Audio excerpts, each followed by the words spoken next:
Okay, I totally wasn't late today, promise. Totally not 23 minutes after I should have started. Totally forgot what day it was today. I was so focused on the issue I had. For anyone who doesn't know, I misplaced my card, called it, canceled it, and then my Final Fantasy subscription renewed. Or should I say, it didn't renew. So we have to wait until the new one arrives, and then we'll be all set. But yeah, thank you, Dr. Knowles, for letting us know that we are currently starting. I am not very late. But yeah, so we're gonna do a little bit more artwork. I've done only a little bit extra on the commission we were working on previously. Did I change over my... Yeah, first is still open. Nobody has taken it yet. It's probably because I was totally late and everyone's already moved on to the next item on their list. But it's cool. We're still gonna vibe. We're still gonna go ahead and do some artwork here. Where's my... Oh, there it is. Okay. Sorry, I almost lost my art glove. Alright, so I realized I did not start the music. There we go. Whoops. My bad. Alright. Now that we have already had our perfect set of scuff, and we've already started today, let's go ahead and jump into it just a little bit.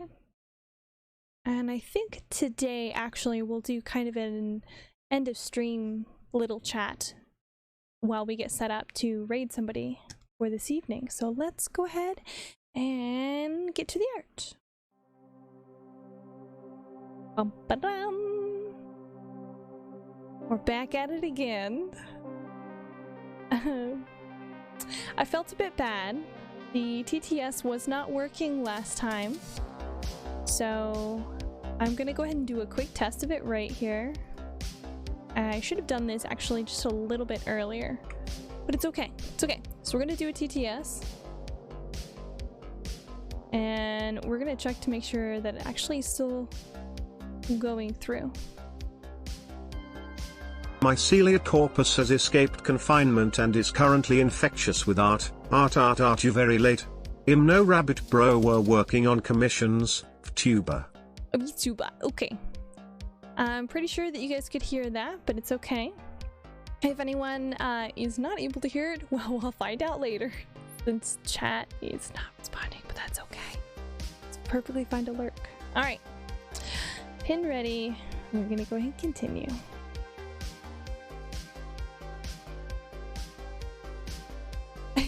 I didn't mean to start us out on a little bit more of a slower speed in terms of...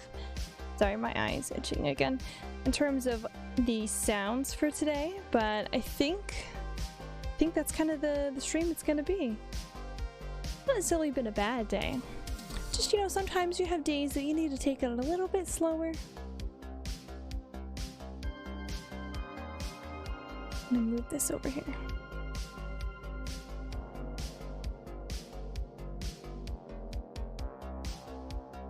Sorry, my references tends to get a little bit in my way when I'm going through and working on stuff. What is this on? Oh, there's nothing on this layer. Okay, no wonder it's kind of labeled a bit weird. Okay, so we have the chest piece. This is all done. I'm gonna go ahead and make sure these are all the same color here real fast, so I don't have to worry about coming back over to them. We're gonna go ahead and make these the very nice orange that we've kind of been floating around with for a little bit because we're feeling a little spooky.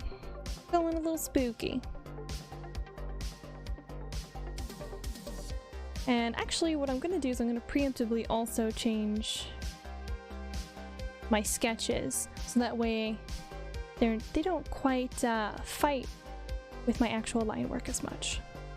Alright, so again, I'm sorry, I was a little slow today, but we're gonna go ahead and continue. I think, oh, actually, wait.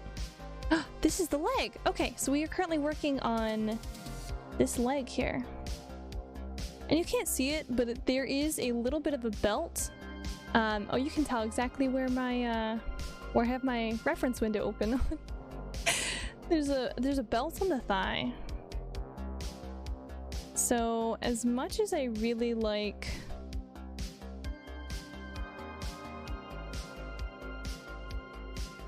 what? Oh, this is on the shoulder layer. Okay, hang on. Let me put this on its own layer here real fast. I hate it when things get on the wrong layer. Okay.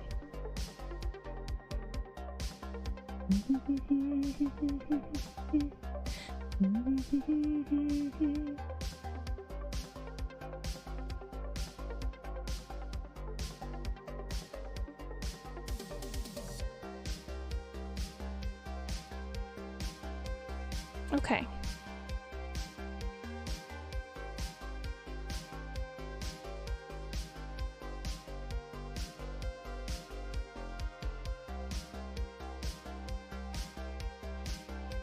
If I was a smart cookie and I remembered what day it was, I would have probably done all this setup earlier. But alas, I totally forgot what day it is. I was so ready for the start of the weekend.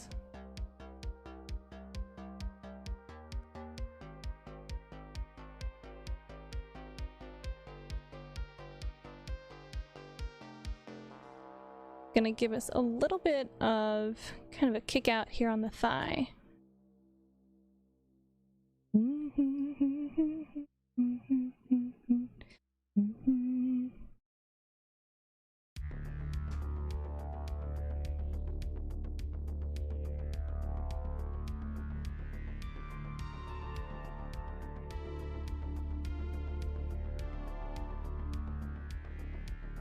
It feels a little bit weird sometimes to go through and work on something on stream.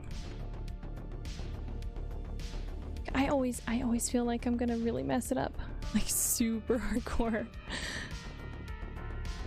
Although I suppose I probably shouldn't stress as much as I am. But you guys know I'm always start off real nervous on streams. I don't know why. It's not like it's my first stream ever.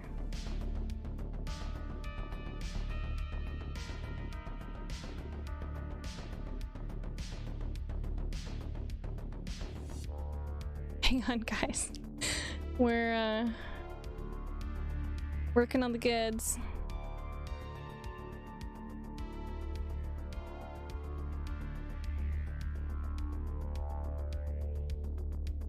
I would die of embarrassment if this was actually the moment that Avalanche SSC came in.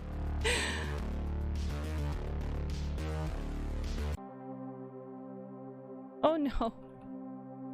A bit too much. We're gonna pull it back.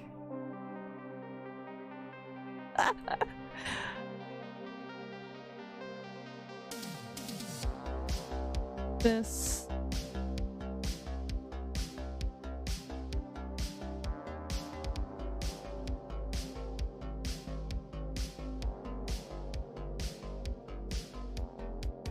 there we go.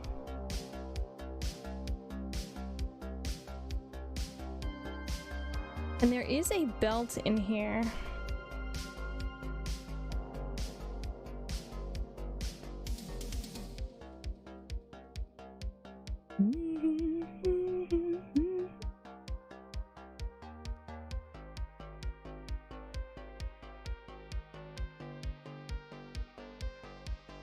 If I was if I was a much more smart cookie than I currently am, I probably would have done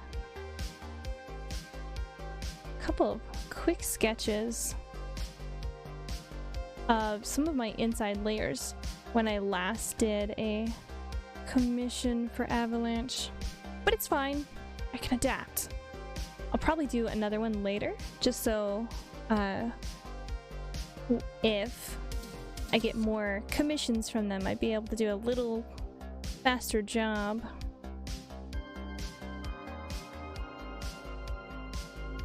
Oh, I will say, I don't want to pressure nobody. I'm real hopeful. I don't know.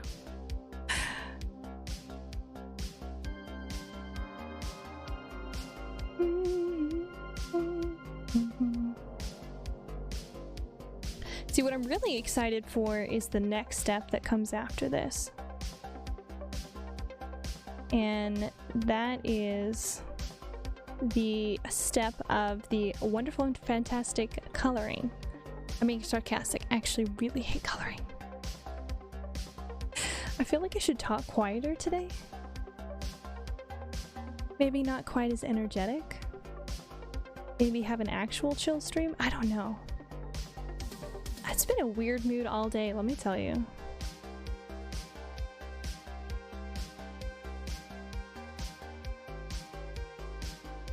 See, this is technically the strap from the other side.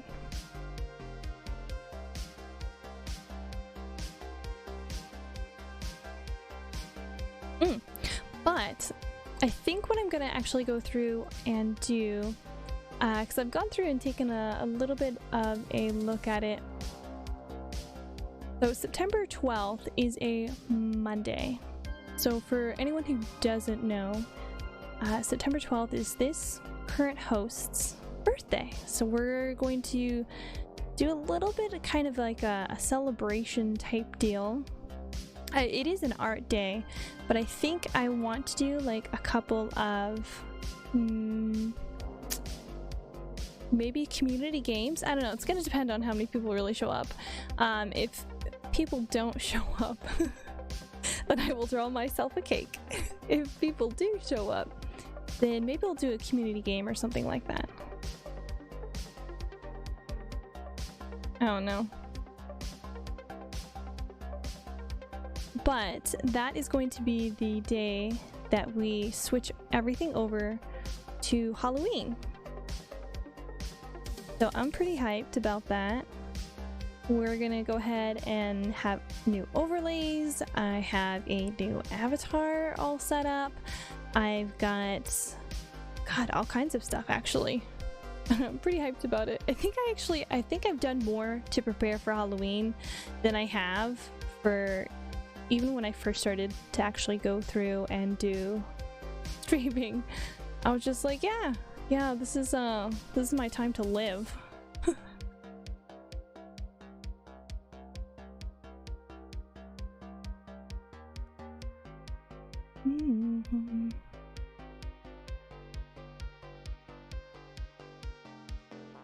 I think I have too many wrinkles through here.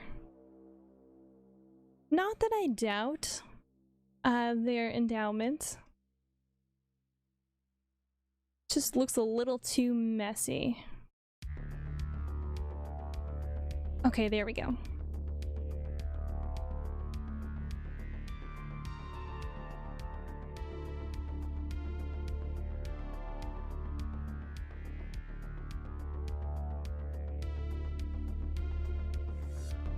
And I don't think when I last worked with Avalanche, I don't know if we actually decided what everything looked like from like the waist down. So we're venturing into uncertain territory here now, which is actually kind of funny.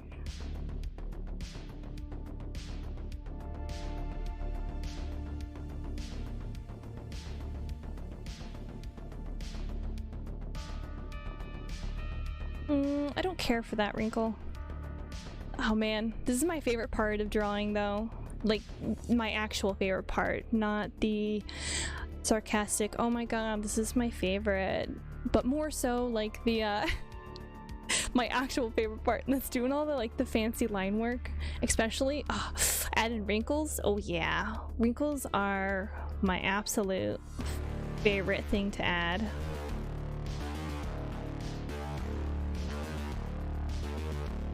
But then I have to keep reminding myself, don't go too overboard, you know. We don't want to make it look like he spent too long in the bath.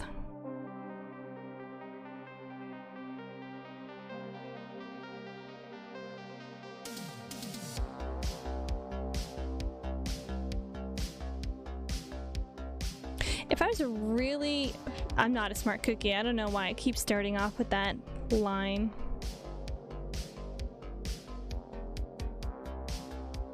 If I pre-planned better, there we go.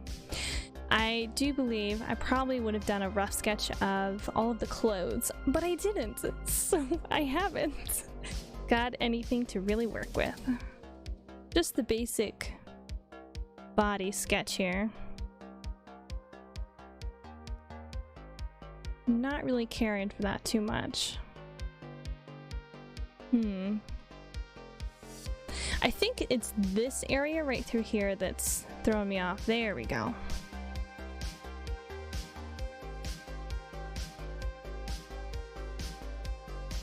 Because then we have boots on underneath this.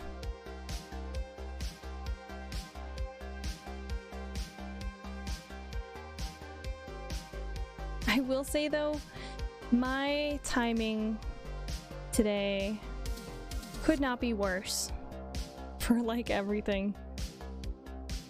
It could always be worse. Oh, I take that back. It can be worse. It could actually be worse. I could have completely forgotten like a whole bunch of extra stuff, and yeah, could always have been worse.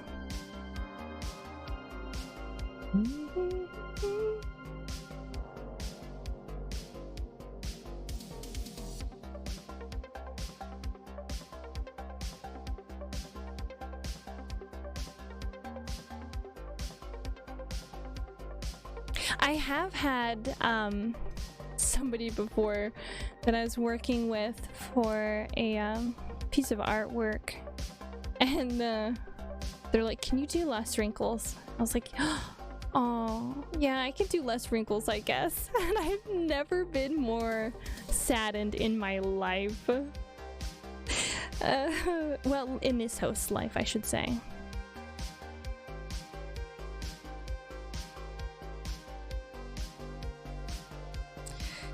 I think I'm putting a little too much. There we go.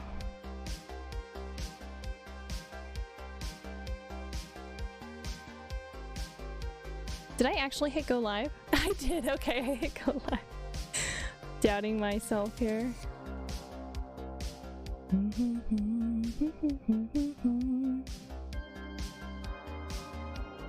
See, and then I'm always a little bit worried that I'll run across a commissioner later that will also do the, "Can you do like less wrinkles?" I'll be like, "Yeah."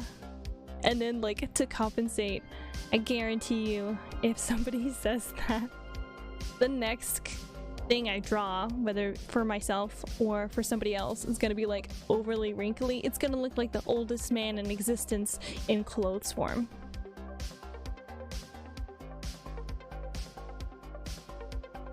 I still haven't done his arms yet. Oh my god, I forgot about his arms. It's fine, I'll get to it. And I think I want to go ahead and give knee pads,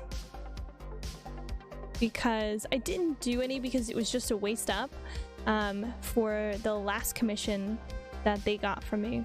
But I think we're gonna add some pads on there. Gonna make it look real safe conscious.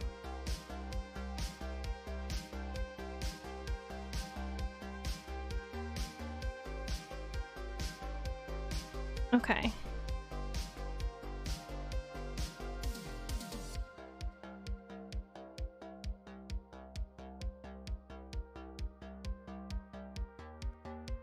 I do not remember what knee pads are supposed to look like. And the reference— oh god! Hey Nate! Hi. How's it going? I'll sit here chatting. My goodness. Howdy. Let me go and actually throw you in there since you are first.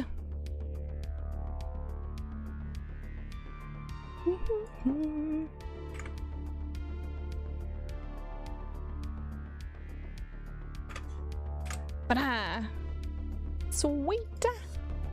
I totally did not forget that today was Wednesday. How's it going?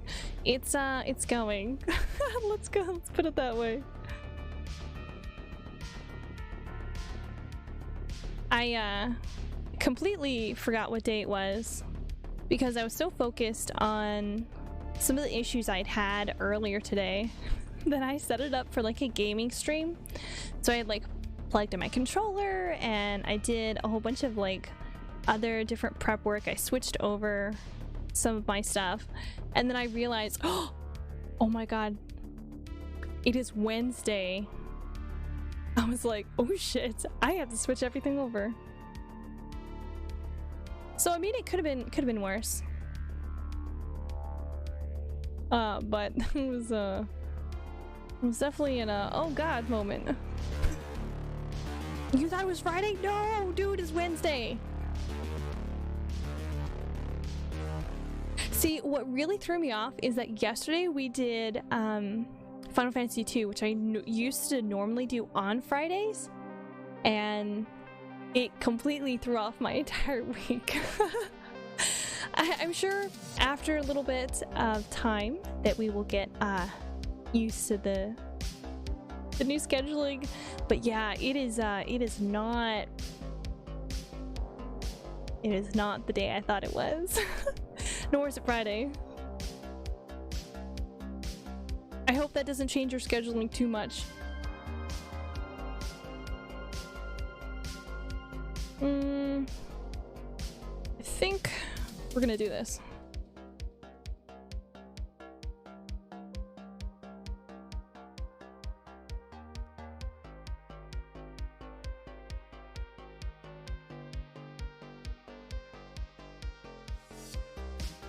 There we go.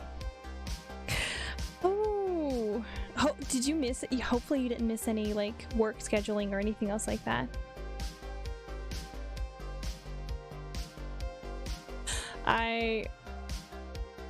It's just an interesting week so far. Let's put it this way. I am already ready for Friday.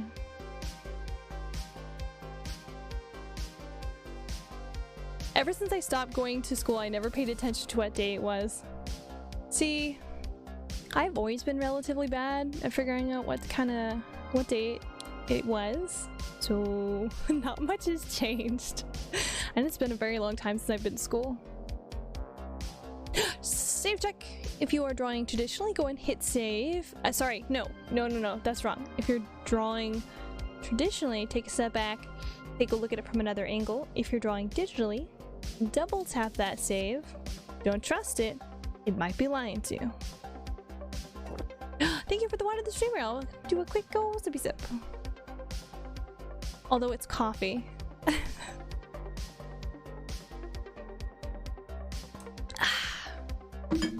Thank you.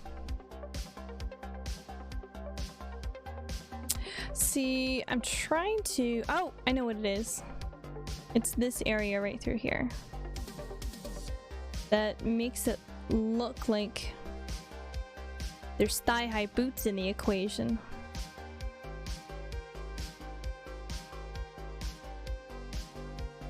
There we go.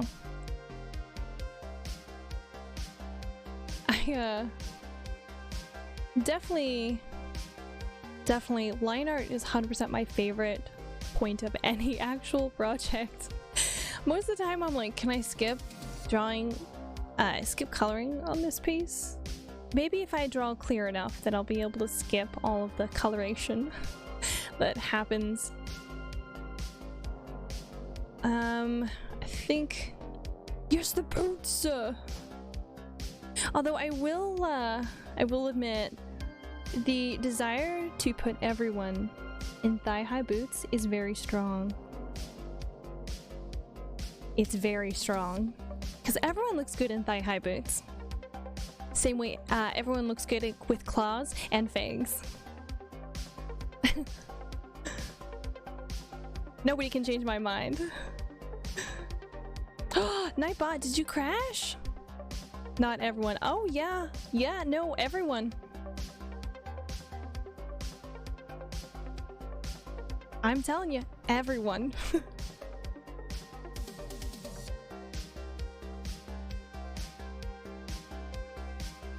Oh, there's a nice set of thighs.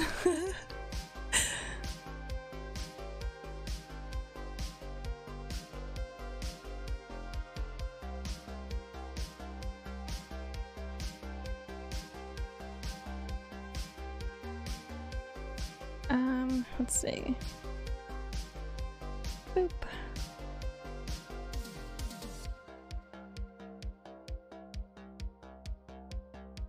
You know what I did not do? I did not add any of the busted sections to the mask.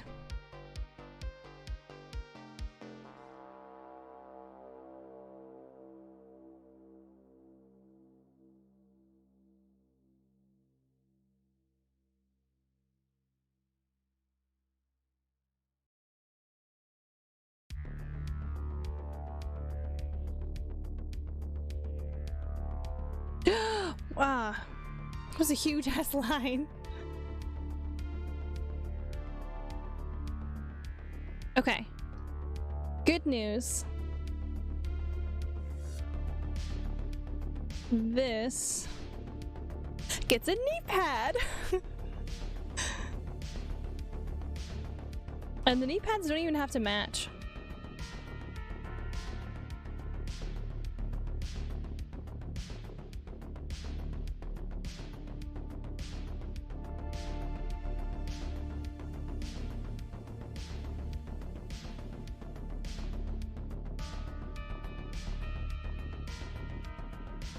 So I will go ahead and let you guys know at this moment. I just threw a playlist on there that I had of the wings, and it's a mishmash of everything. So I don't know what we're gonna come across, but we're gonna come across stuff. I have to do straps for this. Oh my gosh. See, I don't know if I want to actually mimic the knee pads that are on this particular piece. Might be...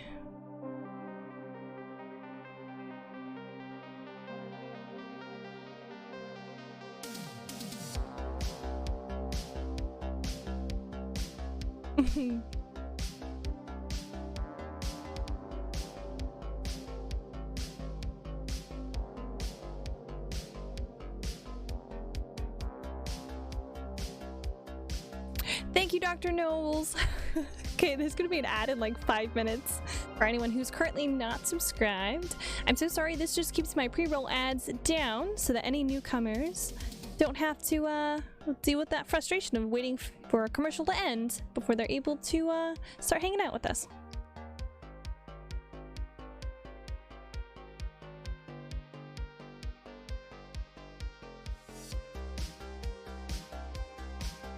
Okay. I'm just kind of like making this up. Who needs to look at references? Like, fuck that. What a way to...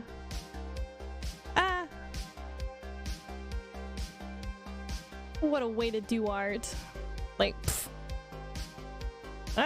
That's the... There we go.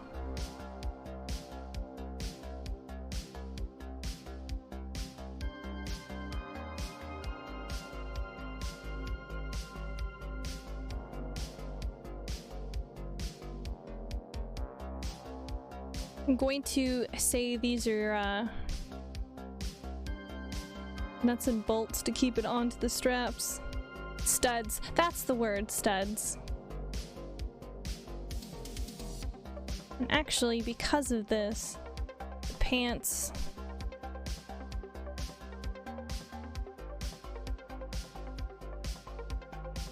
are gonna have a little bit of some cinching around it.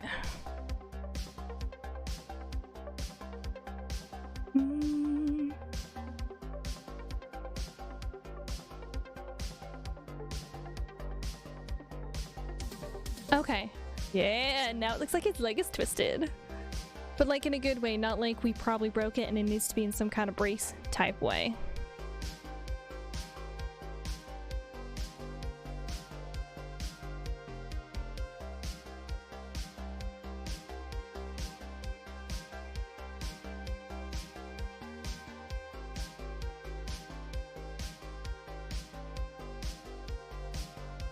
And the big section that I absolutely love working on for clothes is seams. Oh, I love adding seams. Because then you go through— oh my god, there's a commercial playing. I'm so sorry, you guys. I mean, of course there is a commercial playing. We just had a notice about a commercial playing. But I'm talking in regards to the music on the playlist. I'm so sorry.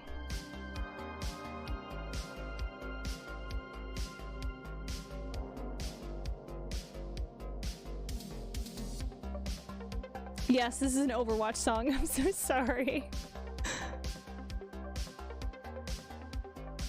I will say though, the Overwatch fandom made a lot of really good song covers. Music.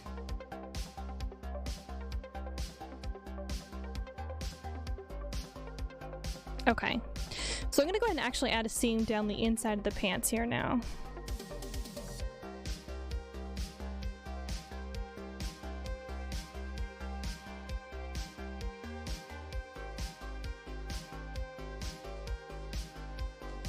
And while I'm thinking of it, I'm gonna go ahead and actually do the one, because these are set up a little bit more like the regular military pants, which have seams going down the side and a kind of a fold down the front as well.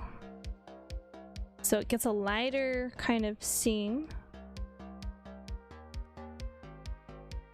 And then the actual seam.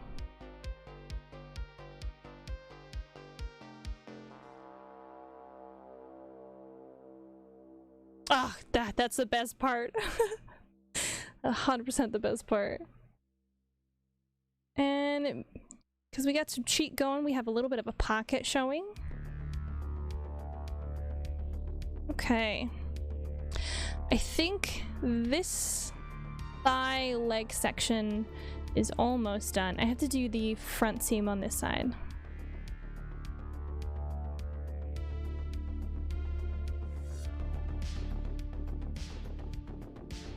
Actually, I want to give it a little bit more. A little more of a twist. There we go. So that means that this particular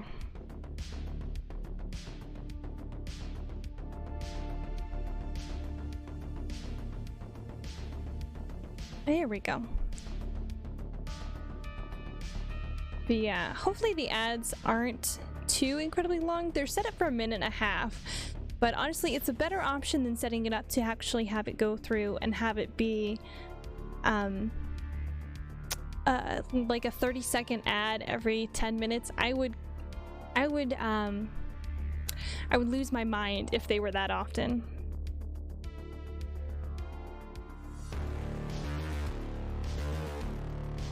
Definitely not a fan of some of the stuff that Twitch has set up, but you know, it's fine.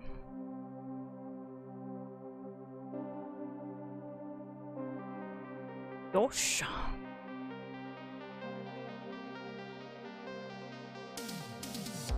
I'm gonna redo this little section here.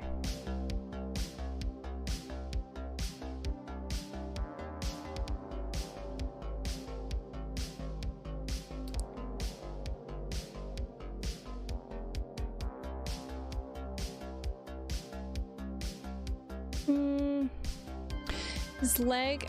See, I just don't like this section right through here, and I don't know why. Maybe I'm overthinking it. Oh god. No.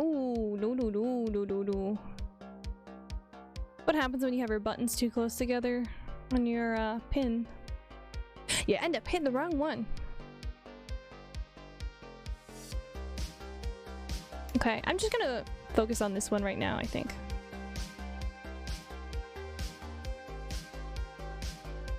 So these are thighs. We're gonna put something on this leg. I don't know what we're gonna put there. We're gonna put something there.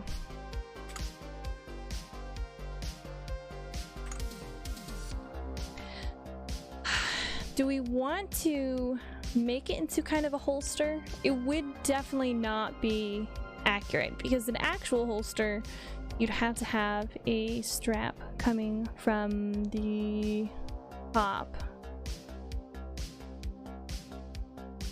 Come on. Coming from the top to secure it, and then you'd have your holster on there. So I did not do that in this. That sucks. Oh, you know what I could do? I could actually put, no, I don't want to cut the whole entire layer. But I could put a holster on this side because it's pretty covered up on this side here in the reference picture. For those who can't see, I could fake it like there's actually one there. So we're gonna add a holster on this side here. You won't be able to see it too much because this side's gonna be kind of covered in blood. So we're gonna fake it till we make it. We're gonna add a muzzle in here real fast.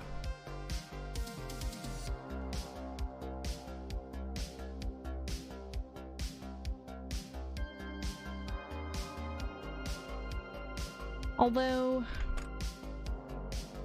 the arm does tend to cover this, but I think it'll be okay. We're gonna make this a little bit of kind of like a custom holster here. Got a pocket on the front. What does that pocket do? No one knows. But what do you do in like situations where you're trying to come up with interesting little details? You add pockets or belts. Definitely add belts to everything. Belts always make it so much cooler. Easily by I would probably say about 15%. Belts add about 15% onto that coolness level. You're not sure what to do for that interesting looking character? Add a belt. Oh. They don't really have a whole lot of clothes on. Look at that. Belts directly onto thighs. Look, that belt is now a necklace. Oh, look. This particular belt is now part of the gloves. It's genius.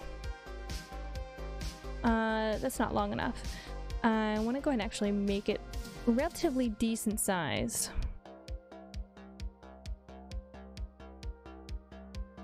There we go.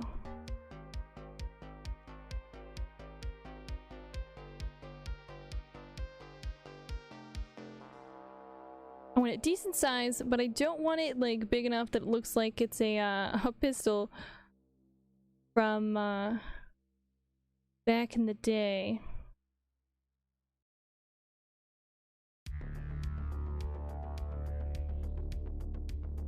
Oh no, here comes the BTS song.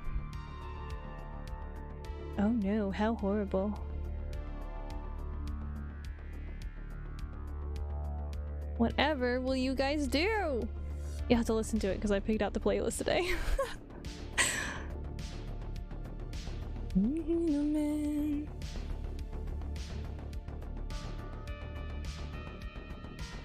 Okay. And then we're gonna go ahead and actually add our strap in.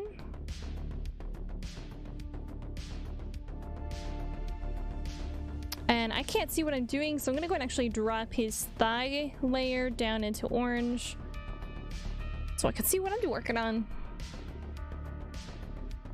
Because you know what? Nothing is sexier than a thigh holster. Except maybe a maid outfit.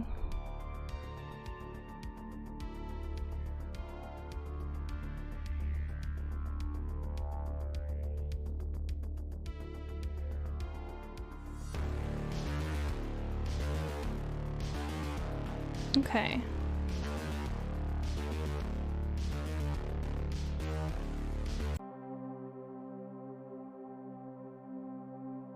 I lose a little bit of that wrinkle definition, but that's okay. I'm perfectly fine to kind of take a step back from it for just a moment because we get that nice holster on there.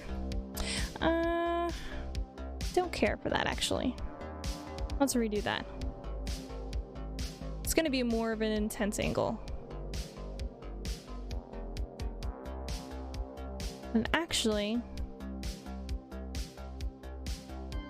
it's going to...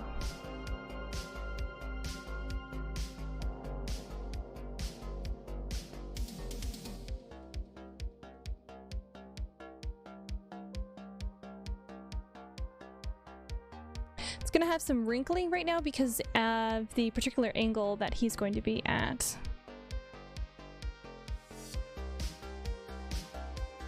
Sweet. And there's going to be another one that actually goes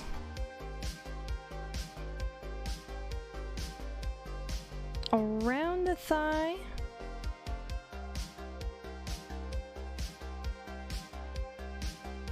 And we're gonna cheat just a little bit. I don't want to disturb too many of my glorious wrinkles on these pants.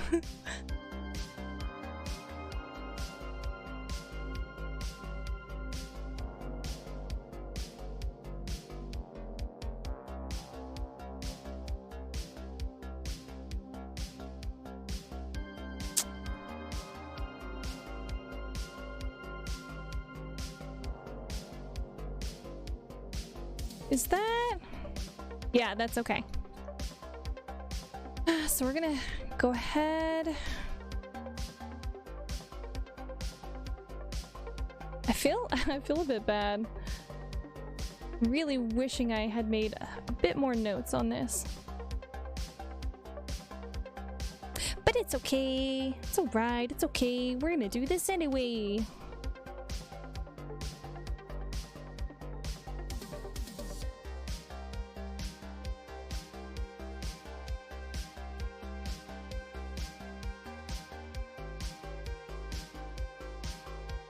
Instead, we're going to use this as an excuse to add on a couple more wrinkles.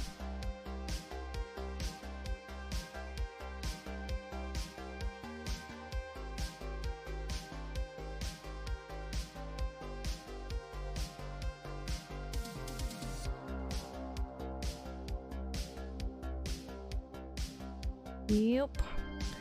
Yep, this is how we do it.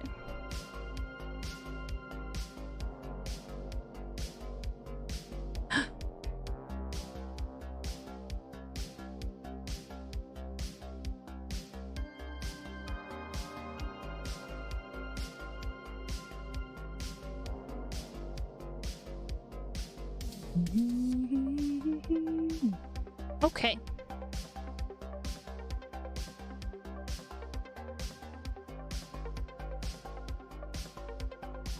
Did I get that right?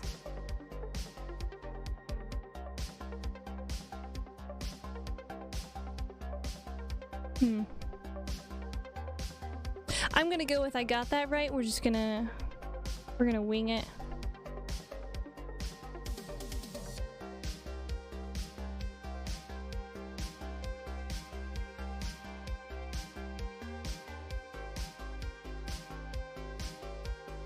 Actually, these... Oh god, did it again. Are gonna be a little more strained because technically it would be like towards the front up here. So we're gonna go ahead and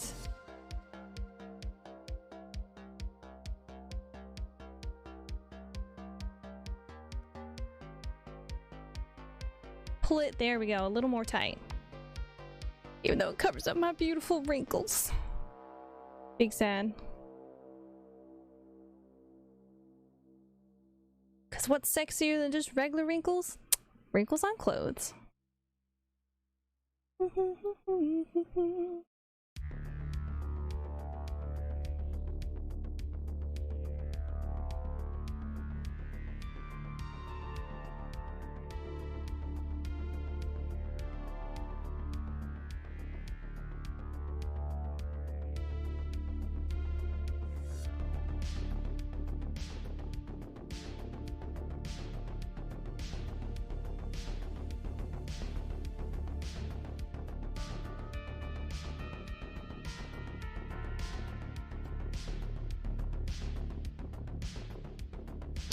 There we go.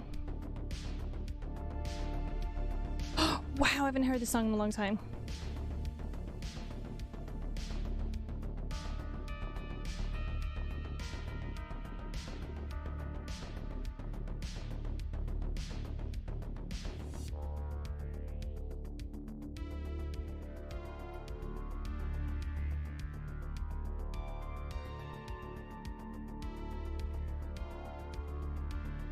Okay.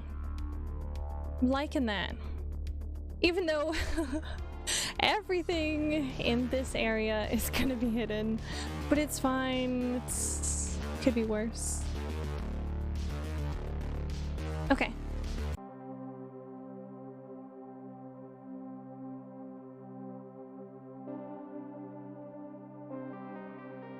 I think on this other thigh, we're gonna do some shotgun shell casings. Very impractical, very uncomfortable to actually wear, like a thigh band like this with nothing actually holding it up, but you know what? I'm gonna do it anyway. Just because I like the way it looks.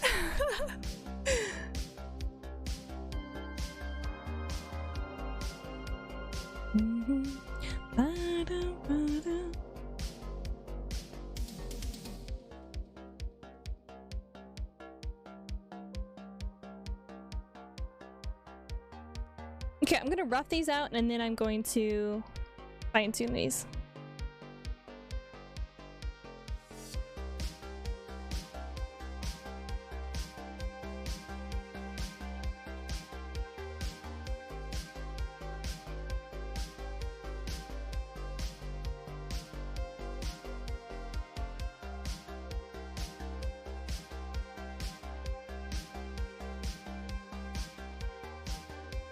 We're gonna do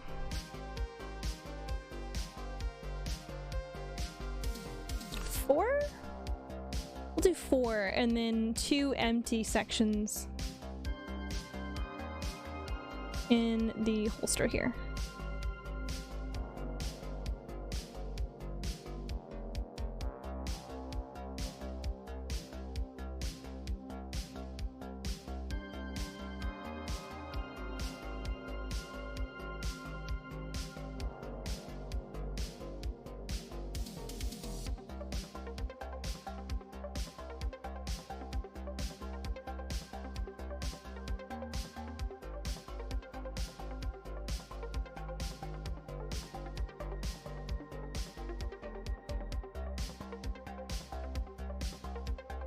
That was a very... No, I'm not. We've already established this. I'm not a smart fungus. If I was smart, I would not broadcast everything, but we're doing it anyway. Okay, this one has to be turned and tilted.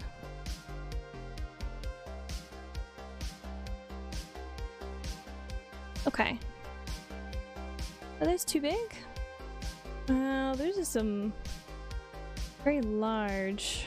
Let's make these a little smaller.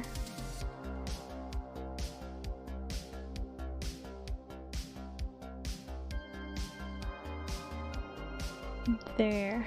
Alright. So we've roughed those. I'm gonna go and actually do a much better set. I think once I finish the line art, there is a secondary sketch that actually comes with this commission that I'm pretty hyped about. I think I was actually more excited about that particular sketch than I was about the main one. And it is a not safe for work sketch, but not the kind of not safe for work you're thinking about. It's the fun one where it's stuff you wouldn't do at work, like stand on chairs, put silverware in the microwave, like dumb stuff at work. T-pose on a chair. And I'm actually really hyped for that one because I just think that's so funny.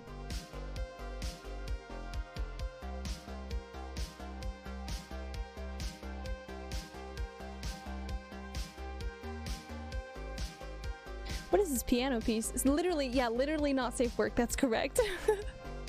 It is literally not safe for work.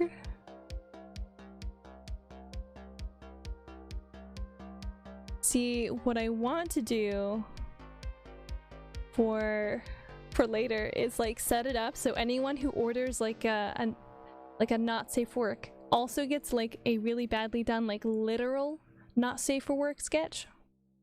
I think that would be funny.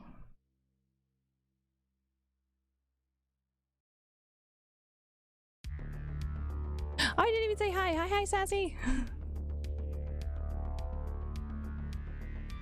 We are working on legs. It's leg day today. Oh god. So we're making some thighs.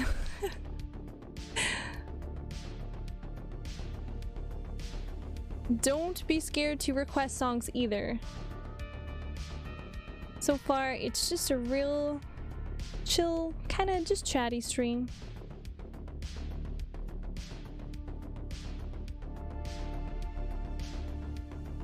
The literal not safe for work that I have planned for this one though, it's the standing on a chair T-posing.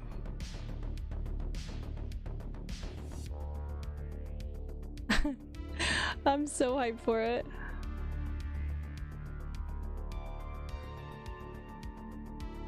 Okay.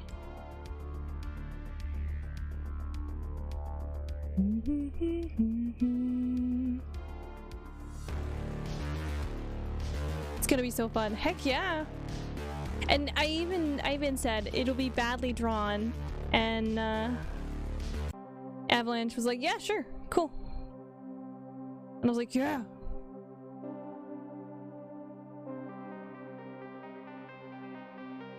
Okay.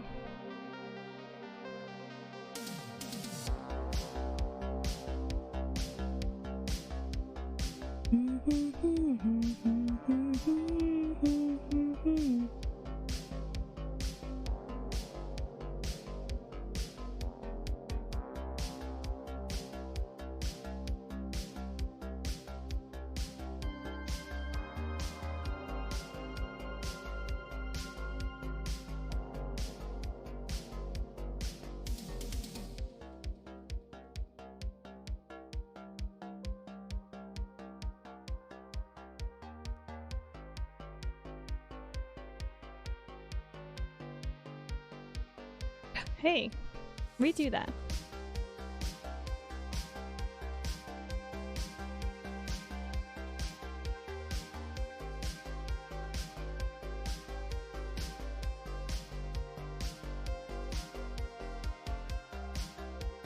I had an idea to like set it up to have like a really fancy office chair, like something really well done for an office chair, and then just the figure itself be like really drawn like shit. That seems like a lot of effort for just a really quick, haha, funny drawing.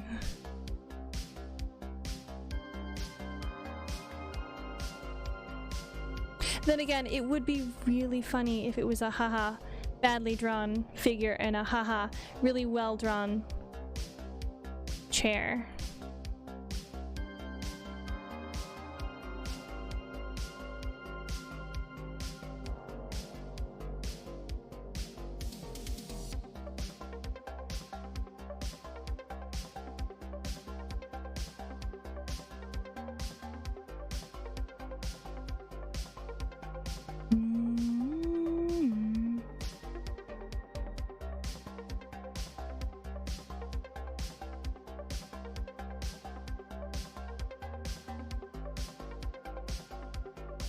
It would almost be, depends on how much work you want to put into it. Yeah, that's true. That's very true. The really well-drawn chair would be, you know, it would be exactly like that Hunter x Hunter panel where everything else is kind of drawn and sketched out like shit, but the chicken is just drawn immaculate. Like it looks like an almost like a very incredibly rendered piece of chicken, and like that's the kind of vibe I think I might aim for.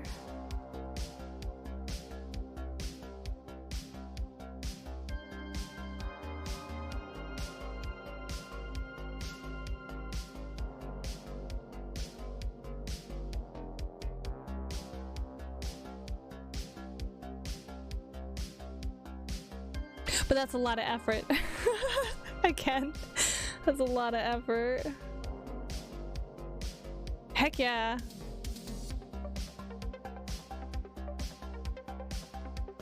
If you haven't like seen it before, like look up like the Hunter x Hunter or Hunter x Hunter chicken, and it's like super well rendered, while all of the rest of it, it's just roughly sketched almost.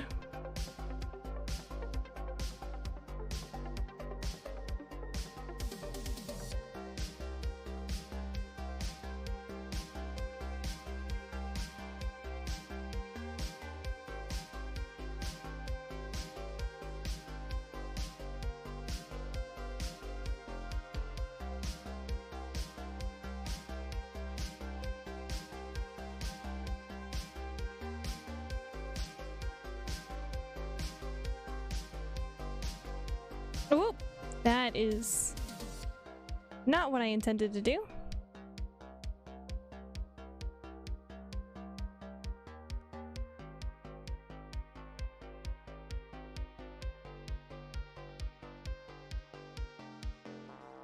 Sorry guys, it's been a very long time since I've looked at shotgun shells. We're gonna go with the fact that that's what these are. Oh man, that's great. Yeah.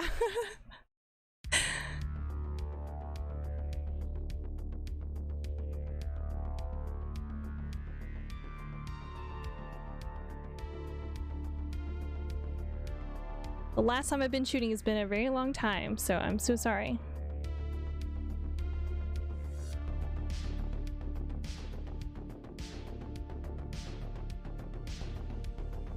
Okay, there we go. It's a little better. It gets a point across. They look like shotgun shells to me. Thank you. All right. Incoming ad. It's gonna be about 5 minutes from now, so hopefully things aren't too intense by the time it actually starts.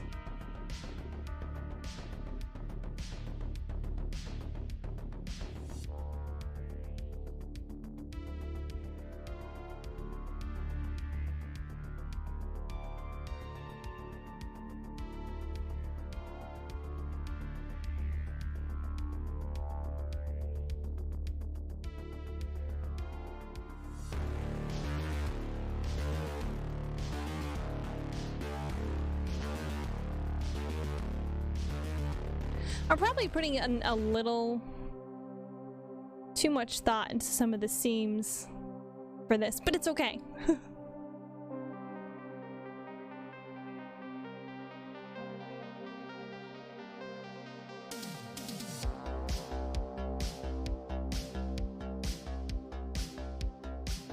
Okay.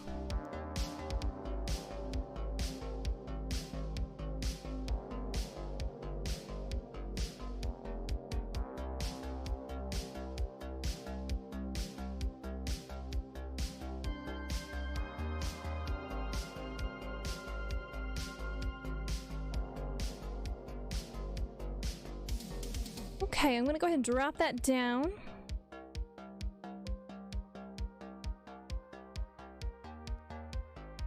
I was gonna say earlier, but I was putting groceries away. Thigh bands are great if they would stay up. Exactly. Like this. Oh god, this is, oh, I just erased a whole bunch of stuff. This is fantastic. Looks great in like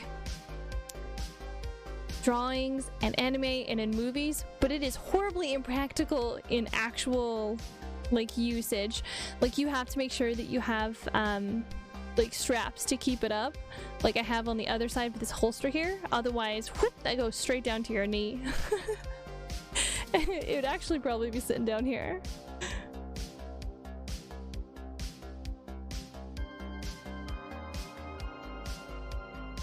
Alright, let me switch this over to orange. Oh, hang on, ad. Okay.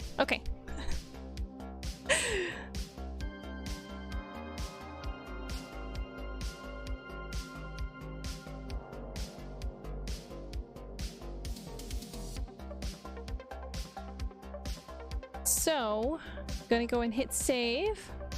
We're gonna sit here real fast.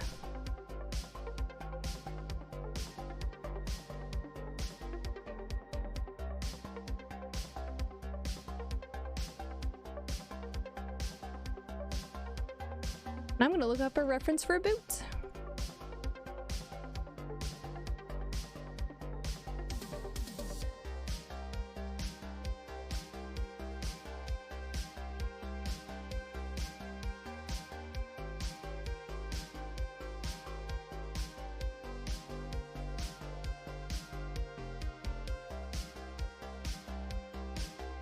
Okay, back. Welcome back. I'm gonna do a quick grab for a reference here real fast.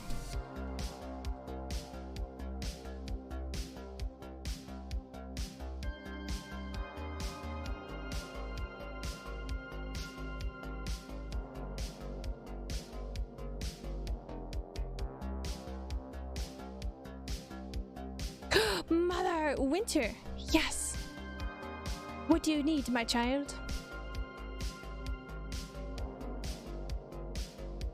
I'm grabbing another reference real fast.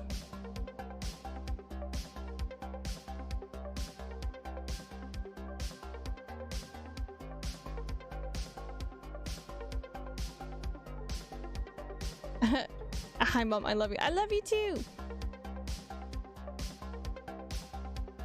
I hope everything is going okay with your evening.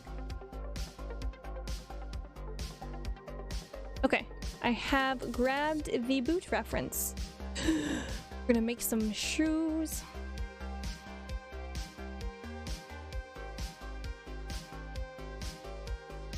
And actually, this one, right there. Perfection. I'm tired and a little bleh feeling, but I'll be okay. Well, you're more than welcome to hang out for a little bit, and chill. You can request music. The usual.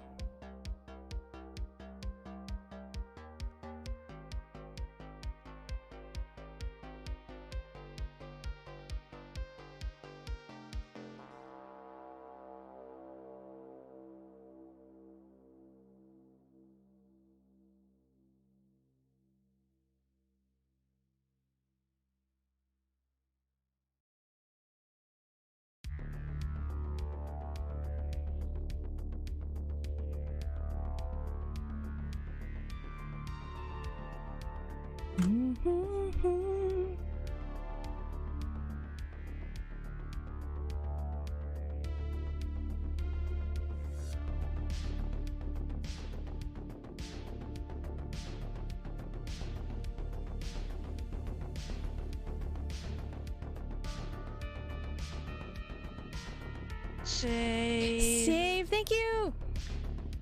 I am going to go ahead and actually hit save. If you're drawing traditionally, take a step back and take a look at it from another angle. If you're drawing traditionally, double tap that save. Don't trust it. Hit it twice, maybe 4 times. Especially if your autosave has been acting wonky.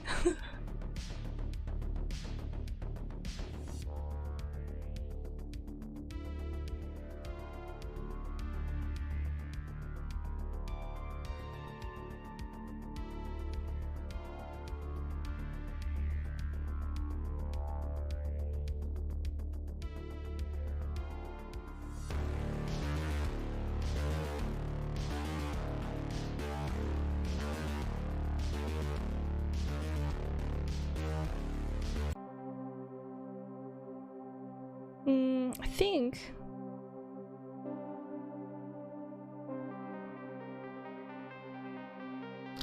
let's rip all this off real fast. We're overthinking it.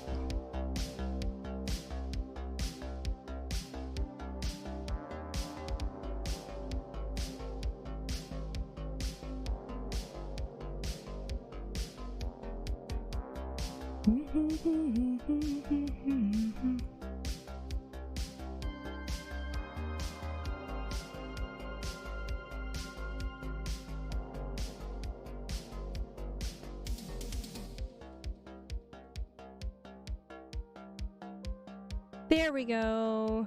There we go.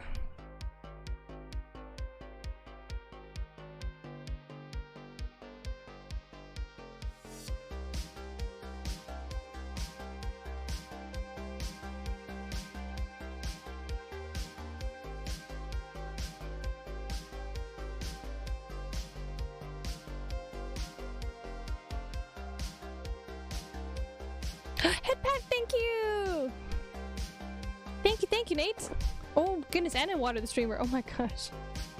You guys make sure that you're stretching as well, and make sure that you are taking drinks of water. Take a big old sippy sip. Ah, oh my god, I love liquids. I don't need you guys becoming a whole bunch of dehydrated shrooms there, man.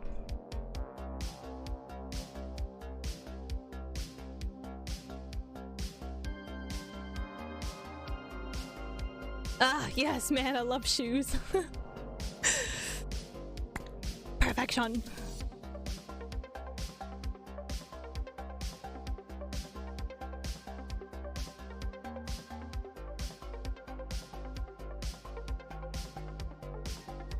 Of course, not all of this work is gonna be looked at, really.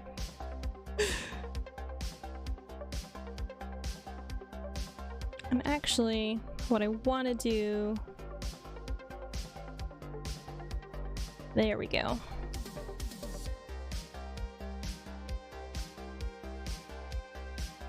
I always love all your details. Thank you. I love details. Details are 100% my favorite part. Part of it, I think, is I just kind of do all those details to kind of like avoid coloring, which is really funny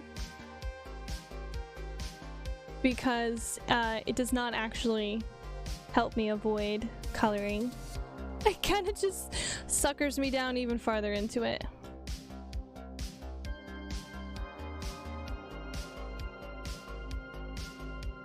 Probably the closest one. Do you ever I do actually color on stream.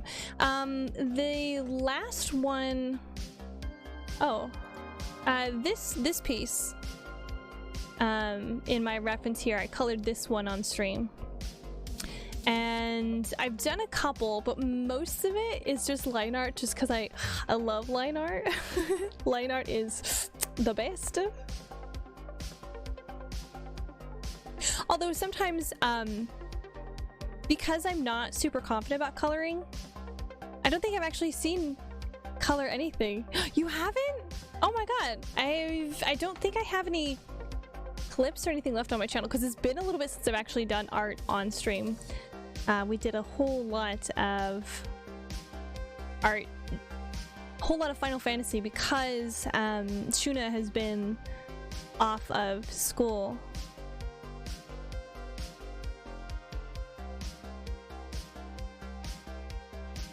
So give me 1 second. I don't think I've got...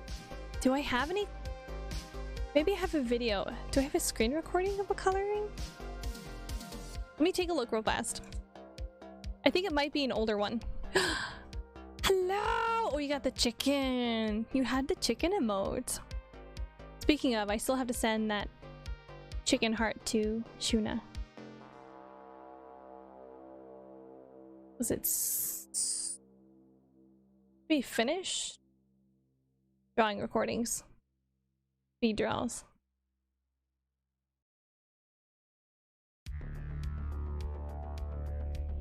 Hang on.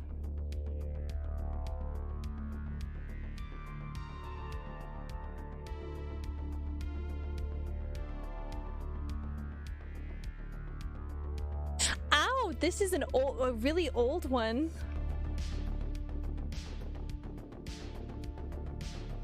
And you can see how much I go through colors for this. Okay, we can watch this if you guys want to. Hold on.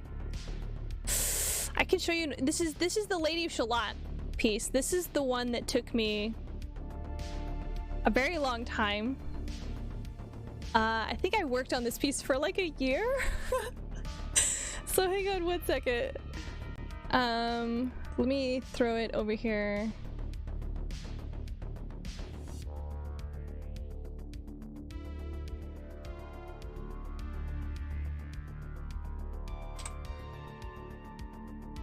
And this, oh god.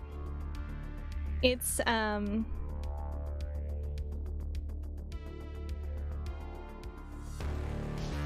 is it... What kind of thing is this? Hold on. It's, oh, I closed it. Hold up. Give me a second, guys.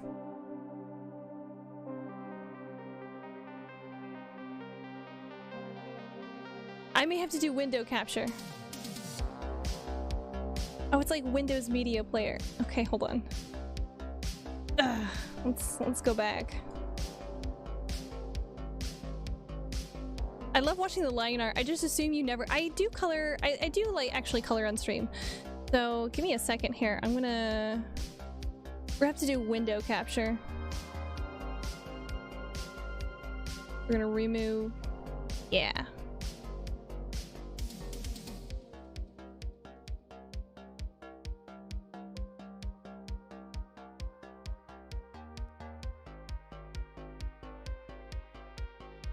Okay, guess we're gonna do this. We're gonna do this way.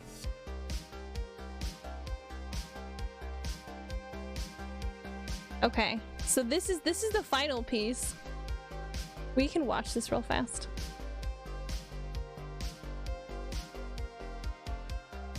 Okay.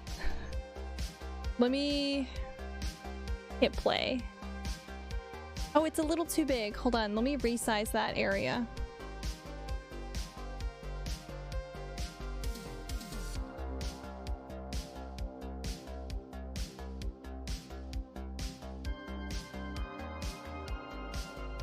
Hang on, we're gonna break the illusion real fast, guys.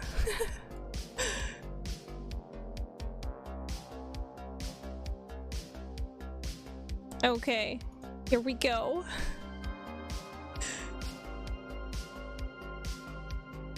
On this one, I was like, I told myself, oh, I'm gonna do everything like more of a painterly style. And because I wasn't really expecting too much of anyone to really kind of like take a look at this, because I was testing out the recording feature for Clip Studio, and I worked on this for so long. I hate this piece. But I don't mind sharing my coloring. It's just most of the time because my coloring method is crazy. It kind of sucks because I flip through a bunch of colors. I'm skipping the end of this little commercial. But yeah, oops, my bad. I clicked off the screen. Clip Studio, yeah, it does. Yeah, it's like a time-lapse thing, which is really nice. It puts a logo up here in the top section. And oh my gosh, it's been a very long time since I remember starting this piece. I'll show you actually how to get to it here in just a second. Here, let me skip past some of the line art, because the line art is just I zip through it, no biggie. And I do Lancelot, and I work over his armor for a really long time. And I only worked on this piece when I was upset. Okay, so here's where I think I start to work on coloring. No, I do the background first. Okay. So lantern, boat cleanup, and I'll go from here. I started to do rocks. I did all this really cool stuff on the rocks, and you can't see anything because I cover it all up with greens.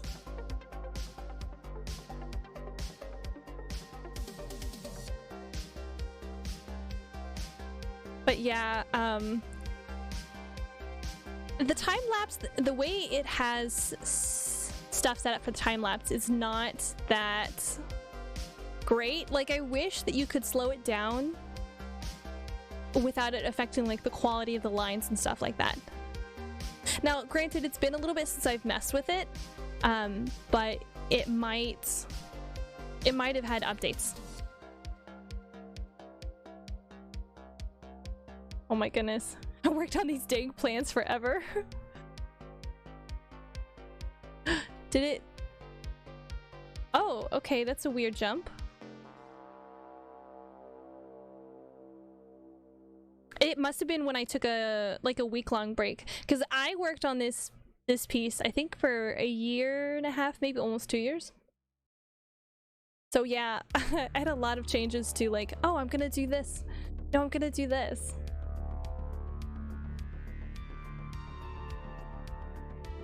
And you will see me flip through colors and add filters and do all kinds of stuff, which is why I tend not to do a whole lot of coloring on stream. I love coloring, but I get really easily frustrated with it in Clip Studio. It's kind of it's a little frustrating, to be honest with you, for some of the coloring stuff, especially if you're having to switch between like different types of brushes, or if you do any kind of texturing work on stuff. That's frustrating.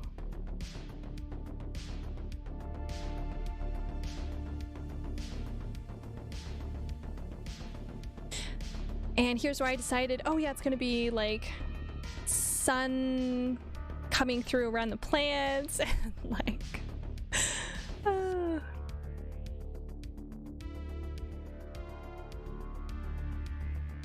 hold your hand. And I'm detailing the boat. I absolutely hate this piece. Maybe one day I'll redo it, but I don't know if I ever will.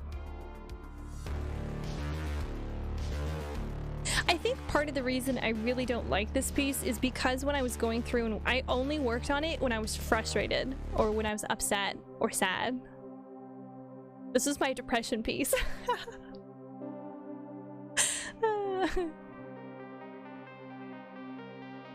Oh, I'm sorry for the flashing, guys.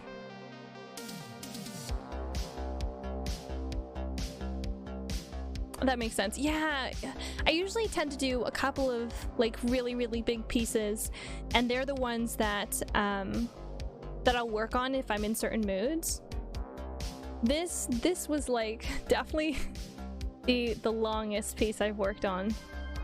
Most of the time I do it, you know, relatively. Oh, here now I can't decide on colors. So we're gonna do some detailing. We're gonna flip back and forth between a whole bunch of stuff. I'm like, oh, make them green. Nah, I don't want to make that. But I'm very indecisive. That's why I like doing commissions so much, especially if somebody has like really good reference art and they're like, oh, these are the colors that everything's supposed to be, and I'm like, oh, this is wonderful.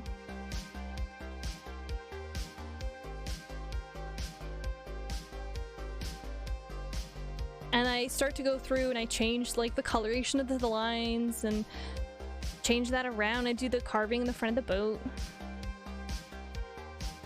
Doing the words on the front of the boat actually made me stop for like a week because I was so tired of it.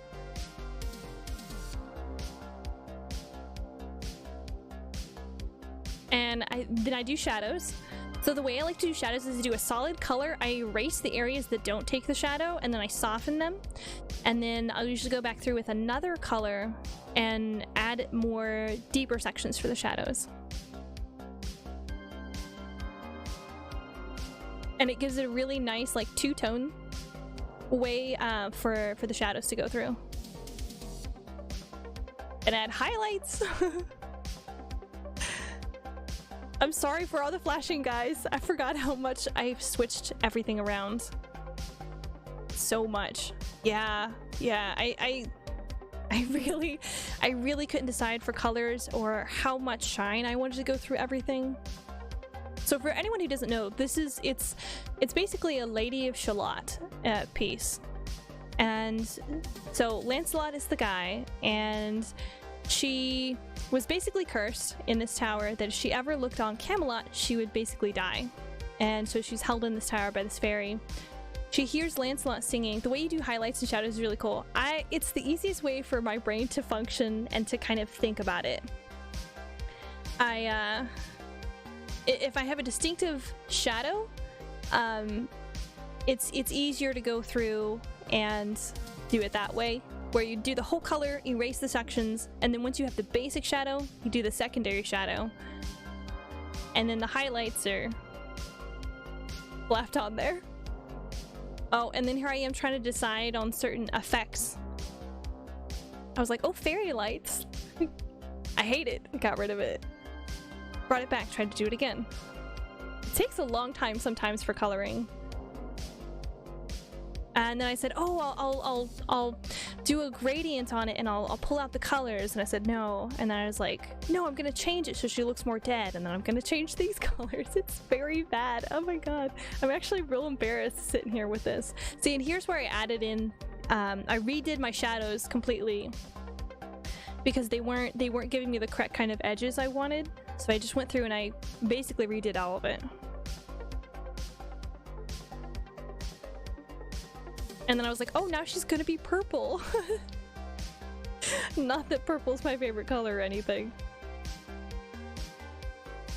Because she looked too alive in the other version.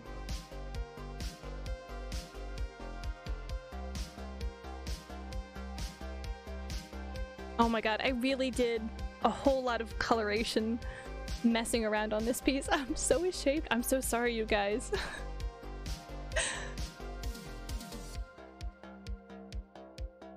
Honestly, I haven't really done any pieces where I've messed around with the screen recording in a long time, but it does look really nice. Like, makes you feel a little professional when you go through and mess with it. Oh, I'm highly intrigued and I'm grateful you're willing to show me. Oh, I don't mind. You know, I have an absolute blast. If I know what colors I'm going to use, I'm less stressed. So for this particular piece that I'm currently working on, for the commission, that one I'm fairly sure I'm going to be able to get done and color very easily on stream. Might even do it today since it's still fairly early. But yeah, and then I go through and I do a bunch of detailing on him and the shine work and metaling on his suit. Because see, I think from about here, I think is where I had finished the line art, and the whole rest of the video is just me messing around with color and like not having any idea really what I'm doing. And I had to go back through because I had to basically tell myself exactly what shapes were on his helmet and on his armor and give them a little bit more depth, make him look more angular. Honestly, I like Lancelot a hell of a lot more than I liked Lady Shalott by the time I finished with this piece. Because I worked on her for so long. Maybe one day I'll go back and change this piece, redo it.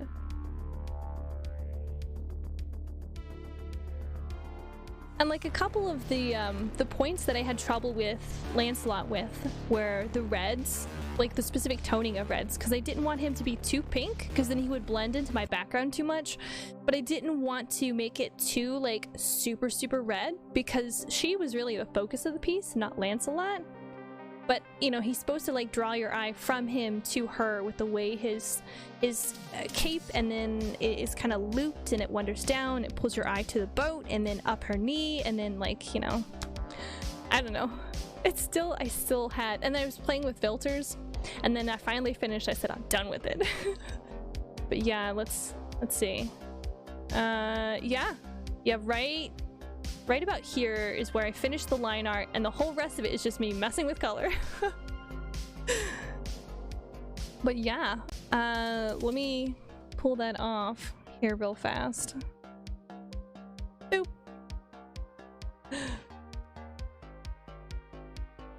And we'll rechange that so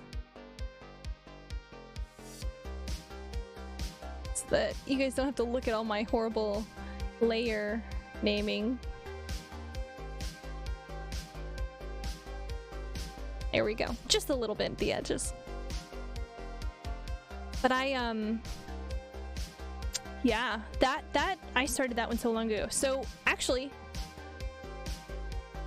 to actually do the studio recording, you go up to File, go down, it's underneath the export section, it's time-lapse. You can hit record time-lapse and then export. And that's in Clip Studio. And honestly, I really wish that I had done more when I first started working with Clip Studio, because you could see not only the points where I was having trouble with like working and learning tools, but no, they didn't have it then, because I've been doing digital art for 10 years, 10 years because I had the computer for 10 years. So yeah, I'll have to play. Yeah, definitely play around with it. It gives you the option when you go through and you export, you can have it to play at specific speeds. Like if it's a really long piece, you can have it play like quicker.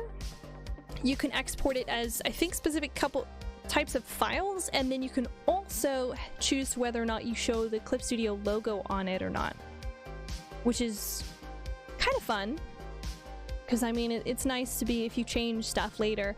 I will say though, make sure that you have a lot of storage space, because it's going to really make your files large for your Clip Studio recording stuff.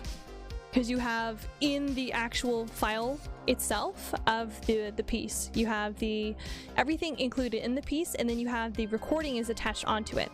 So if you transfer the save recording, like say I transfer this one to like another device and I work on another device, if there was a recording, it would go with it. So if you take it to another device and use Clip Studio and continue with it, it will continue recording.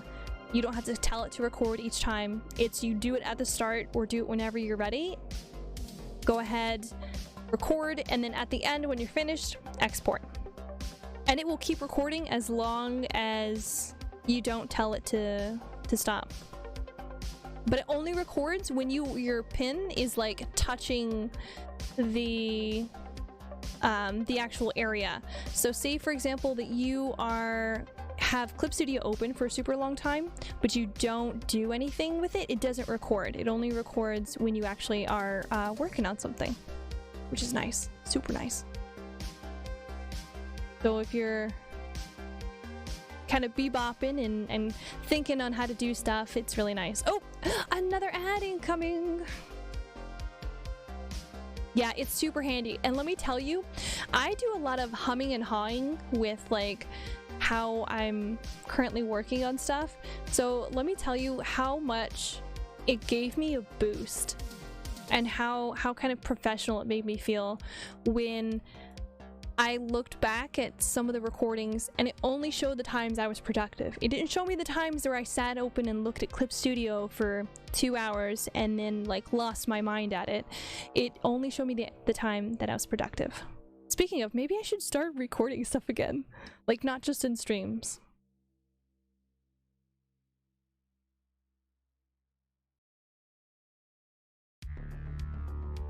Sorry, I didn't mean to get so technical at everybody. I love to share knowledge. And if somebody asks me a question and I know it, I'm like, oh, I have the answer.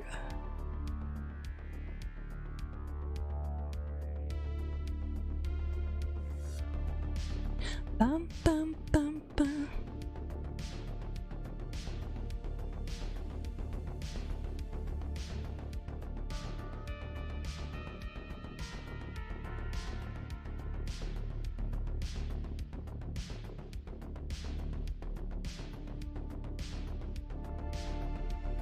Ooh.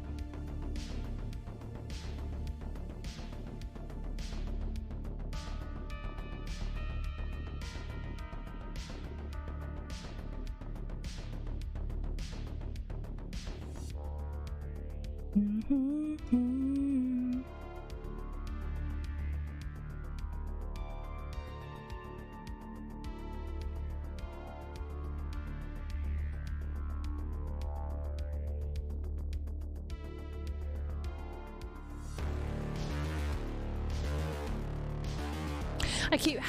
I have to keep reminding myself that I'm not working on a pair of heels currently.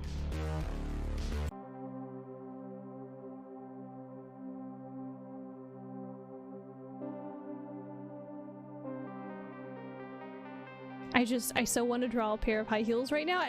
Don't ask me why. Maybe it's because I've got K-pop going. If I ever need to do like a girl power type thing for any of my pieces, I always throw on K-pop.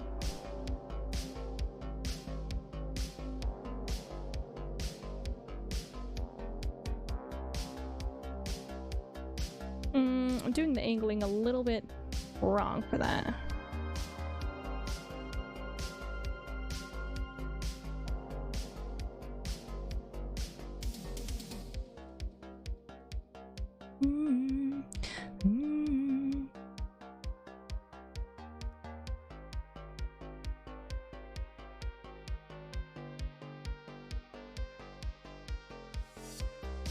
Okay.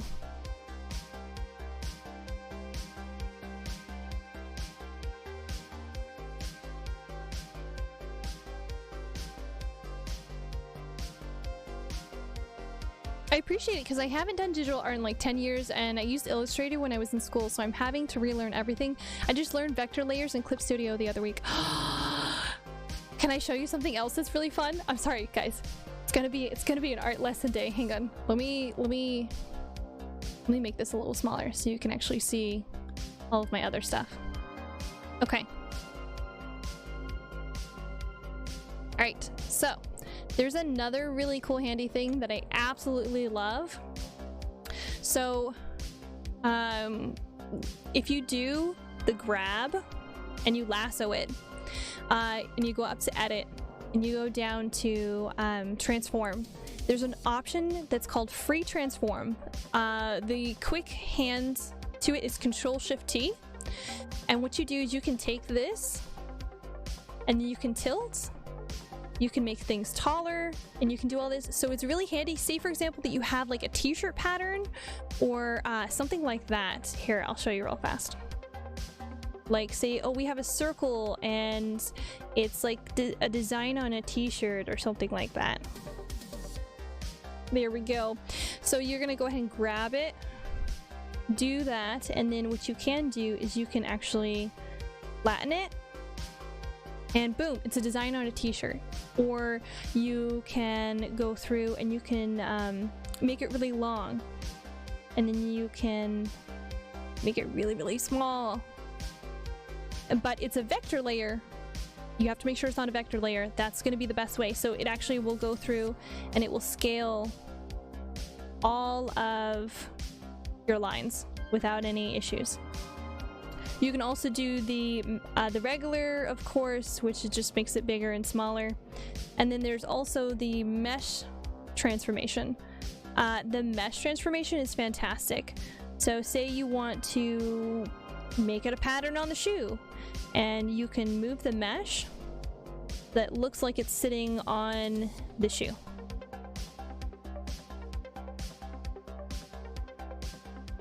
And it is fantastic.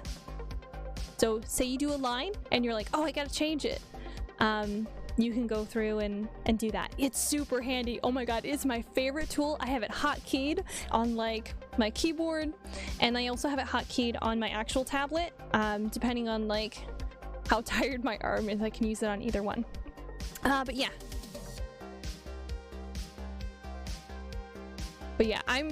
I'm fairly confident about most of this stuff in Clip Studio. Sorry, I moved my camera earlier. I forgot I did that. It's there.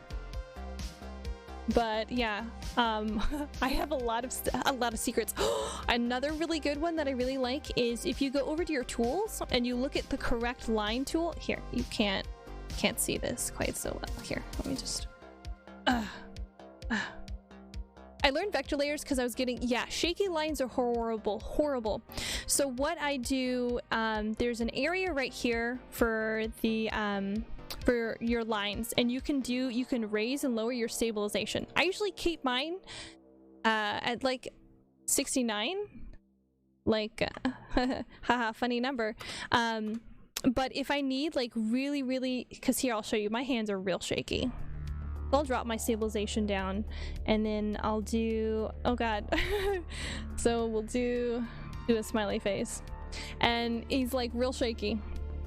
And then I raise the stabilization 69, and then much nicer clean line. But you can actually use stabilization on the stabilization will help you with some nice, really smooth lines. However, you'll notice that it gaps away from your actual pin.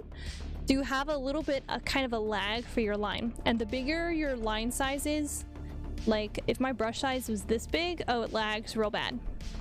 But the smaller it is, the better it is. Another thing you can also go through on, I'll add a raster layer in here.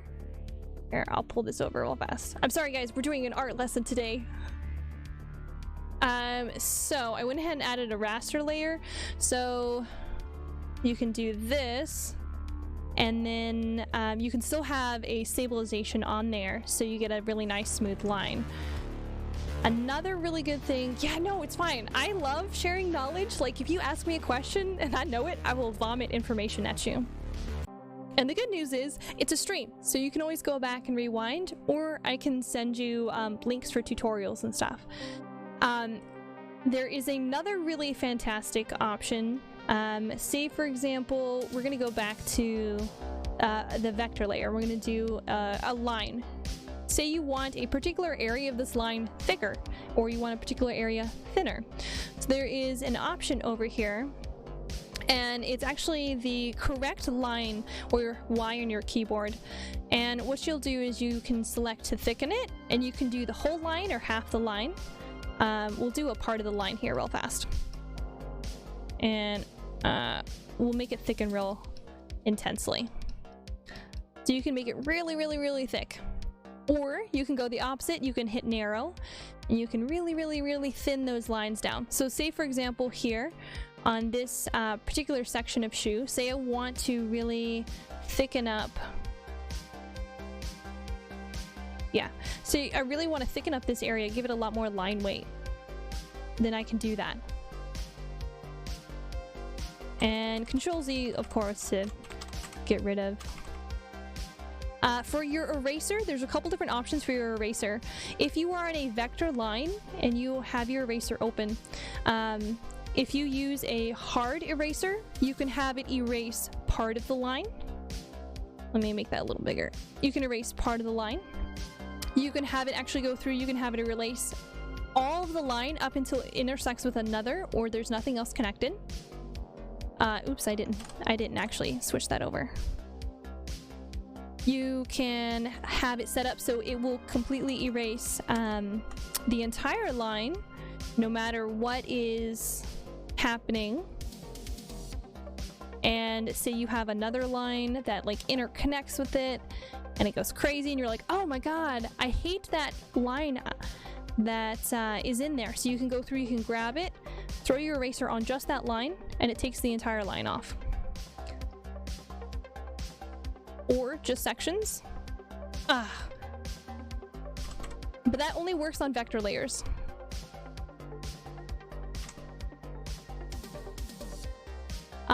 Another really good thing that I will 100% recommend to everybody is going through and working with your blur tools.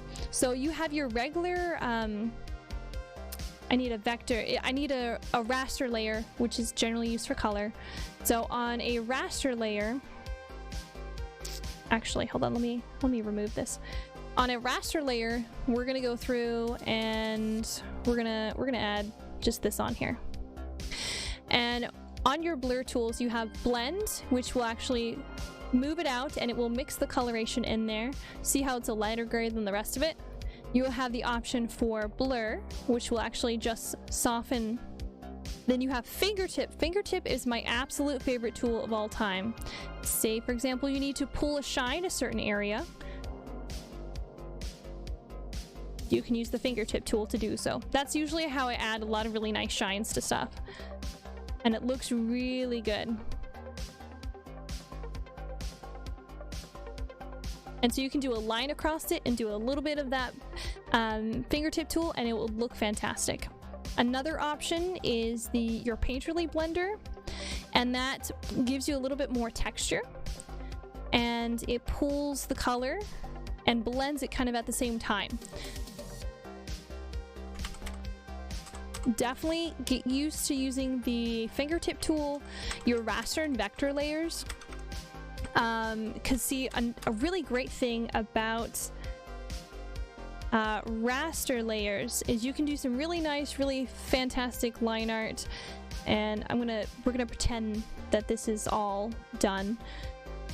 And if you decide you want to go ahead and change something, then there is an option underneath the edit line area where you can go through and you can do a control point where you can pull certain areas of your line out and change those.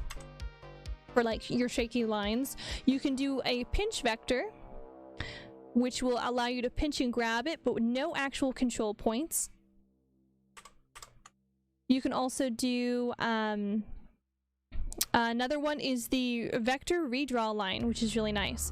So it allows you to kind of pull it a little bit more and kind of edit it just a little bit more, which is a little hard to get used to, but once you do get used to it, it's very nice.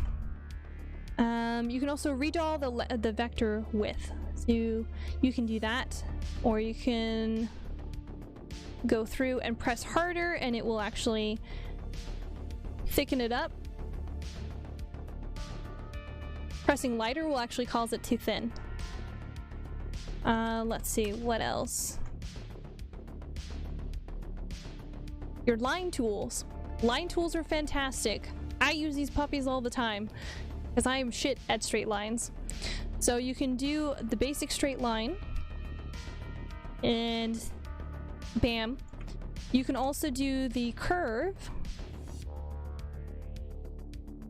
which is fantastic if you need a really like nice, long, smooth curve to be able to add, I don't know, something on there. It's really nice. But another really good kind of combination of tools that I always recommend. I use the figure line tool all the time. Yeah. Another really good kind of hack is if you do the shape tool and then you go through and say, for example, say it's a like a stained glass window or something, or you know, whatever. And so you're gonna grab your lasso tool, you lasso it, you go through, you do your free transform, and then you can put it on the wall, and bam, you have stained glass. And you know, you have whatever coming through. But yeah, if you have an issue with a pattern on a t-shirt, boom, draw the pattern straight, warp it with the mesh tool until it actually fits on the figure, or you can use the free transform and allow it to be fitted onto flat surfaces. But yeah, let me tell you how much the Eclipse has like saved my life. It's a fantastic tool. Let's see, another really good one. How many have you gone through and actually downloaded any brushes? Because let me tell you, you can get some really fun ones. It's a sweater. Here's blood. Oh no, this is torn cloth. Let's see, effects. It's flowers. I've done brushes. Same here. There are a couple of things that you can download that are like effects. I assume you know the stuff about your fill tool. Your curve ruler, your figure ruler. Honestly, the perspective ruler is going to be the one that you're going to use like a lot, versus the symmetry ruler is also going to be another one that you're going to probably use quite a bit, because you can just set it down and then go whoop, perfection. But yeah, here's another really fun one that I absolutely wish I had learned. Drop yourself a I was laughing because I was reading a webcomic and I could tell they used one of the pre-brushes I have. Oh my god, I love to do that. Like when you come across a brush and you're like, I have that brush. I'm like, oh my god. There's one particular brush that I absolutely love. And when I see somebody use it, I laugh every time. Let me think. Let me see if I can find it real fast.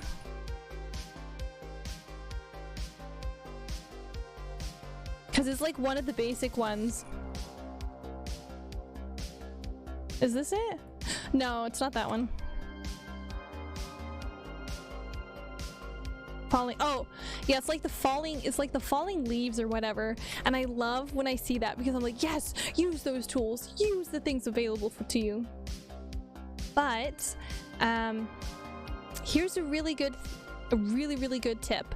So say for example that you have shoelaces. We're gonna do shoelaces. So I'm gonna drop the lighting on this down a little bit here real fast. So we're gonna go ahead and I have to pull this over a little bit so you can kind of see what I'm talking about. Actually, we're gonna do it this way. Pardon my setup here. Okay. So we're gonna drop this down, and here in effect area, have you seen the chocolates brush? Yes. Perfection. So over here in the effect, you're gonna go and actually hit the border effect. You're gonna change the border effect to black, and then what you're gonna do is you're gonna go ahead and draw. Make sure the inside of your line is white. And this is a really good thing for hands.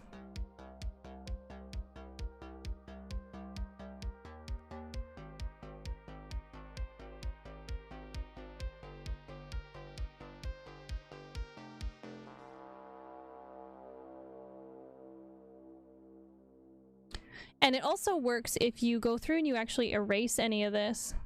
It keeps the outline around it. So what you'll do is you'll actually go up to the top section into your settings here. Oh, you could not even see what I did. Okay. Dang it. So basically, as you go through and draw, it's going to leave a black outline, and you can actually expand or minimize the outline. And then what you'll do is you'll go up to a layer. You're going to go down to rasterize. So this changes it over into a rasterized color. You're going to go to edit. You're going to go down to convert brightness to opacity. And then you can actually go through and you can color these. Boop. If I do it correctly, sorry. Drop another raster layer below it. And then you can color in. And you're good to go. Which is very handy if you need shoelaces, any kind of lacing effort, if you need to like have help like roughing out like a hand or limbs or anything else like that, and that is fantastic for that. Yeah, it's very, very cool. Like, so the way I do a lot of my framework for my for all of my overlays is that's what I do is I set it up, make sure white is the color you're drawing with, you change the border to black, and then I will go through and then do all my vine work.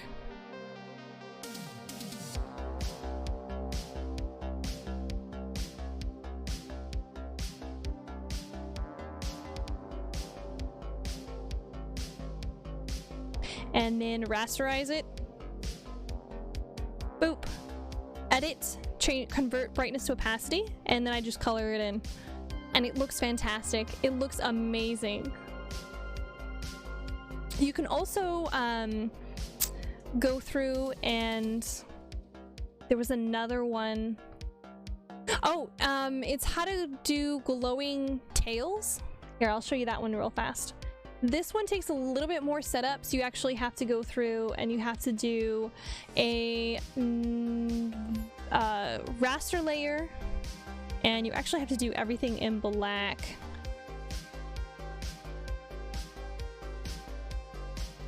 And then you do a vector layer, and then you do a gradient map over the top of it. See if I do this correctly.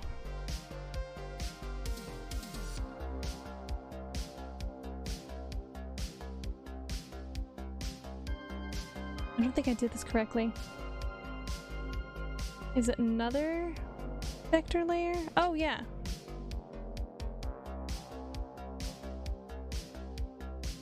And then you draw in white. I may have to check my notes, but there's a way to set it up so you have these like really pretty glowing trails. I'd have to double check it because I have like the method written down, but I don't remember off the top of my head how to do it. Another really cool thing, I will actually show you on my actual line art here. So if you grab a layer, so I have my thigh layer selected here, and you go through and you add a vector layer on top, and you go through and there's a little icon here. It says clip to layer below, and it gives you a little red line next to that. So what you do is you choose a color. We'll go ahead and do super pink so you can see it. And you grab your pen or whatever, and you can color over. If you have it clipped to line art, it'll clip it just to the line art, so that only that line art is colored a different color. If you unclip it, you can see the whole entire lines. If you do a vector layer, if you do a raster layer and you do a big coloration section, let me drop that stabilization down. Boom. And then you do another raster layer, clip it to that one, and you grab another color. Then you can go through and you'll color over only in that color area, which is really nice. So say for example that you have a section of line art here, and you're like, oh, I need to make sure that the knee pad itself is blue. So you'll grab your blue or whatever color, grab your pin, and then you go over the line work so just the knee pad is blue.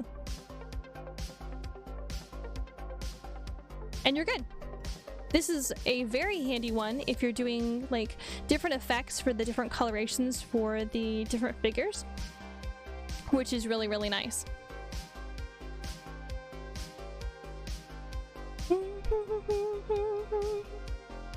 And you can, another really thing that I absolutely love, how much have you gone through and looked at in regards to, let me think,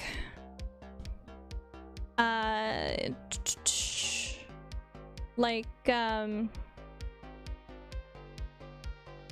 do I explain it? It might be easier to show it than rather explain it. Hang on, let me open up another, something else here real fast. I'm sorry guys, we totally got derailed, but this is, I love doing stuff like this. Okay, hang on, we're gonna do Chats. We're gonna do Chat's Halloween costume. Okay, so we're gonna be on this one here real fast. So say for example, you want to change the color of a particular area, or you want to do an effect and you want it to only touch a particular area. So I'll show you here. So on this, we're gonna go ahead and go down. I have my colored sections and stuff all labeled. Did you know you can change the coloration of your things? So you click on a layer you want to color, you go up to the little kind of empty square here, it says change palette color, and you can drop it down to any color you'd like. Hi Joker, hi. We're doing an art kind of lesson thing here, so we're going over some tools in Clip Studio. Sorry, it's gonna be a whole lot of weird information and I'm talking a little fast. I just love teaching people how to do stuff. But so say for example you want to go and put, like, say we're gonna put a pattern on just this the cap area, just this light green area. So you go over to the auto select, and you can do refer editing layer only. You can do refer all layers, or refer selection for referred layers. Honestly, refer all layers, what you do is you go grab, say, the color, and it will put a really nice outline, and you'll do a, you'll make a, either a raster layer or a vector layer. You'll make sure you're on that layer, and then you will go through, I'm sorry, this song is, I'm gonna skip forward a little bit. There we go. So you'll grab maybe your pattern brush or whatever you'd like to put on there, and then you're going to just kind of draw on your new layer, and it will only put it inside that area. So say for example you want somebody to actually have cross hatching on their clothes. Oh, that brush is a little thick. Let me show you with the different brush here. This one. If it was bigger. Cannot see that. Hold on. Hold please. Oh, I needed that one the other day. Yeah. Here, let's do some chunky noise. There we go. And boom, you have a pattern on just that area. If you need to add an extra area to your layer, so say for example, you are like, oh, I need to add this area on. If you hold shift and you click on the area that you want to add to it, it'll add to it. You can go ahead, hold shift and click, and it will expand that area. Same thing, you can do multiple areas. Say here, we're gonna highlight all of the green, and then we're gonna do another layer, boop, and we're gonna color this with some green polka dots. So you grab your pen, and you can go crazy or whatever, and it's only gonna be in that green area. That will save your life.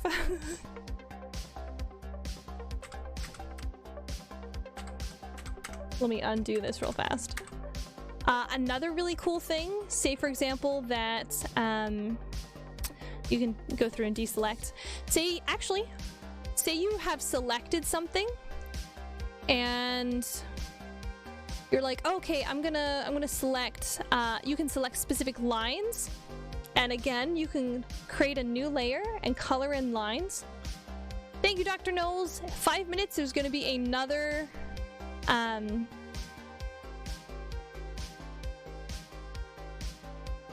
oh, helps if I actually grab the correct layer to do that on. So my line art's up here, my bad.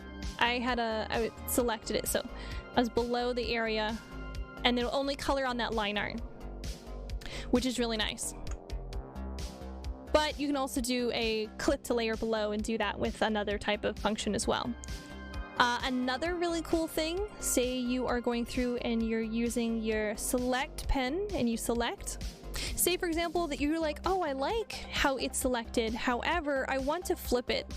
So instead of selecting, say, your figure, there is an option on here which is invert selected area. You click that and it flips it to everything outside of your selected area, if that makes sense. Like here, I'll show you. So everything outside of that selected area, oops, I hit back accidentally. Everything outside of that selected area is going to be colored except for what you've selected. So yeah, there's a whole bunch of really cool fun functions.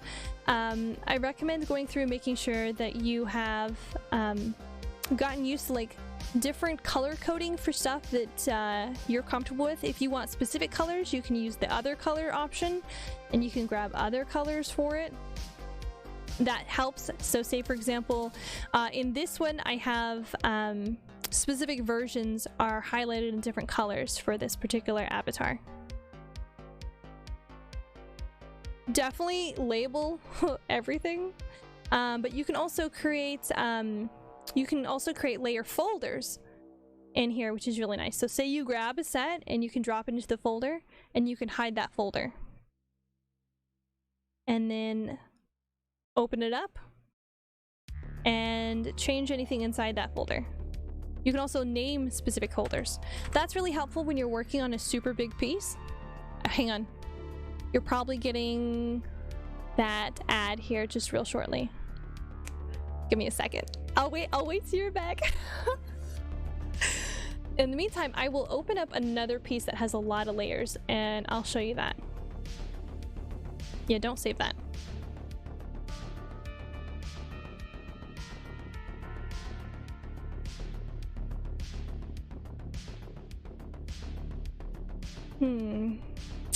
Let's see. Which one has a lot of layers in it?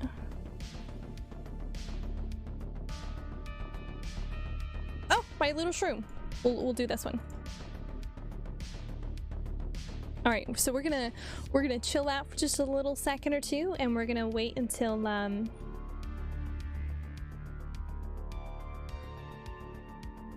this one does not have a lot of layers in it.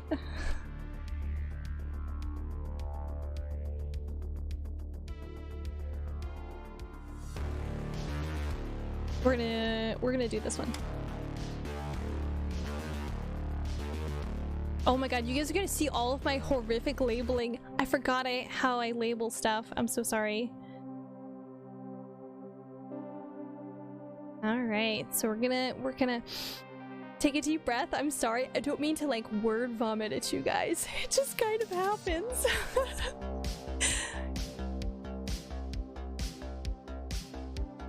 All right, so we're gonna wait a full, probably about 2 full minutes.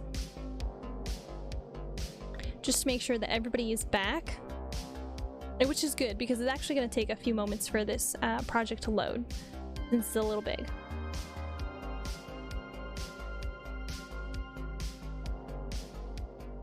Okay, you guys may recognize this one. This is the Live 2D Witch that I'm currently working on for our holiday big thing. Your word vomit is fun. I'm so sorry. It's just a whole lot of blah, blah, blah. Okay, so adding in different areas within. You can also do multiple different layers inside of your folders. I think I really optimized this one so it's not quite as many. But yeah, you can hide, show entire layers. There was something specific I was going to show you, I don't remember. Oh, the different lighting stuff on here. So if you click on a folder and you go up to your blending mode, there are actually a couple of really cool things on there that you can go through and play around with. So I'm not sure exactly how much digital art you've done beforehand, so I will show you on the bangs. Because if this one gets messed up, I don't really care. This one, there we go. All right, this is the color. So you have darken, which just darkens it. Multiply, which keeps it dark, but it allows you to see through it. You have color burn, and that actually goes through, and it gives it a warmer tone. You can do linear burn, which darkens it, but it tends to give it kind of a cooler tone. Subtract, which will take it down to the opposite end of the scale. Lighten, which of course just lightens it. Screen, which allows you to see through it, but it tends to really lighten everything. And I apologize, you can't really see this example very well because it's only showing on the hair. See? Ah, there we go.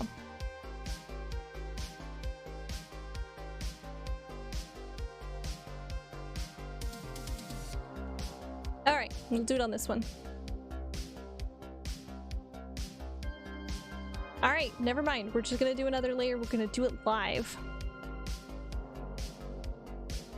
We'll stick with this really nice, lovely green color.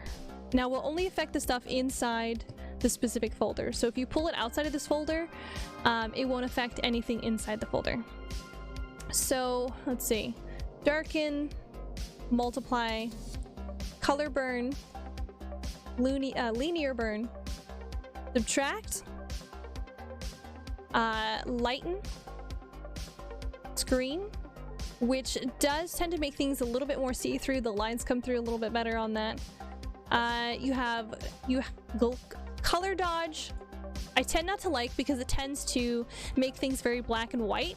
Glow dodge tends to pull in the color from whatever you have underneath it. Add, which is a different form of glow, but it kind of drowns out a lot of any darker colors you tend to put on there, like blacks. And add glow, which is basically just an intenser version of the other one. Overlay. Hard light, oops, I skipped down, and then soft light. Soft light is really fun if you want to tint something. Like say you have a specific light source that's a particular color, you just want to tint everything. Hard light, we basically allows it to be see-through, but really pumps up that color. Difference, I really love to use difference. It will flip things to the opposite side of your color wheel. So because this is green, it switches over to purple. If I had red, it would, if I had blue, it's gonna switch it over to a red. So I'm gonna switch and convert to colored drawing. And it switches it over to, from blue to red. Another really good one is Vivid Light. It gives you really nice, pretty glow effect when you have colors that stand out a little bit more. Let's see. Exclusion is another really good one. It does basically the same thing as difference, only on particular colors, it's much lighter than difference for exclusion. Darker color, which does not work on any of the lighter colors. You have lighter color, which works great on getting rid of any darker colors. Divide, which actually will take it over across the opposite side of the color wheel and will lighten it up considerably. You have Hue, which just basically tints that color onto the one below it. Saturation, which will play around with how intense your coloration is, of course. Color, which will actually just apply the color and not affect any of your line work. And then you have brightness, which will take it into kind of a gray area. If you notice, the line work is now just all gray. But yeah, that is basically it. So say, for example, that I really want to we'll add some shine onto this. So what I like to do is I will grab a color that's fairly light. We're gonna do like a really nice blue highlight or whatever. And we'll do this, and then we will change this over to, I like to go ahead and do glow dodge, and you can drop this down a little bit and then add another one on. I'm gonna go ahead and make this color preemptively glow dodge, drop down my size. Too small.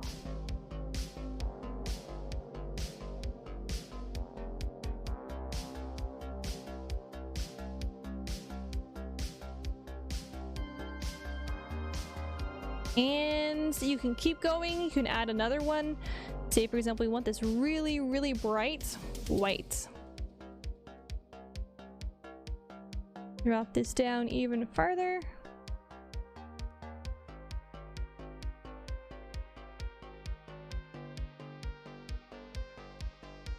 And ta-da! That's the way I do glows.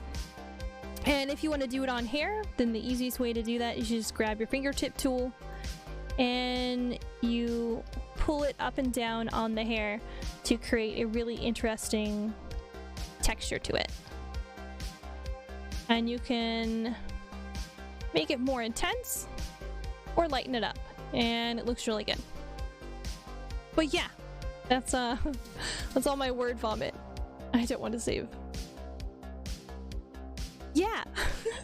Sorry. I didn't mean to like suddenly get super distracted, my bad. Just like to share all kinds of stuff. Oh, another good thing. Oh, hang on. I have to open up another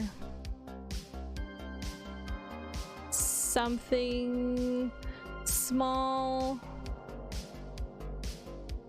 All right, we're going back to chat's avatar. Okay, there is a section over here on the side that if you hover over it, it's changed layer color. So I'm gonna go down and I'm gonna we're gonna grab our mushroom top again. So this particular pink and green layer.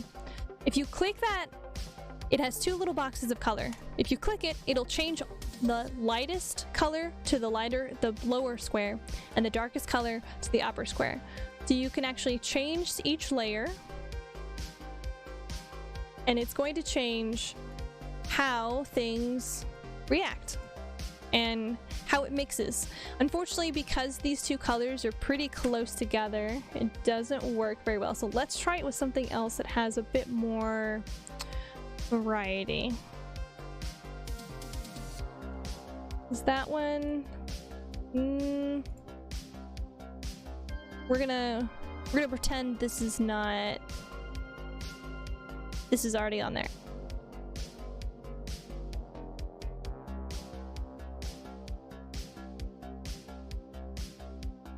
and then it gives you the different shades for the different options.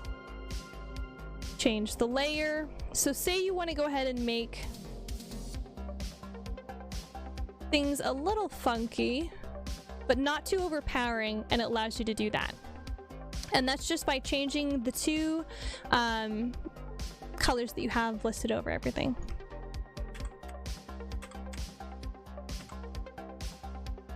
Yeah, that is very handy. Say for example you're doing skin. Let's go ahead and do a little bit of skin here real fast.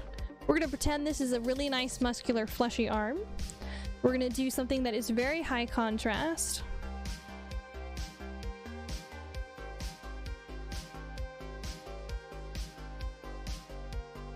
We're gonna do something mid. And then do something very dark. We apply that, and we're gonna go ahead and make it kind of fleshy toned. And for this one, I will grab kind of a light pink. And then you can go through and you can adjust as much as you need to for the different coloration. So say you need to really quickly color something, or you want to check how good you have your gradients, that's a good way to do it. But yeah, I think that's about it for Word Vomit right now.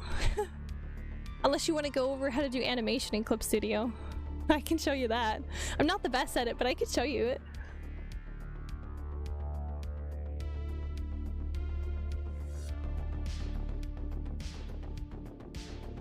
But it depends on which version of Clip Studio you actually grabbed.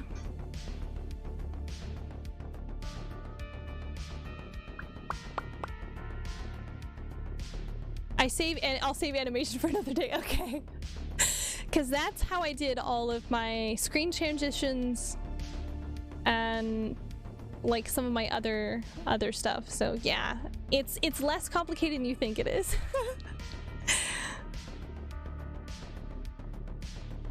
You can also set it up to rotate and flip your canvas. You have your handy buttons down here at the bottom. You can switch. There's a reset. Boom. You can also go through zoom in and out in case something stops working. You can do a full-on rotate just by holding the buttons as well. But yeah. Yeah. I think that's about it for right now. I don't want to overwhelm you, and then I have already thrown a whole bunch of stuff at you. Off the top of my head, I don't know what version of Clip Studio I use.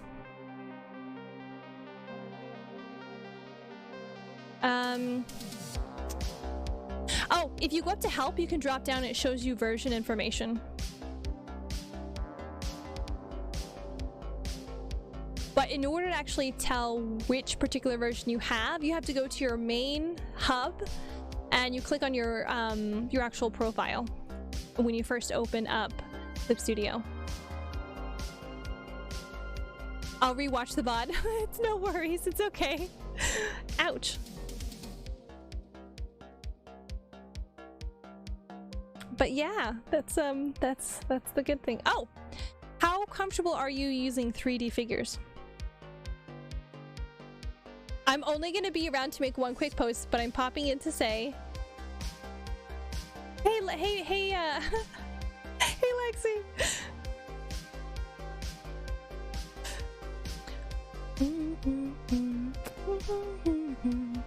It's evolved. We're just doing some learning here.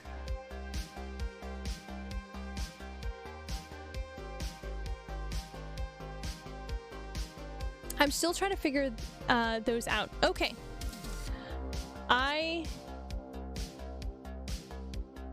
Here. We're gonna open a new one. New... whatever this is. Alright, so I'm gonna go ahead and hit save on this. Double tap that save.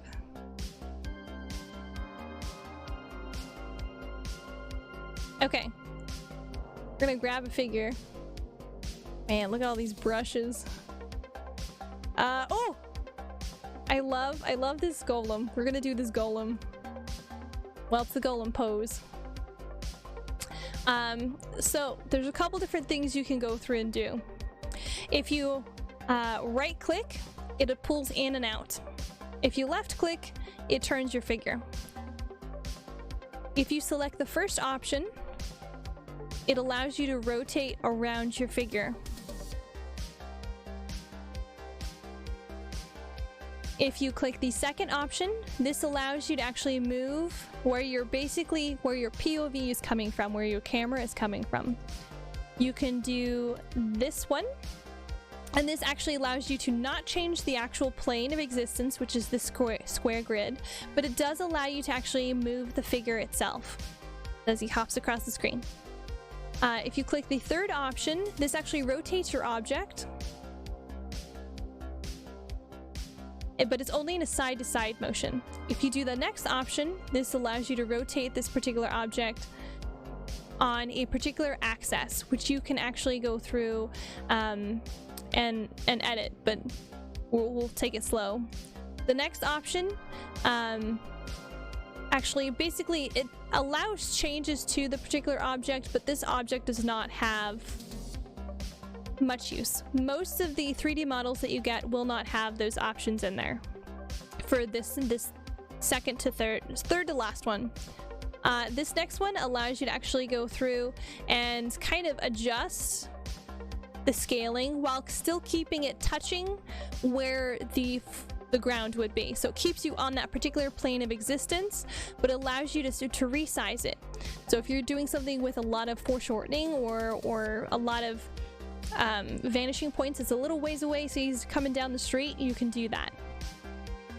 This one allows you to attach objects onto the particular being. So if you add another person on, or if you add an object on, or anything else like that. I usually tend to recommend sticking with just the first couple of options, where you can rotate the camera up. Sorry, I didn't mean to grab you, my dude. Rotate the camera around, where you can actually move the guy around, or just the basic zoom in and out. And the different options down here, or you can actually show your object list, which isn't going to matter if you only have a couple of items on. You can specify your camera angle from a preset, so you can look at it from here, here, here, here, you know, just basic stuff like that, which is always really nice. You can center the object on where it says the plane is. You can go through and you can place the model on the ground. So say, for example, that you have lifted this guy off and he's flying however high. So you can hit that, boom, and it drops him back down to the plane or the basic ground. You can go through and you can save. Say you change something on the model, you can hit save it as a new preset. You can flip it. So whatever you've clicked on has been flipped. So we can grab that, flip it. Oh, he reverted back to normal. And the reverting is just the revert to default pose. You can reset the model scale. So say you've gone through and changed and edited this. So the next one is going to be reset the model rotation. So say you've gone through and you've rotated him like this, and you just gotta whoop, whoop, whoop, and he's back to normal. Or you can hit Control-Z depending on how long you've gone through it. You can also save the body shape as a new material that you can use later. It does basically the same thing as the this is register pose, this is register the body. You can do a pose scanner where you input an image. Say you take a selfie or a picture, and then you select an image that you want to pull the pose from. Sometimes it gives you some weird results, and it does enter it into their database. So it depends on how weirded out you are by them having that information. Another good option is you can lock and release select joints. So say, for example, you're like, oh, I really love when hit this arm angle, and you can go through and you can lock it. So it will no longer move, but everything else will. In that, bam, single sight. So he's hanging from his wrist. The next one is to just basically remove the lock on it. This one is adjust body shape and size of 3D drawing figure in detail. This is going to be your sweet cheat code for everything. Oh my god, I love this song. I'm so sorry. So this one allows you to go through and you can change the size of your particular model. You can give him that fat dumpy. You can make them taller. You can make them shorter. Let me tell you the interesting combinations you get out of this. You can also go through and you can increase and minimize and make it real tall, all the different sections. The only thing that's pretty limiting, in my opinion, is you have the torso is set into one, you have the hips set into one, and then you have the legs, and then the feet. So it would be nice if there was a separate thing for just the thighs, but it's okay. It's fine. You can just do the basic height. You can do the head to body ratio just by itself. We'll put him in his initial shape. You can also go through and you can do pre-done poses. You can do different perspectives. Say if you want to work on shadows, then you can go through and you can change the light source, where it's coming from. You can change the color it's coming from as well, if you'd like to work on that. There's a secondary menu that, if you had, when you get a chance later, just kind of poke through it and take a look at it and kind of just play around with it. You can download different particular poses. So like this one, you grab a pose, you drop it onto them, boop, and it changes their pose. But yeah, I have a whole bunch of stuff that I've downloaded. I'm so sorry. You see all my brushes, all my poses. Definitely a lot of texture stuff. So yeah. Screenings, different things. Oh my god, all my brushes. Oh. All my textures. And we're not gonna look at any of those anymore. But yeah! That's the basic use on how to use some of the figures. It's pretty much very close to the same stuff that you'll run into in Vroid, where the left click does one thing and the right click does something else, with the zoom and then the rotate. And then on these particular areas, you have each of these lines does a different direction. So this will rotate it. Here, we'll foreshortening.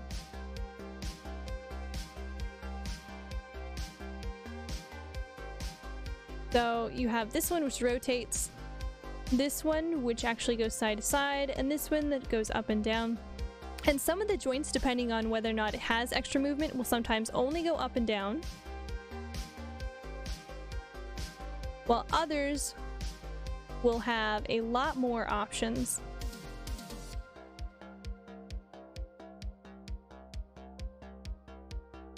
Which will give you some interesting results. If you ever do something incorrect, you can just hit Ctrl-Z and it'll take it out of it, so you don't have to worry too much about moving too many things. Another way to go through and move the particular figure is by grabbing these particular points. And what it does is it moves the entire body in accordance with those.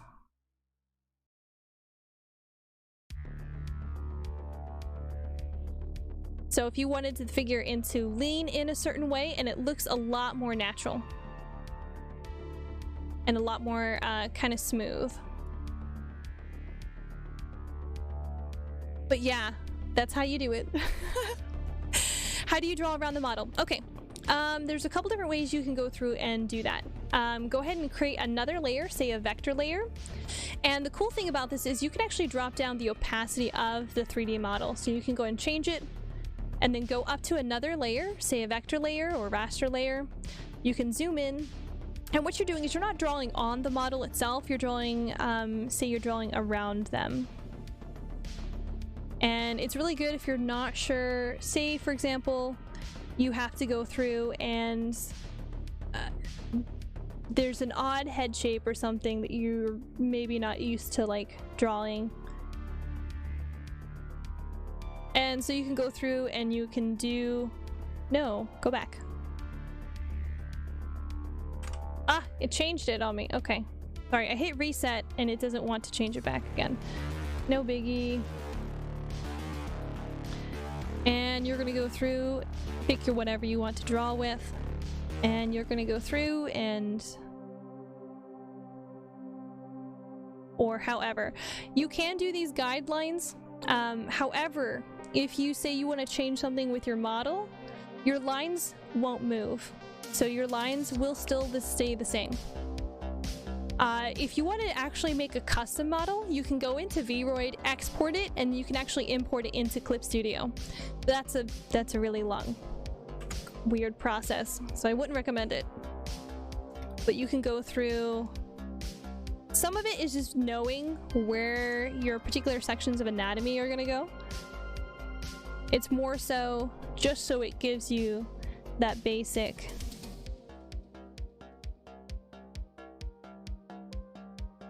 area that you know where things go.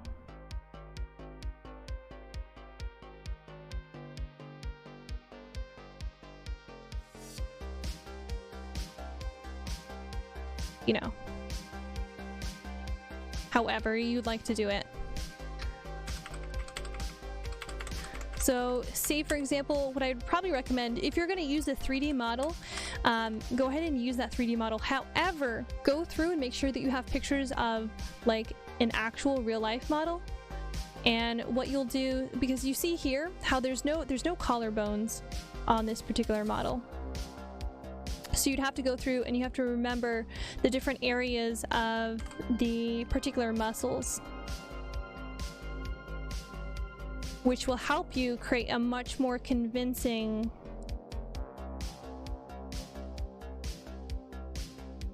kind of body shape there. So again, you know, making sure, because there's no belly button, but if you look at where the top of the hips are, the divots for the hips, and the main center line, the belly button's going to probably be about here, since it sits pretty parallel to your actual belly button. I tend, if I get really stuck and a 3D model is not helping, like say for example for the section for boobs, because boobs are not on here they're not very well done, I should say. Do center line,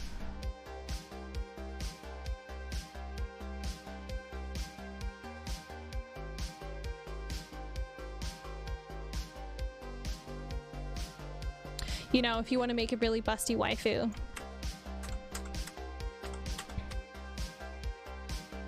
Look at references, even if you use a 3D model.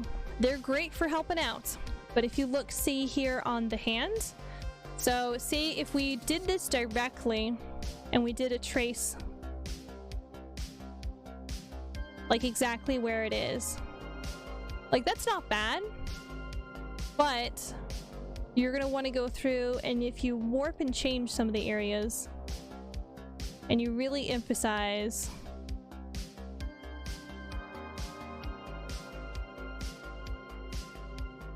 and then it gives a different look than going through and following in on the particular character or the particular face.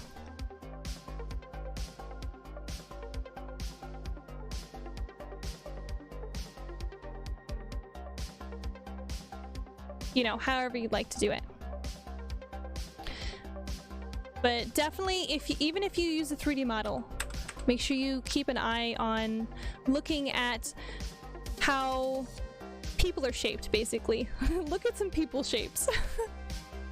And I'm sorry, we're probably getting ready to hit a, so say for example,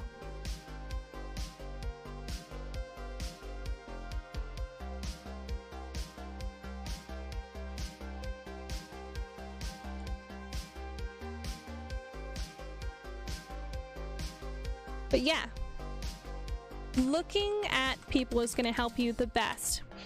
Mostly get this a 3D model if you need a particular pose or to look at it from a certain angle. Hang on, and we probably have a commercial going here now. So I'll give it just a second, wait just a bit. While this is happening, let me go ahead and close the door. Sorry, I had the hiccups. Let me go ahead and close the door because the cat just opened it. Give me a second. My model's gonna go crazy.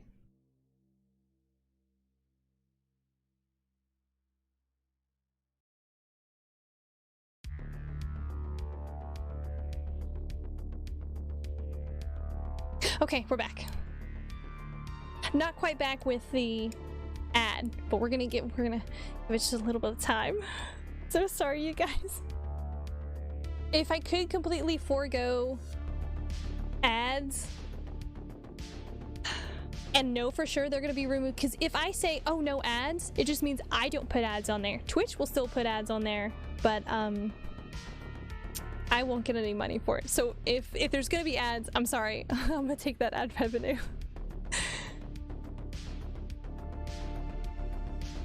Yeah. Definitely going through.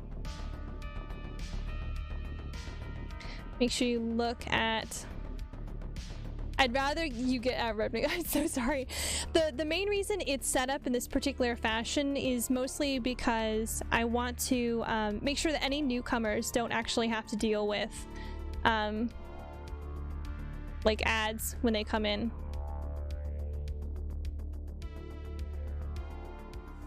I'm gonna give some Ken Barbie man.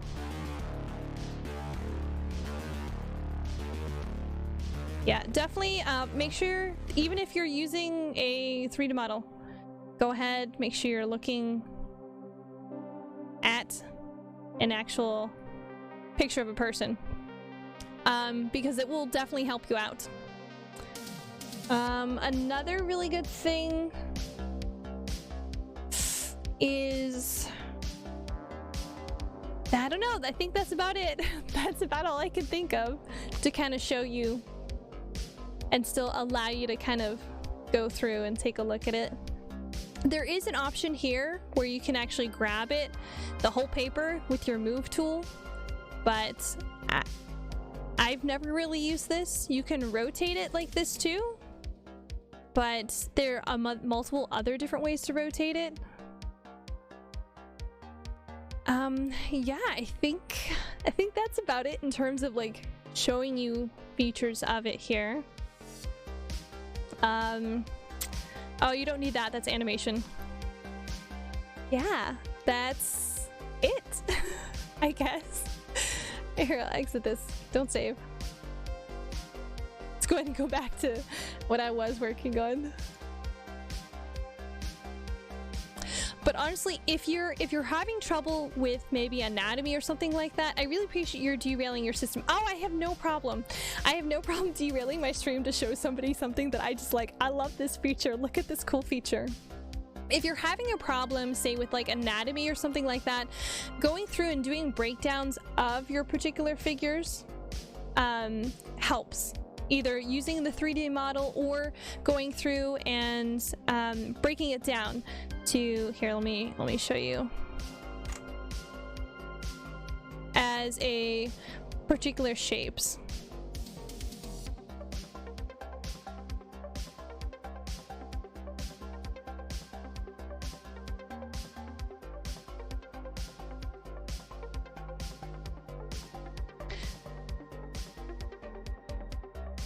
And that helps as well. But yeah, use the 3D model, kind of get used to it, but don't overly rely on it. But let me tell you, if you're not sure and it's too awkward to kind of do the pose yourself and look at it in a picture, so the way I tend to do stuff is either I do it, I have somebody else do it and send me a picture or video, or I will use the 3D model. For facial expressions, especially teeth, I have a little mirror that sits like right over here and that I look into and use that as reference for expressions and stuff like that. So yeah. little tips and tricks, and I'm sorry if it seems kind of preachy or anything else like that. also going through and looking for like cloth. If you, sorry, I'm just gonna throw out a whole bunch of art tips and stuff now. If you look, because this particular this thigh here, let me change this to a different color so we can go and see this here.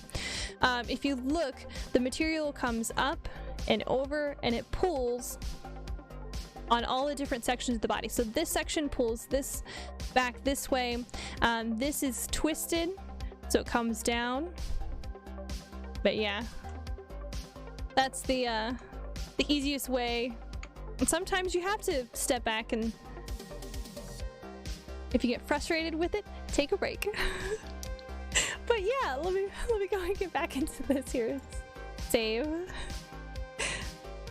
And I'm not saying that you can't do cloth or you can't do all anatomy or you can't do those things. This is just general tips that I had trouble, incredibly so, with at the beginning of getting into digital art, because your brain understands how to do it on paper because you get like the feedback from the pencil and you have the pressure and scaling and all that other stuff, or paint as well. Paint also does a really good amount of like physical feedback, and digital art doesn't.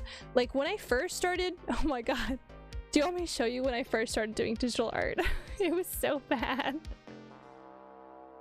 So this is about the same level that I do my IRL art on, but I can't do it as often because I have carpal tunnel and we have so much fun with carpal tunnel. Let me see if I can find my first ever digital art piece. The sketches? No? It's somewhere hidden in here. If I find it, maybe I'll post it. Or is it in here? That's a picture of the goblin. He's a little baby. I don't know where it went.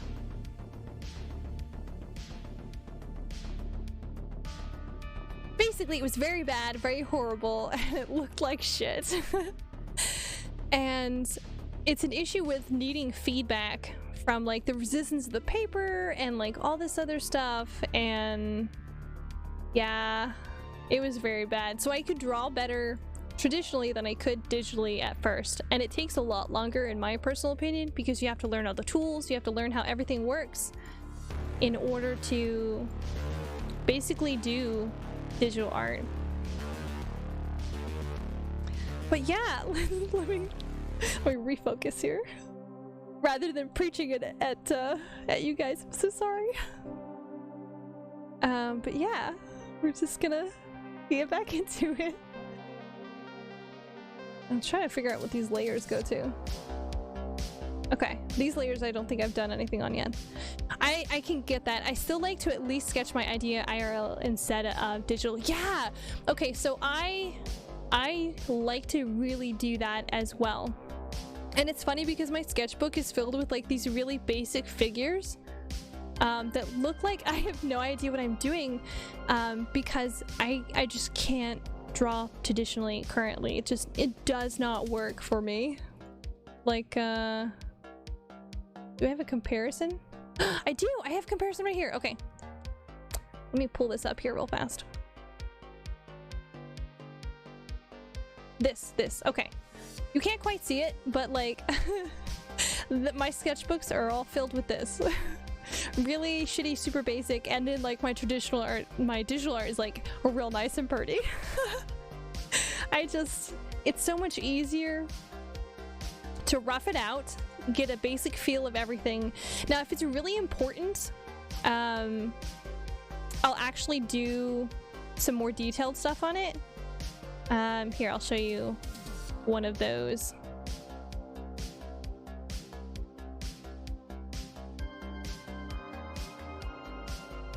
Here's a good one where I had roughed out basically the angle and the stuff that I wanted to do, and then I did the details that I really wanted to keep, like the shape of the lips and the nose and everything. That's kind of how let me tell you, it was so freeing when I realized I didn't have to do all the details. I could just take what I wanted and digitize it, which was so much easier. And yeah, that's how my sketchbooks looks. It looks like shit, but you know, it's so much easier realizing you don't have to actually draw everything traditionally, because as long as you have the general idea, you're good to go. That's why a lot of my sketches that let me hit save on this, that I actually send to people, where I'm like, okay, here's what I'm gonna go ahead and do, here's the rough, and they're like, okay, that's good to go. Or here's another rough that I've sent. Let's see here. Oh, not that. I cannot send that on Twitch. They would ban me.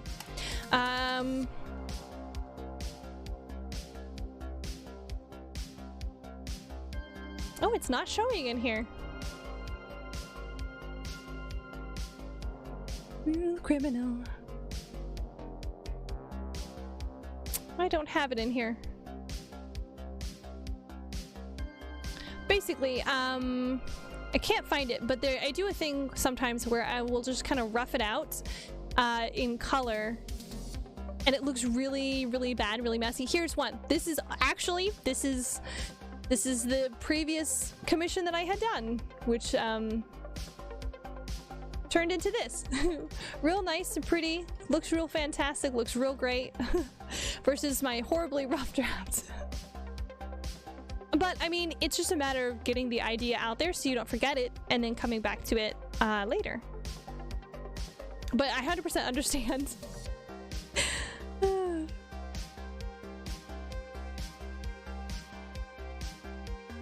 And let me tell you, I absolutely, like, when people ask me, like, oh, let me look at your sketchbook, I'm like, are you sure you want to look at my sketchbook? Because it does not look like an artist sketchbook. It looks like someone who thinks they can be an artist. And that's on my really good days. Especially, like, man, always stretch. Never go cold turkey. And stretch often. Save your joints, save your muscles.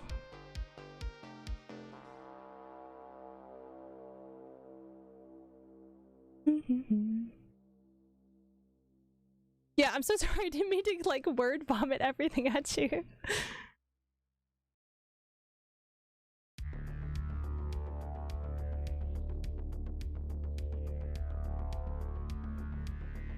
Reading this.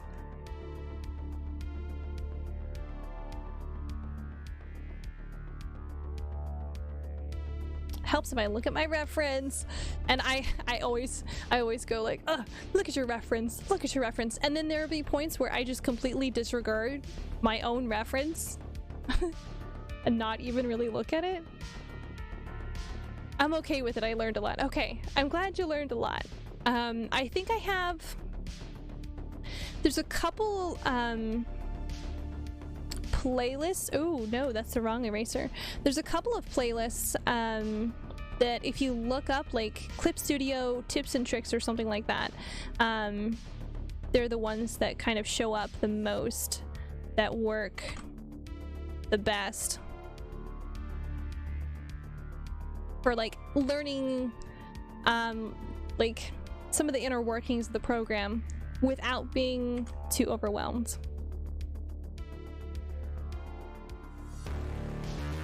I'm excited to rewatch the VOD and play around with some stuff. Heck yeah, explore, like, start a project that you're not really super invested in, maybe like a cute figure or something really adorable, and here, I'll yell at Nightbot for you, and just kind of play around with it, kind of just get comfortable with your tools. There's a couple of pieces that I did that I was working on, like, here's how to do like painterly stuff. Let me see.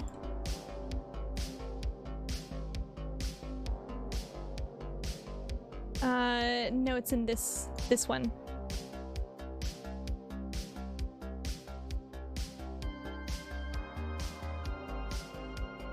There's a couple where I was like, here's where I'm gonna work on, here's our work on the comic stuff. This is when I was working and I was learning how to do like web comics, and like I did this and, you know, was playing around with the different stuff. And then, you know, there's another one where I was playing around on how to do some of the stuff with like lighting. Let's see, where's that one?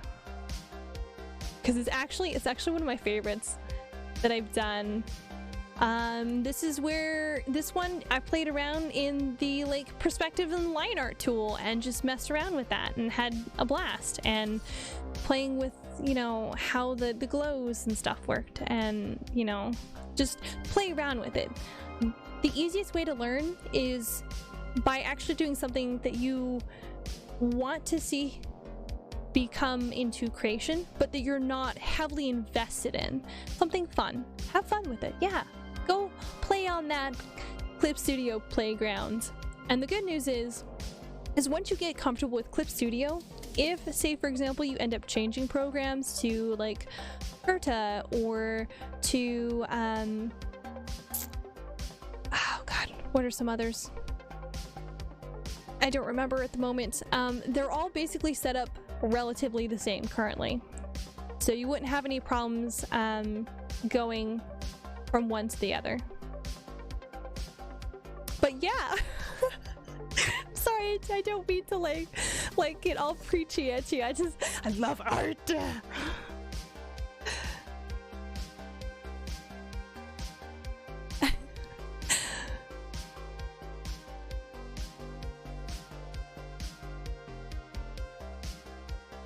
There we go.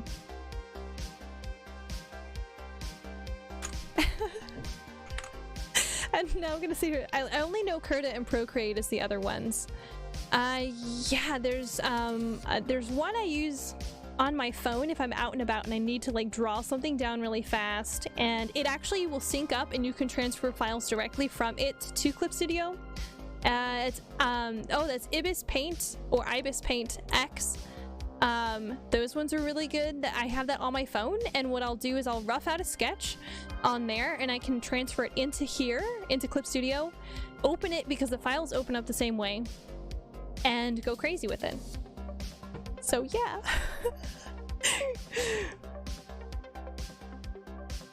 Like, and I always tell people, don't judge yourself by how somebody else uses something. If you use a tool and you're like, oh god, I hate that tool, don't use it. Don't stress yourself out thinking, oh, I need to use this because this other artist uses this, or I need to go through and do things a particular way because somebody else does it a certain way. Don't. If you want to use a tool to do, oh hang on, my tablet just turned off, to do and go a certain way, don't stress out about it. Do what's comfortable for you. Let me turn my tablet back on. I'm sorry. Sometimes it just turns itself off. I think it's because the adapter I have it going through gets a little hot.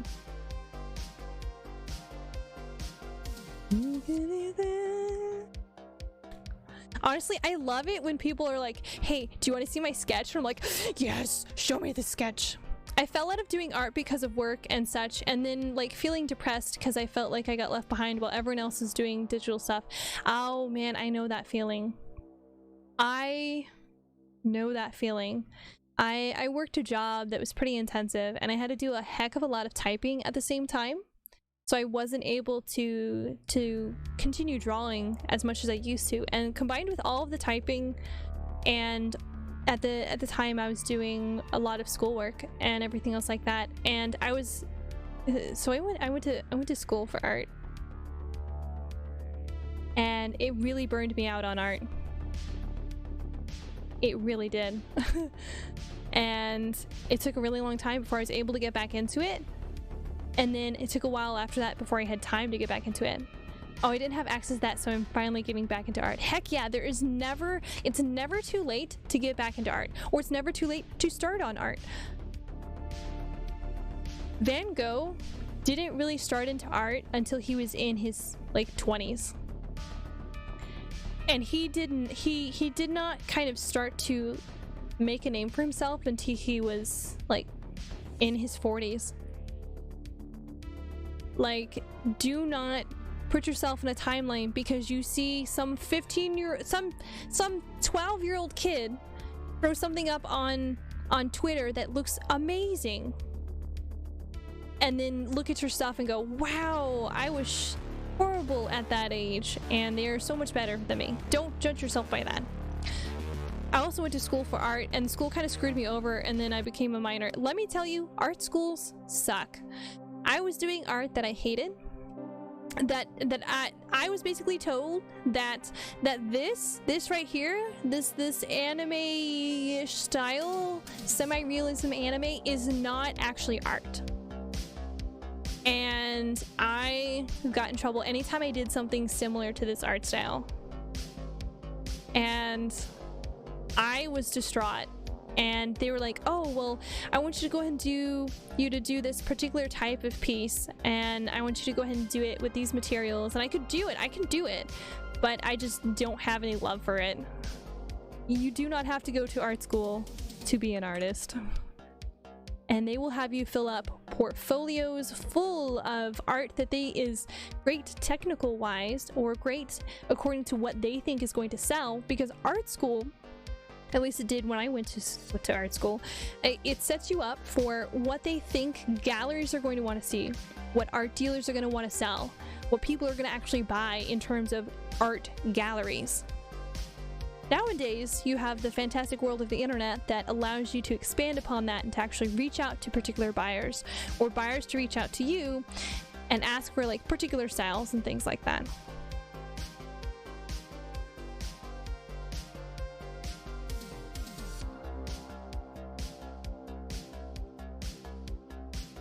But yeah, I'm so sorry. I don't mean to get so real with you guys. It's something I'm really passionate about. I'm sorry. Now, I do know nowadays that they have changed the way that they do, art school and stuff like that, and things are a lot better and meant for like the digital age. So if you want to go to art school, do art school. But just be aware that art school may not be the best for anyone who's like starting out, or anyone who is, getting used to stuff like that. I hope to be someone like that in the future. You're already someone like that. You're already doing it. You don't even realize it, Sassy. You're already doing it. You are already passionate about stuff. If you weren't, you wouldn't have asked questions. You wouldn't have been like, oh, well, go ahead and show me, or let me go ahead and I'll have to get into it later. Like, you are already making plans. You're already there. You just don't realize it yet. Oh my God, thanks for coming to my TED Talk. I'm so embarrassed. I'm so sorry. But everyone has the ability to be an artist. It's whether or not you pursue it and continue with it. An artist is only an artist because they don't stop drawing. And you don't have to be drawing constantly to be an artist. You can take hiatuses. The same with being a streamer. You can go and you can stream for months at a time, or you can draw for months at a time and then take a break for like 3 years. That does not mean you're not an artist. It does not mean you're not doing something that maybe is a little more important, but you'll come right back to it later when you get the chance. A doctor is not a doctor. A doctor is still a doctor even when they're on vacation. Even before they get hired, after they finished med school, the second they do that thing. Oh, by the way, Admiral says hi. Hi, Admiral. Sorry. Well, this is definitely got way off track. But yeah, don't especially nowadays with all the social media and the way stuff is set up, don't compare yourself to anybody online. Like, the easiest way to avoid feeling bad about your own art because you're looking at other people's art, is to look at it and go, how can I steal from them? But not steal in like the sense of like I'm gonna take their stuff and claim it, but like steal in like how can I learn how to do that particular styling, or how can I learn how to do those wrinkles, or how can I learn how to do that hair? And look at it and study it from a technical sense, and then realize that, oh, okay, so they learned this particular way, or they did something like this, so I can do these lines this way, or something like that. And not be like, oh, my stuff sucks compared to theirs. Look at their stuff as a boost for your own stuff. Oh no, you got oh no, prepare yourself, guys. I'm already on the rant about don't doubt yourself, believe in yourself, basically. You are already have people that look up to you and go, oh man, I want to learn how to do that like that particular person. How did they do that? I'm envious of their work, and you don't even know it, because people come with all kinds of different skill sets, different kind of knowledge sets. Don't doubt yourself, and don't stop doing what makes you happy. Oh wait, I'm not even drawing the same kind of shoe. I just totally just be popping along. This is more of a military boot. So yeah.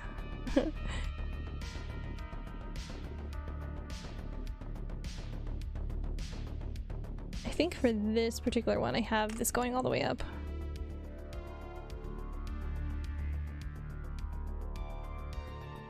Like, definitely, there are no mistakes in art. Channel your inner Bob Ross, but don't support the Bob Ross company because they're actually pretty horrible. That's a whole nother a rant for later. And definitely, you know, just do what makes you happy. Incoming ad! So sorry, you guys. It's gonna be in about 5 minutes. We're gonna have another ad. It's gonna be about 1.5 minutes long. It's to make sure our newcomers or anyone who comes in or raids doesn't have to deal with any particular ads at the beginning, so we can make them hooked so they stay here longer. No, I'm just kidding.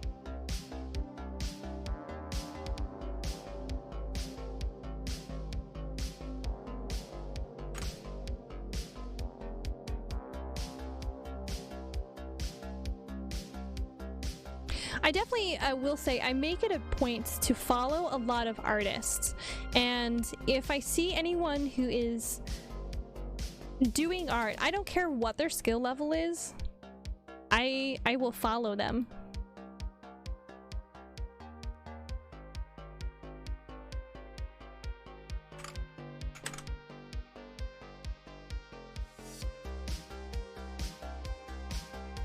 Because there is things you can learn from anybody. Even somebody who is super, super incredibly new may think to ask a question that you haven't thought of. Like, they're like, well, why can't we do something like this? I do follow quite a few artists, I believe. I think so, because I've seen some of your feed. Hi, Nemo! Hi! I'm so sorry. I wanted the streamer. Thank you. I'll take a big old sippy sip.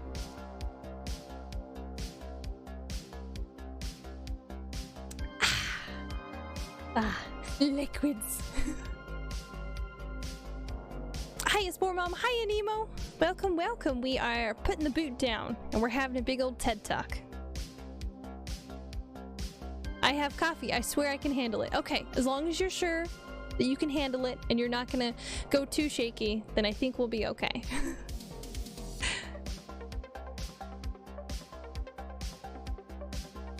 If you can handle it, you can have coffee.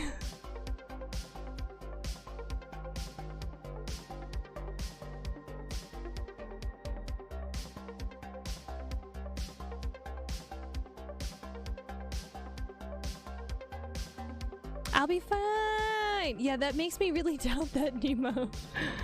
Are you sure? Are you sure about that?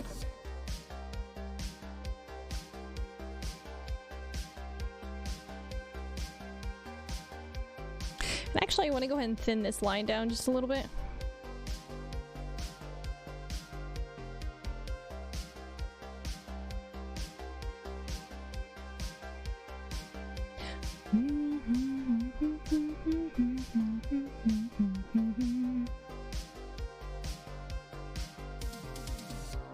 too thin. There we go.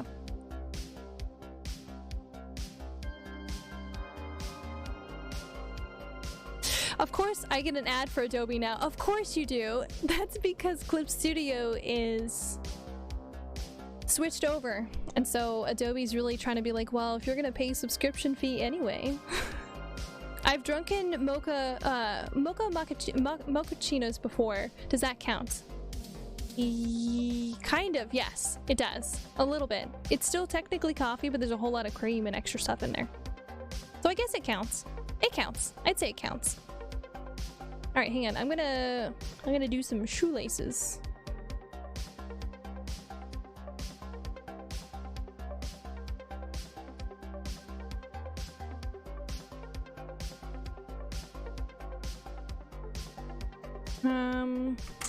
All right.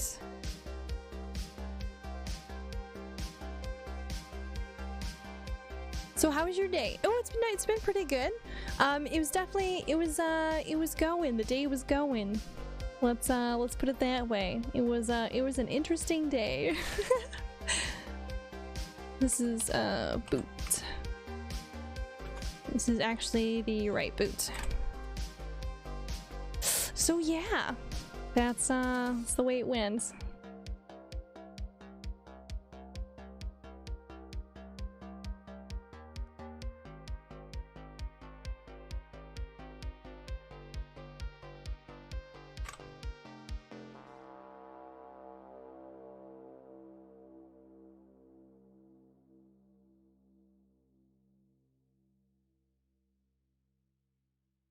Hope you have a good rest of your day and stream no spore mom. I still be here editing. Oh, hopefully your editing goes pretty smooth. Thank you for the head pat. Hope your editing goes really smooth and take a little bit of a break. Especially editing. Oh my goodness, that's a way to drain your soul.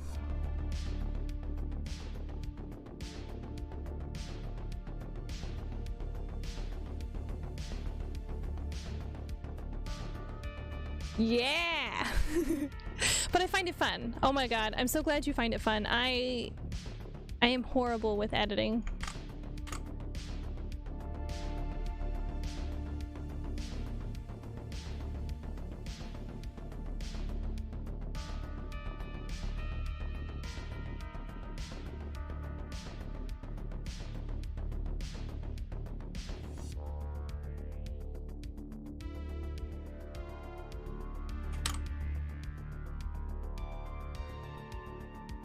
Need an editor? I don't know. I'm kind of just real lazy and I just save everything as a whatchamacallit highlight, and then eventually I download it, export it over to YouTube, and I only have edited like 2 episodes and I've done a highlight reel, but that's about it. I'm pretty lazy.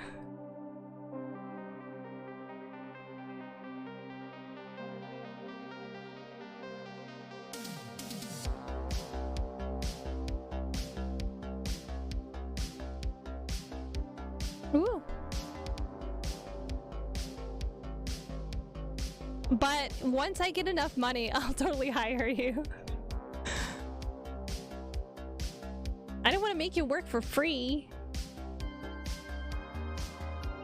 Or we trade. I do an artwork for you, and then you can edit a video.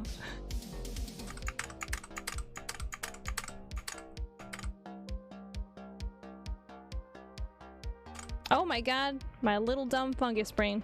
Seems fair. Heck yeah.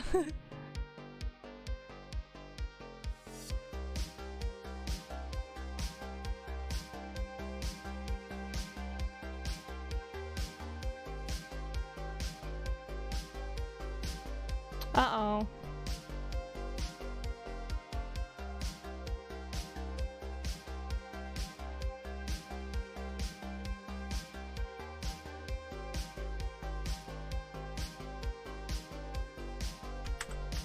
But that's an awful lot of work. You know, honestly, I should probably start to really kind of amp up kind of my social media presence. everyone always is like, oh, if you post your stuff to TikTok, you'll get a lot more engagement. But I hate TikTok, man. I don't know if I could ever actually use TikTok. I mean, I can do clips and stuff just fine. Just seems like a lot of effort. And I'm a little I'm a little lazy.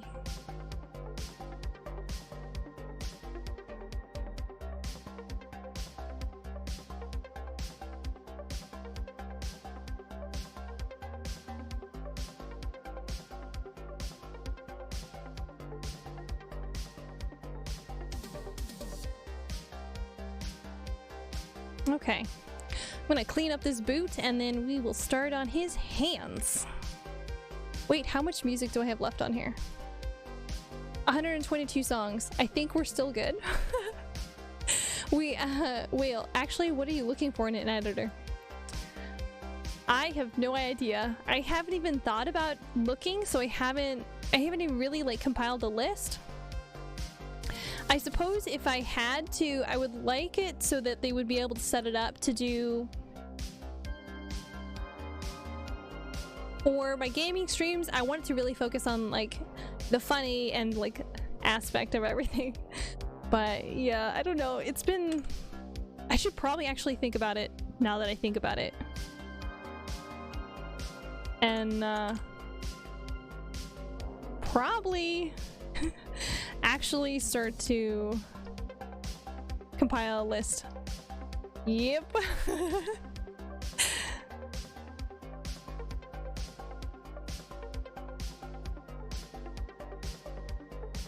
I'm gonna make this a little bigger.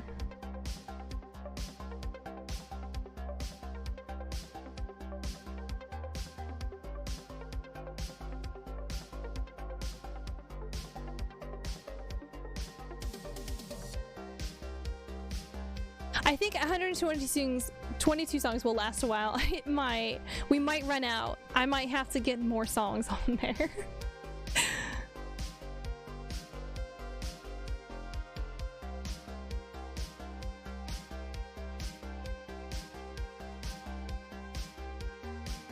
Sometimes I feel a bit bad for chat because I can listen to the same song for like 6 hours in a row. And I'm always scared that sometimes the music that I'm listening to separately will just kind of bleed in, and that's the only thing you guys will be able to hear. And I'm like, oh, chat will judge me.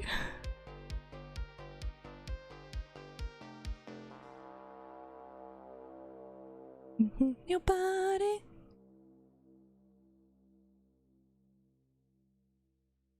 I vibe with Spore Mom as well. Okay. And remember, if you guys have a song that you want to listen to, or if you don't want to listen to something playing, just be like, hey, can we change it? And I'll change it.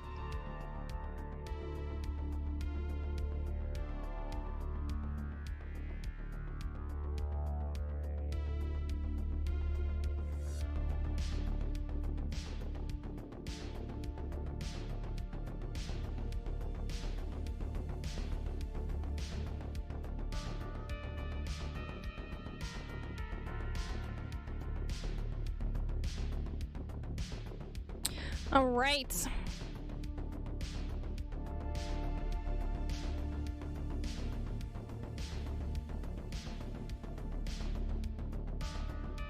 Ah, now that's a boot.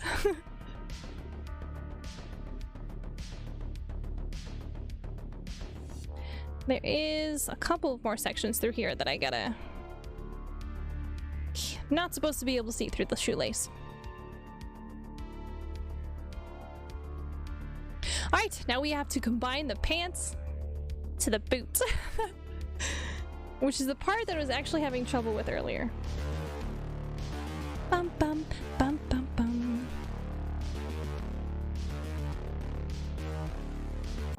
Alright, so because I like the boot, we're gonna go back. And it's in our confirmed color.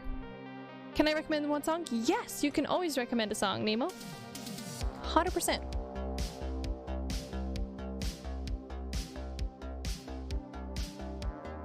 Oh, this is a repeat. This is on this list twice, so I'm gonna send it. Go ahead and send it in Discord. If you need the link, I can send you the link. Yes, in suggested songs.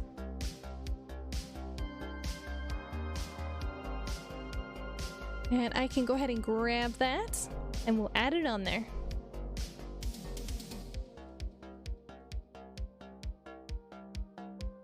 Better Call Saul! Or Sal, I guess is most people say it. Yeah. Let me go and add it. Boop, it's added. I have hit mix. So we'll see how it's all good. Okay. We'll see kind of how long it is until then. So it's in there somewhere. If it doesn't play before I end stream today, then what I'll do is I'll actually add it into the mix for next stream. Or next art stream, I should say.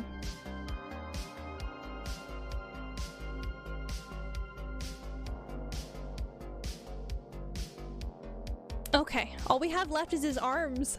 We're getting to it, guys.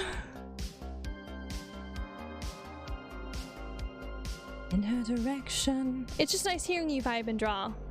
Honestly, I really like drawing with other people, but people I'm comfortable with. Like, I hate going to coffee shops and just drawing in the coffee shop. He's almost complete. He's so close. He's so close. I just have to basically do his arms and then, oh, some of the detail work. I have to do all the blood, some of the extra gore. There's going to be some money also flying around as well, so I have to add that.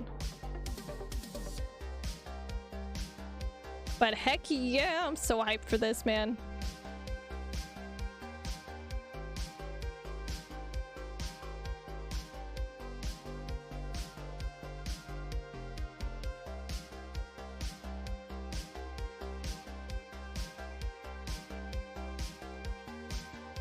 Man, as soon as he's complete, I'm gonna start working on the coloration for it. I think the reason I really like drawing with people is there's the ability to kind of like talk with people and get excited about projects, and you can feel like the not necessarily inspiration, but the kind of like the motivation of people, like, oh god, working on stuff, and they're like, you know, you pump each other up, and it's kind of like working out with other people. Only I don't have to sweat quite as much, at least as long as it's cooler in here.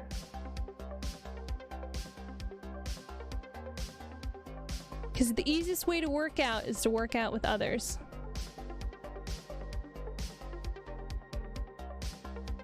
I'm just having the hardest time with this dang pant leg.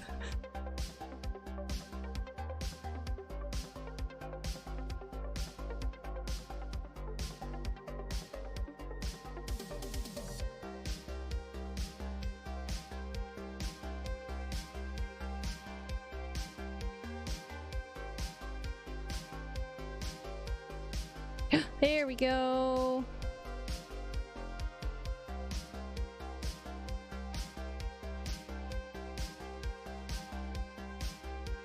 Because there's that twist, but that's too much of a twist. Spore Mom, what? What's, Never mind. What's, no, tell me. Your audio cut out for a sec? Oh god. On your end. Oh, okay. Whew. I thought maybe I muted myself.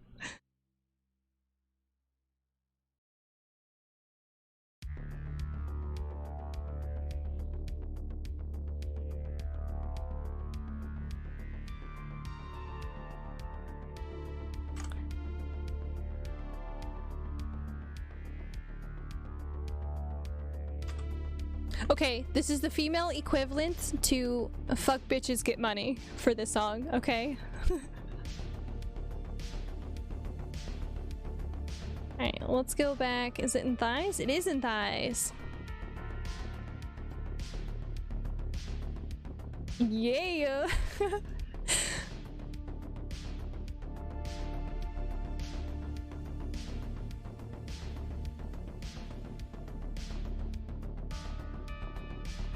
Actually, I could rip this section of his pants. Let's rip the section of his pants.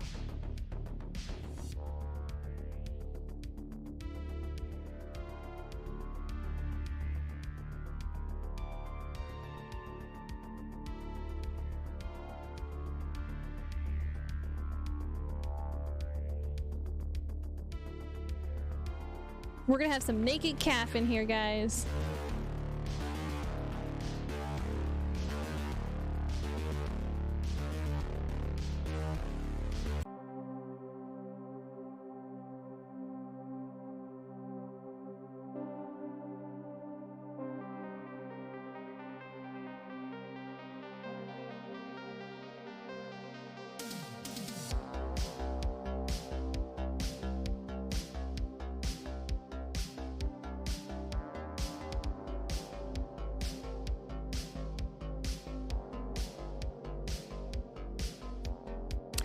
And then we're gonna cut him up a little bit. We're gonna rough this boy up.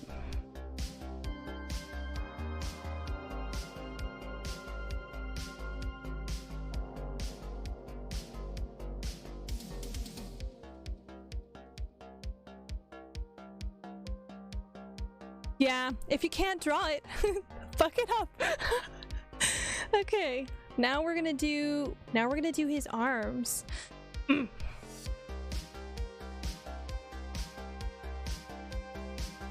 I'm gonna throw this on to his actual thigh section. We have legs, boots, vest, shoulders, bag, neck, visor, helmet. Okay, sweet. Isn't it a very satisfying tier? It's just, oh, so great. I have always loved distressed material. Alright, let's do this drop down hand.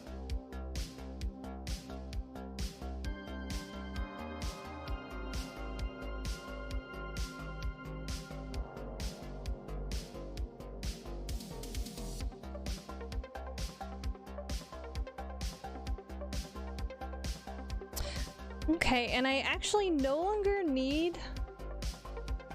I don't need this extra sketch layer. I can get rid of that.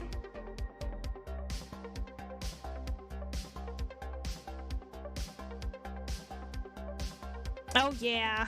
Alright, let's get his arms in. If you can't draw it, fuck it up. Tape it to your wall.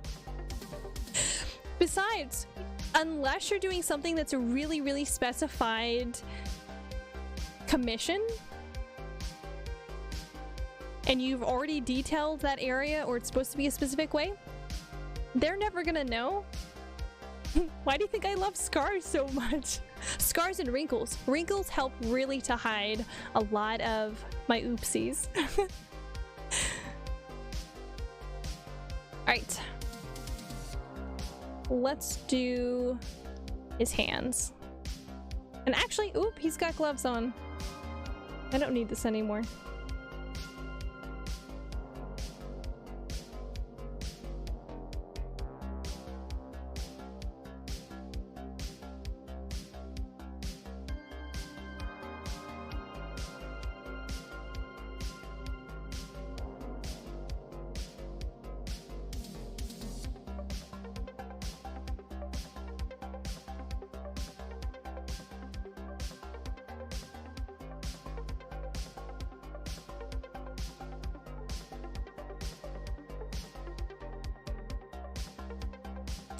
And there's a seam here. Ah, I love adding seams into stuff. I'm getting ahead of myself. Basic hand and then add the glove.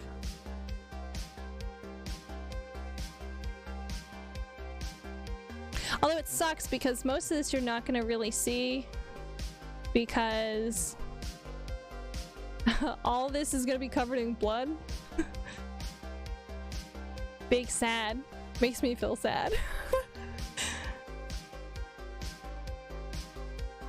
Oops, no.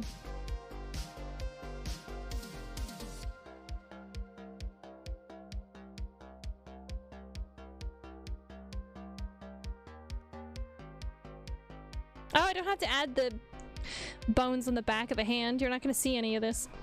And actually, I'm sorry, I have to drop his legs out of existence so I can see my sketch lines.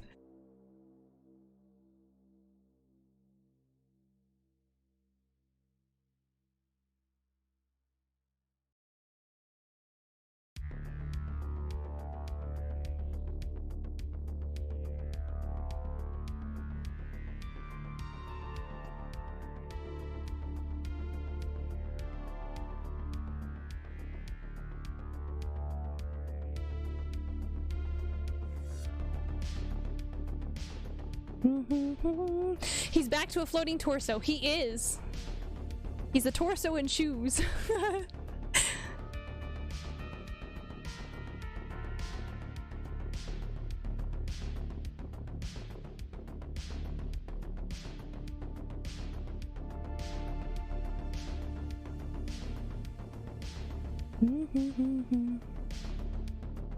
With a backpack, yes, that's true. He definitely has.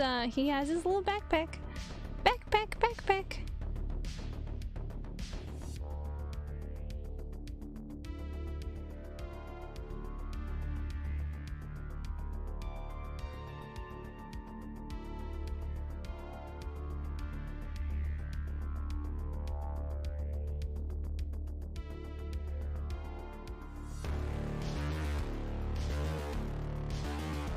I keep wanting to add like nails to him and I can't just because I love drawing nails.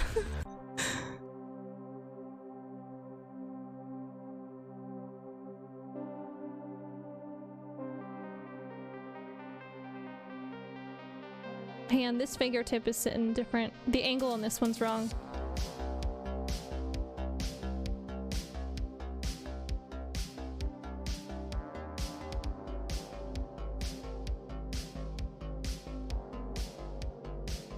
There we go.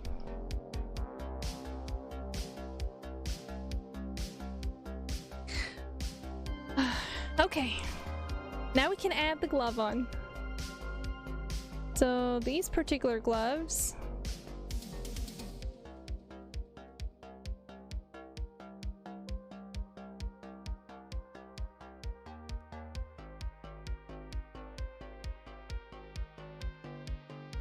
have kind of odd sections. Why did I design these gloves like this? This is so dumb. I remember Admiral having a conversation with an artist and they said they hated drawing hands, and Admiral was like, oh yeah, Sassy hates drawing hands too. But hands are one of my favorites. Once you get comfortable with hands, oh my god, it's like a whole new world opens up. This seems all wrong.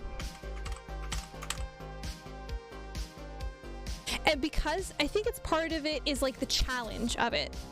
It's because you know they're a challenge, and it's like playing a video game with a super hard boss, but you go through and you fight and you fight and you fight and you finally make it past that boss and you're like, fuck yeah!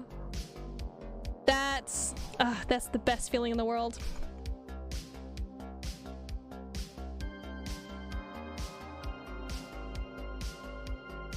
Oops, I need just this one.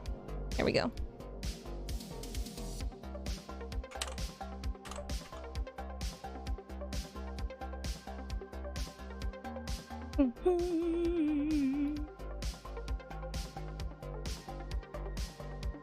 Okay, so this goes up past that first knuckle.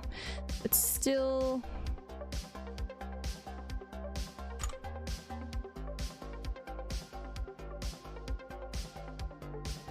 And then we have our wonderful seam. Oh god, I love doing seams on gloves. So satisfying.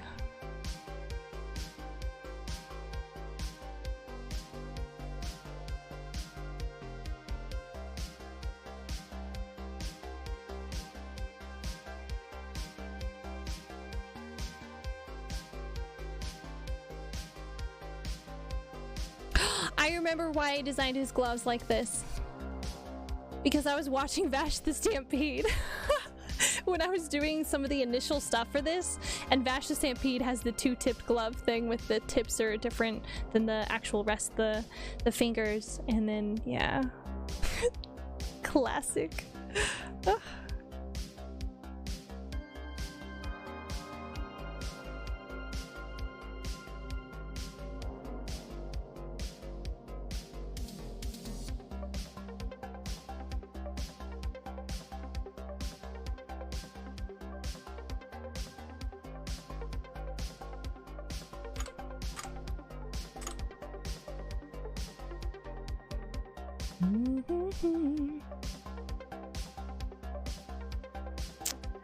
Okay, and then we have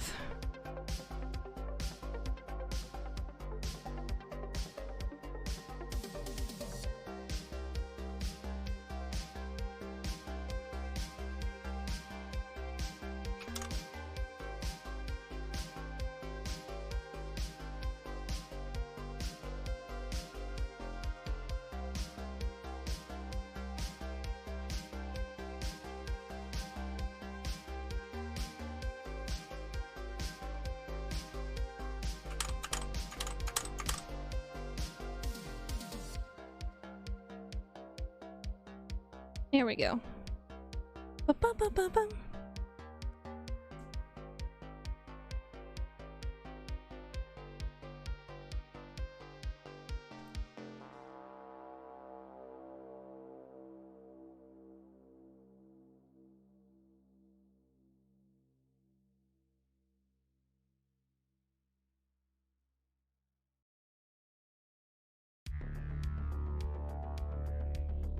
We are observing an incoming ad notice. Oh my goodness, thank you, Dr. Knowles. Brace yourselves, guys. In about 5 minutes, we're gonna have an ad. I'm so sorry.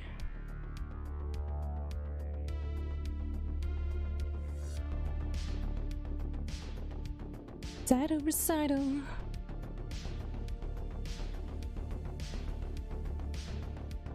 Okay, and then this has a piece on the back.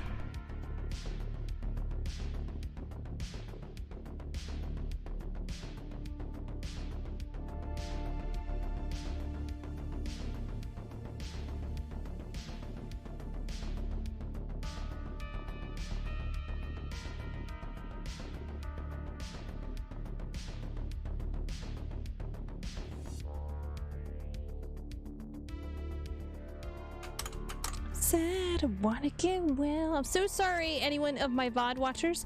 It's gonna seem really weird because I'm singing along with lyrics to a song you are not able to hear. I'm so sorry.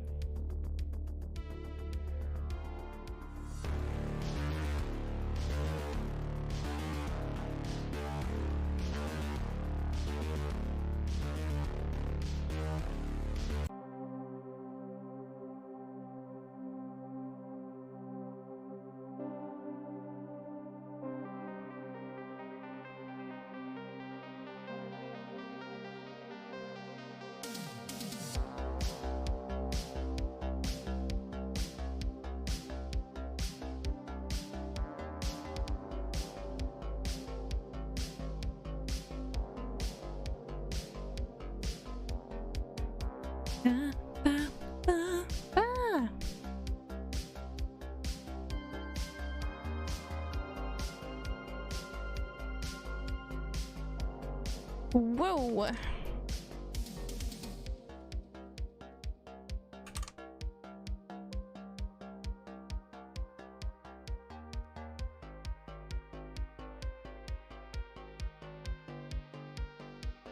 All right, now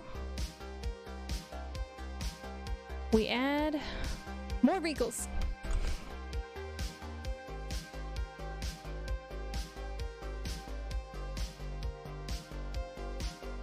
When in doubt, fuck it up.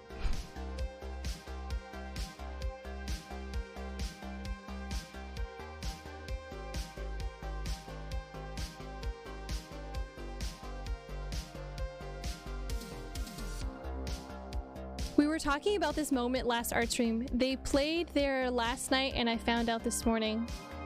Oh! Okay, I see. So they were talking about it last art stream, and they played last night, and you found out about this morning. Oh.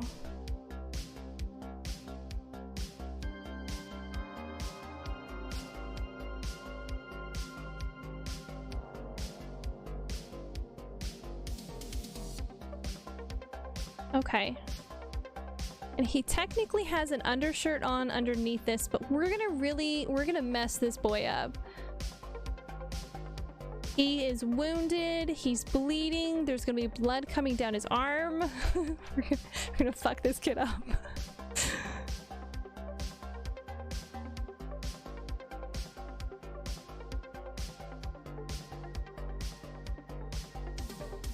Okay. So I have already busted open a section of his shoulder piece up here. So I don't have to do too much more in terms of really messing him up.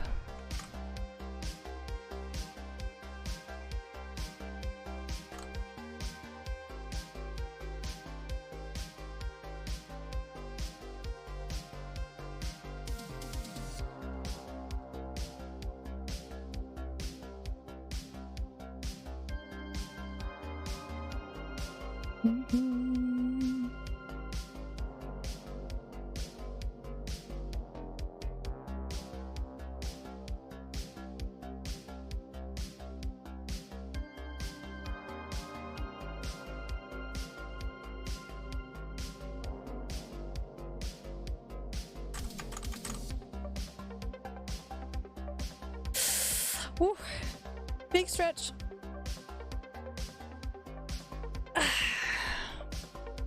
Chat, make sure you stretch as well.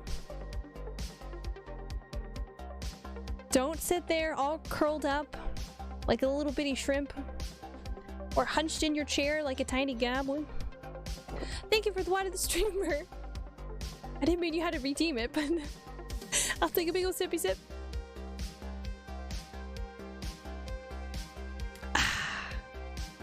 Man, I am small. It's okay to be small. Just don't be dehydrated or be cramped up too much. I think I want to kind of pull up the sleeve just a little bit. Give us some little wrist. Woo. Everyone be sweating like a Victorian maiden. Avalanche, what up?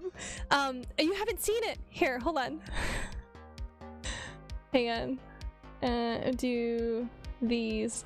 It's not done yet. Here, let me drop my... But we're getting close. Ew, bottom's in here. Hey, Winter. I'm probably gonna actually finish. Yeah, doesn't it look good? Just wait. There's more to come. There's more to come. So I gave you damage to your calf. There is a little bit of Victorian wrist showing right here. There's going to be a couple of splits. I want the forearm armor to be hanging off. The shoulder is pretty messed up, but you can't tell exactly how scandalous. Very scandalous. There's gonna be some blood and stuff coming through here, but you're not gonna really see a whole lot. It's mostly gonna be kind of obscured. I may actually pull some material down back over here and maybe pull your sock up and have your sock covering a bunch of it as well. So that way it's all hidden, but still gory. It'll be within TOS. How about that? Also, how did you know I had a thigh holster? Well, I had input this little edge of strap. Oh my god, it's freaking out. I had input this little bit of strap, and so I love thigh holsters. And I put it on there. This one has shotgun shells because I didn't think beforehand, and you can see that there's no extra supporting strap on this side, so I kept with what I have. No, I mean I actually have one. Oh damn, you actually have one? Did you? Did you send me a picture with it on? Am I just hallucinating?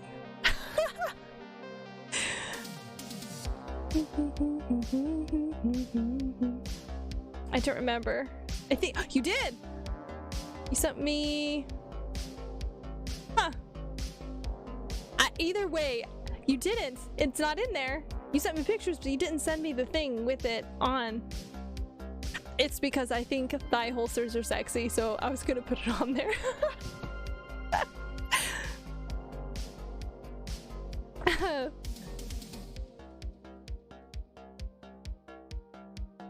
I wasn't wearing it then. Yeah, no, it's not in any of the pictures that you sent. At least none that I'm scrolling through. Or was scrolling through, I should say, because I don't actually have my phone in my hand. I'm feeling disapproval, type boo. Thank you, Dr. Knowles. I will wear it at all TwitchCon just for you. Thank you, but if it gets uncomfortable, you can take it off. It's okay. Another thing you can do for cosplays, at least, if you want to be comfortable, and you have like holsters and stuff like that on, sew it to the pants. Like, do a quick stitch and sew it to the pants. And make sure inside of the pants you run a strap from the waistband, all the way from the waistband down in the front and in the back, and that will keep it up without feeling too heavy on the actual pant leg itself. So if your pants are kind of baggy, have a tighter strap that goes up to the waistband, and then sew everything to the pants. Hon, I'm super used to wearing all this shit. Okay, I'm just letting you know. Some people don't know this, that it doesn't have to be functional at a convention. It can just look good.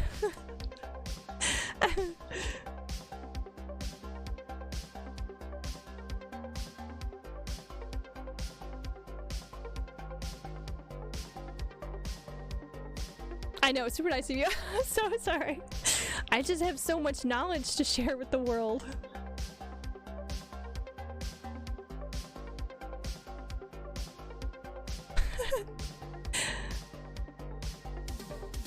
I have suspenders for the pants and a thigh drop holster loops to the belt.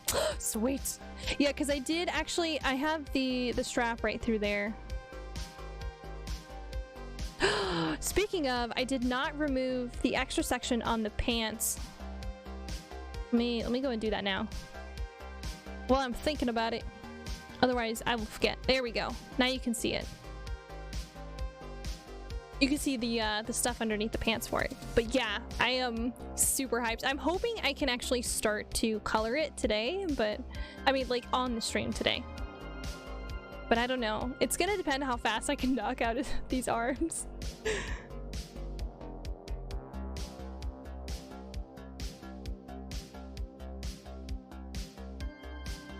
I'm making the cosplay as functional as possible, so that way I can aggressively friendship anyone in person. You mean you're gonna glomp them? Is glomping coming back?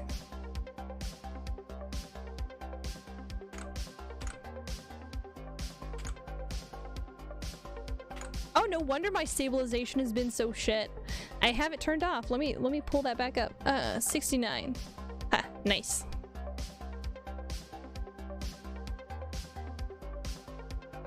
I'm kind of sad that, hang on, I can't see. I have to pop his legs out of existence for a moment. Kind of sad that I can't really see any of this. Okay. So...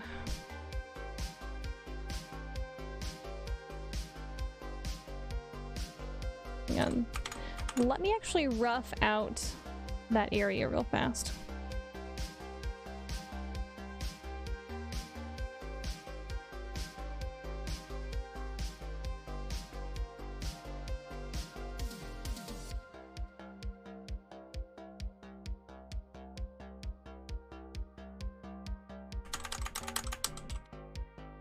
The one.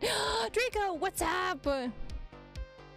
Howdy, howdy. I think the only part of this costume I can't do is the leg loop for the shells. I can, however, slip them into a crotch flap or other sections in the vest or shoulder straps. No, it's fine. It's fine. I only added that because I like thigh straps for armor and military things. I got a team wipe in Splatoon by myself. Oh, sweet! Dude, that actually deserves a clip. Can you hear my sound effects? Yes, you can. Okay. I love it. I just can't sew that quick. No, you're fine. You're fine. No worries. Okay, so... the other section of this gonna come down here. Actually, I want to bring it this way.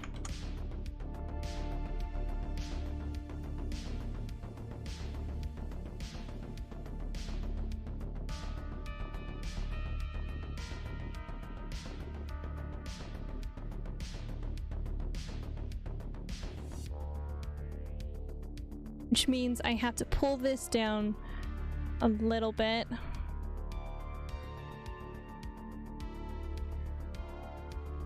Okay. And that way you have the busted off brace. Was sad it clapped. I was sad it I wasn't streaming, but at least my Switch let me save it. Nice! There's a lot of not Michael Jackson on this playlist. There is. There's a lot of covers. There's a whole lot of covers. I'm sorry. I happen to really like the covers on this. For real though, I'm so hyped to show you the photos when the full fit is ready. Heck yeah, it's gonna look so freaking badass, especially when your patches come in. For anyone who doesn't know, Avalanche is the current commissioner. This is their avatar, and they're making a cosplay of their actual like full suit and everything, and it's coming together like super cool. Like I'm getting sent pictures, and it's like so badass. It makes me hyped to work on this. Like, oh, it's gonna be so badass. Hang on, I'm gonna switch this to a completely different color so that I can see it. Okay. Go back to white. We're going to do an abandoned nuke site and an old bunker up in the mountains to take full photos. Dude, that's gonna look so great. Make sure you take props. Bring along... Let's see, what are some things that would look super cool? You'll figure it out. See if you can find maybe spent ammo is always going to be really cool looking. Fake cash scattered around somebody in full ammo armor. Like, you throw it and then take the picture. It looks really cool. Especially if you're the mercenary type, you know what I'm saying? So hyped. Okay, let me drop the opacity down on that and then actually do this. I have some chem lights, pelican cases, prop guns, and the whole 9 yards. Oh shit, you are so prepared.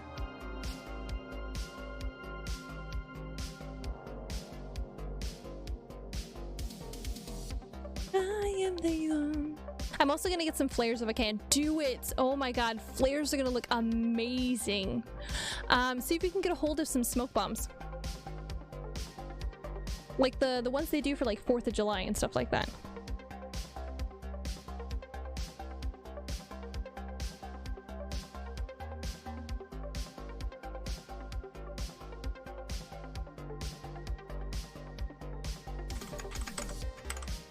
Okay, no, the idea is that this is still firmly attached.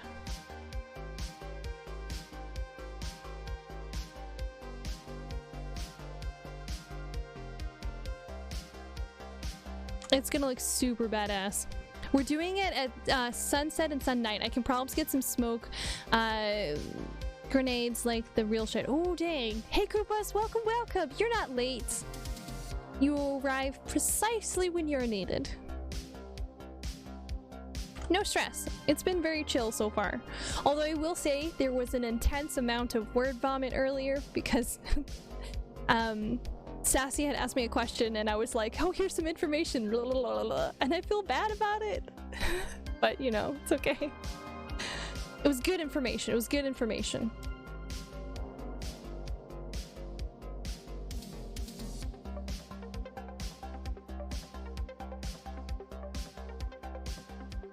I also have a plushie smoke I'm bringing to the con. I can send you a pic in Discord. Give me a second. Yeah, do it, do it, do it, do it. Send it.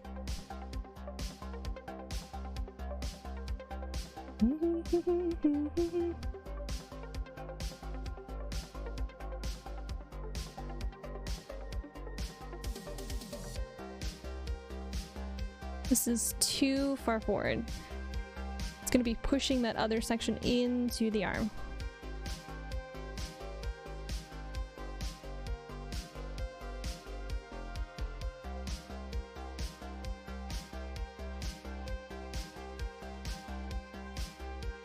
I cannot have that. There we go.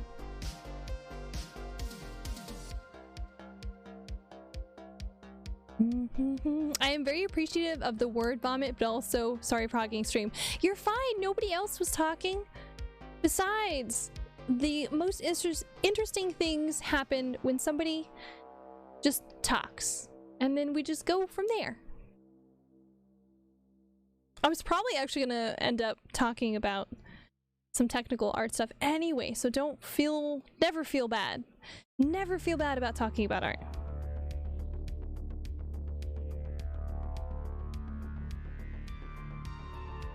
Oop, that's too much.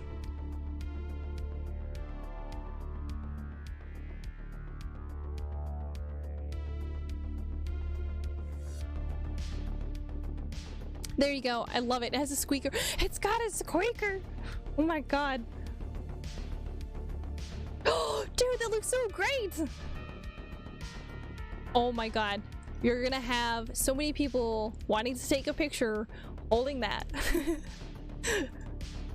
That's so amazing. No need to talk. You're able to use a lurk. Thank you, Dr. Knowles.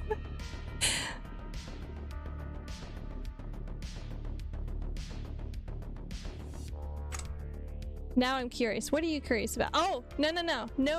I'm not gonna spoil anything. I'm gonna pop smoke and just chuck it at people. That would be funny. Oh my goodness.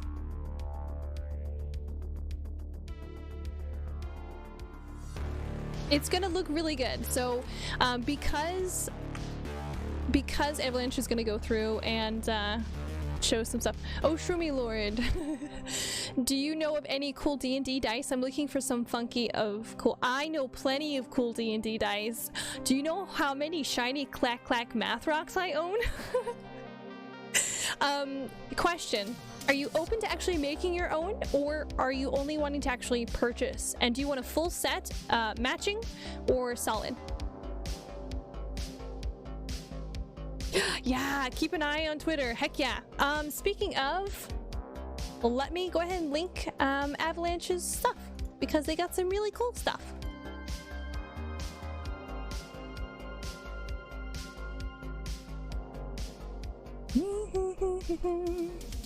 You can make it. I believe you can make it.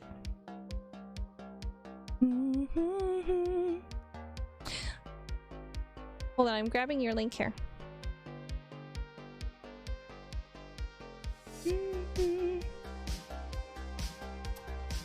You know I'm gonna hit that follow button. Fuck yeah!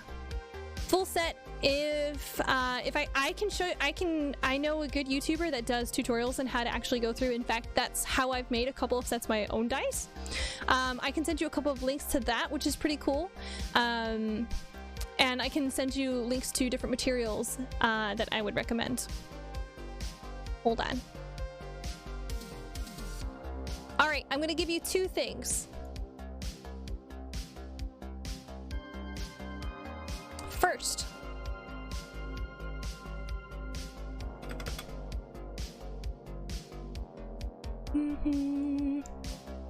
I'm also gonna go ahead and drop your Twitch as well.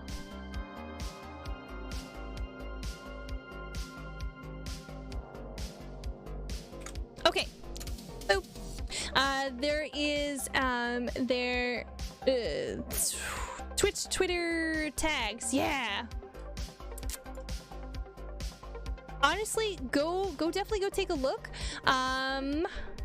It looks as though, what's today? Today's Wednesday. So tomorrow, Thursday, there's going to be Stardew. Stardew with friends, and then there's going to go ahead and be Anomaly on Friday, Exodus on Saturday, and then a really special early stream on Sunday. So definitely go take a look at those streams. Go check out the rest of the squad as well. They are very cool. I'm gonna plug. Wait, why? Why I'm telling people what your schedule is? So they can go and attend your streams. Honestly, if you were live when I finish up stuff, I would totally raid you.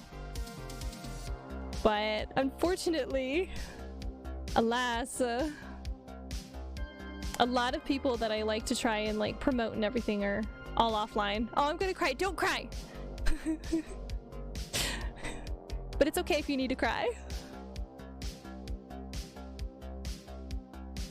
Okay.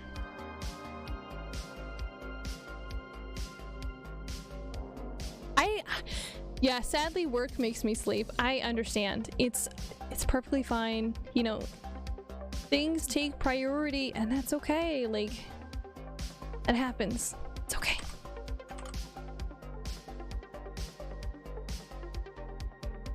Ignore it, dude. Love this song. I just realized I didn't have any actual fastenings on this, so I'm gonna make it into snaps.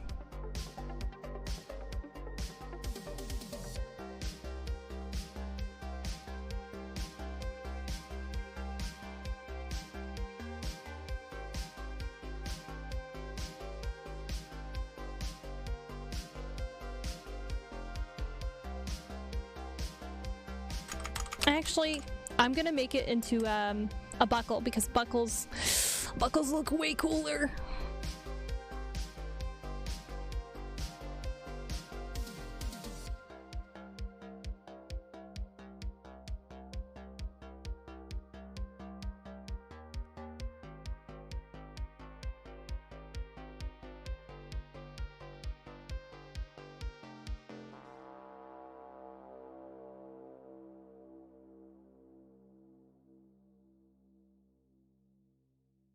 Woo!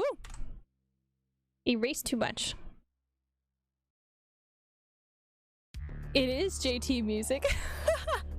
I have, I think, 3 or 4 of their songs on here. I absolutely love this. This is my favorite song of theirs.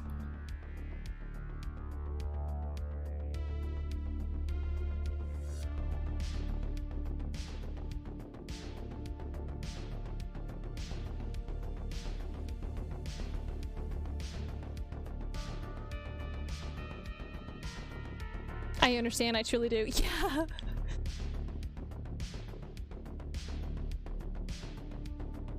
Such a good artist, I will say.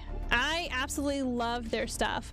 There was a point where I used to get stuck on a couple of different projects, and I was like, okay, we're gonna just go ahead and we're gonna blast these. And I usually blasted these guys.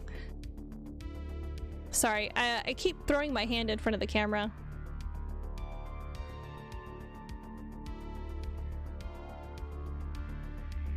You are too nice, Miss Celia.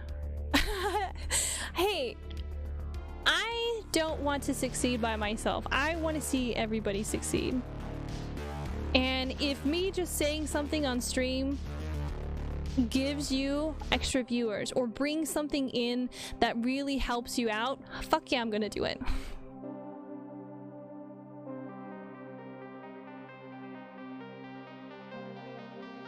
We're gonna add a buckle in here. We're gonna pretend that I had a buckle in there previously.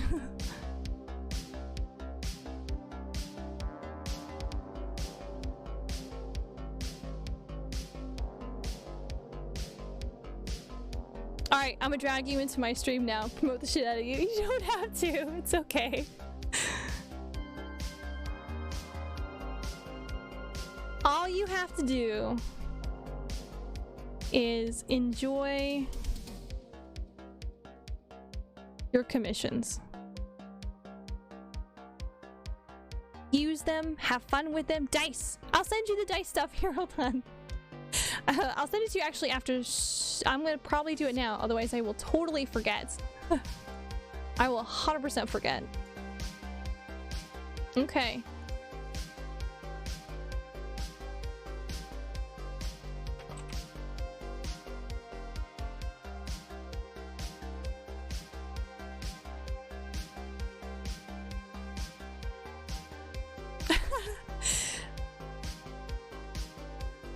Okay, hang on. I'm gonna drop this in just general.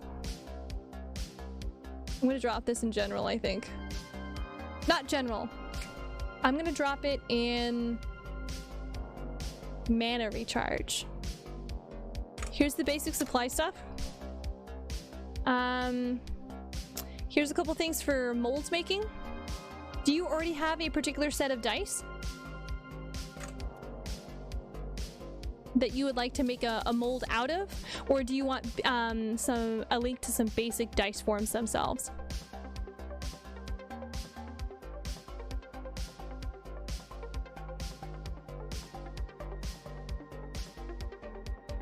No, I'm gonna make some weird shit. Okay.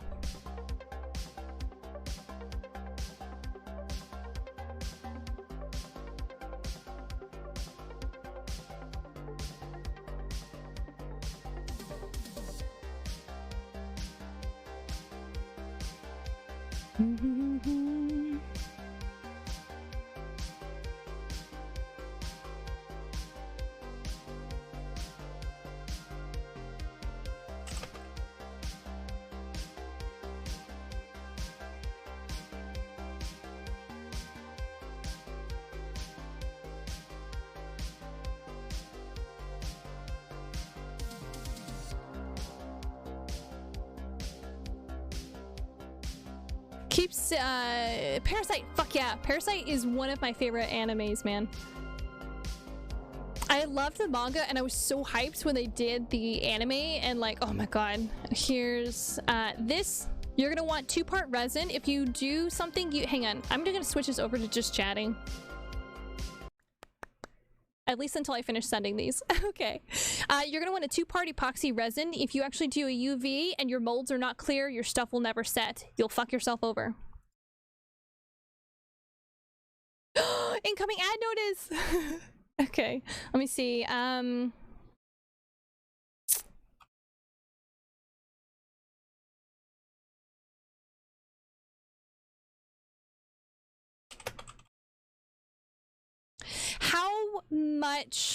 How many dice are you thinking about possibly making?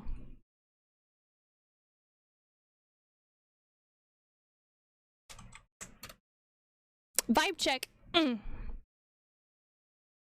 If you're thinking about doing a ton, let me do a sample kit.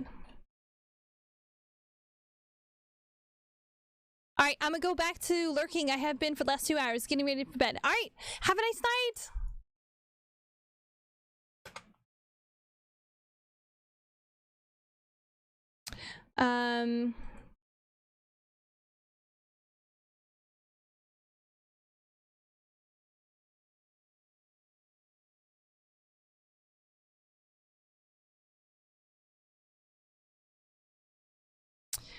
Lurk. Avalanche doesn't want to chat, and it's okay. They're looking. Everyone still thinks they're cool. Oh my god, why couldn't I read that out loud? Maybe it's because I'm scrolling through a whole bunch of inks. Okay. Here's what I'm going to recommend.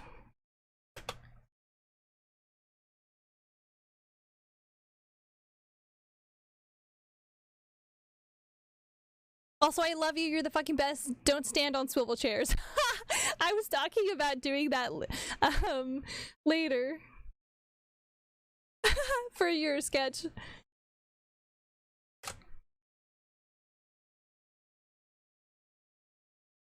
I will definitely make sure that everything is literally safe for work.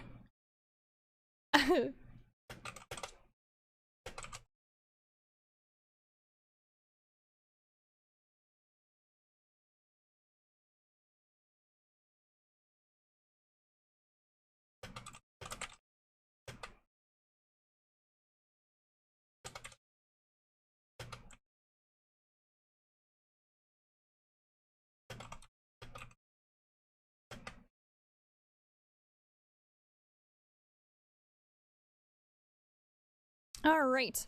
Let's see, Koopas. I will send you some actual dice molds as well.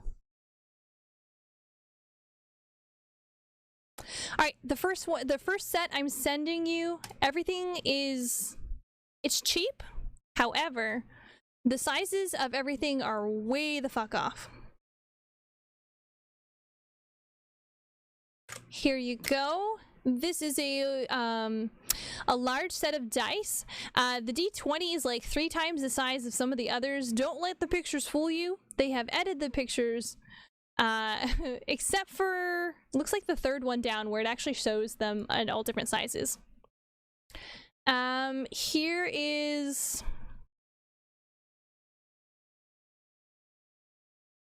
This one's a little more expensive.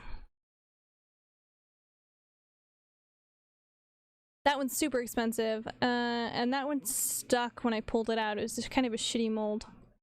I'm gonna blame it on the mold. Wasn't worth it. But I'll send you this one.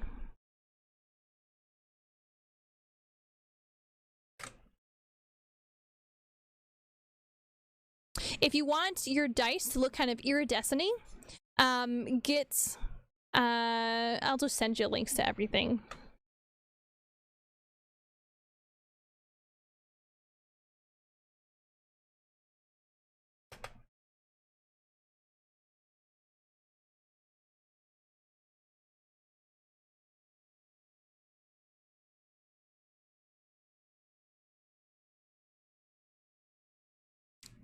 Oh, this stuff. Oh, this stuff is very cool.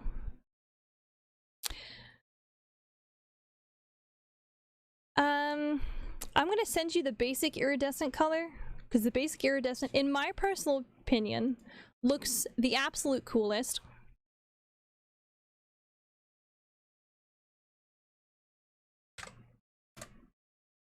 Okay, that should get you started. And you're gonna need some...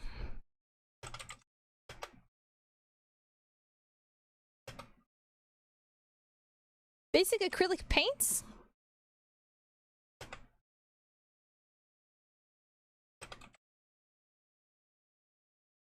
To color in the numbers.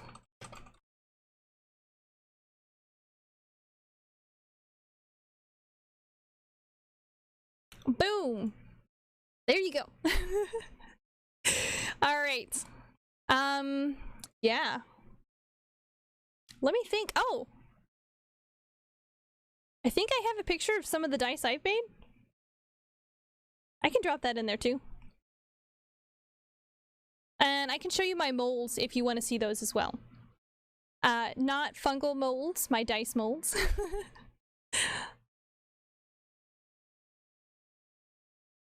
I might have to scroll a little ways back.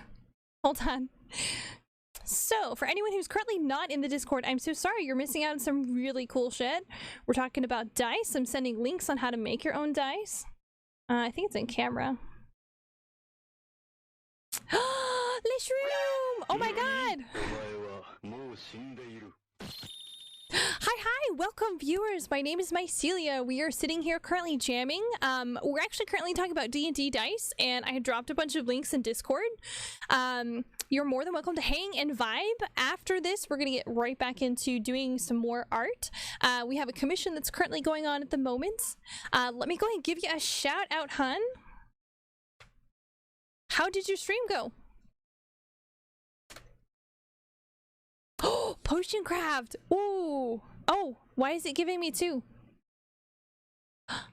There's I am having double waifu vision.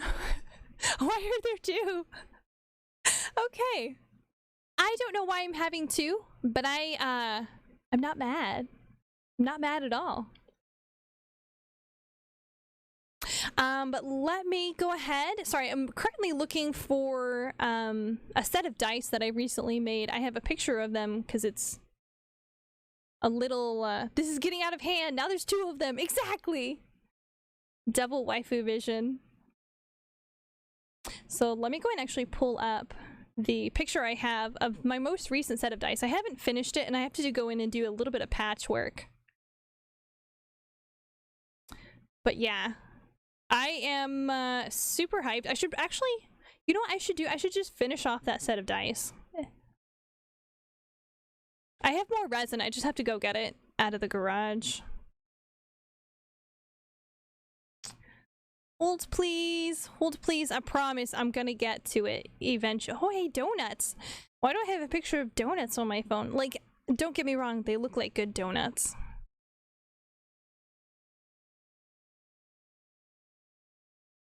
Wow, I have a lot of pictures of cats on here. That's when I built my PC.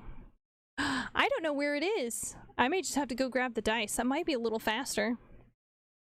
I'll probably find it the second I end stream, I guarantee it. If I do, then what I'll do is I'll just post it in there. But definitely that should get you started there, Koopa, in terms of like dice making. Oh, wait. There is something else. You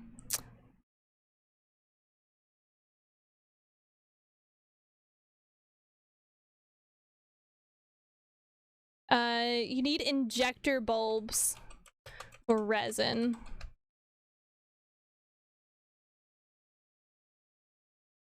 There it is. Okay. They have like the cheaper ones? These are so big. I'm sorry, I'm sending a whole bunch of links. Injector.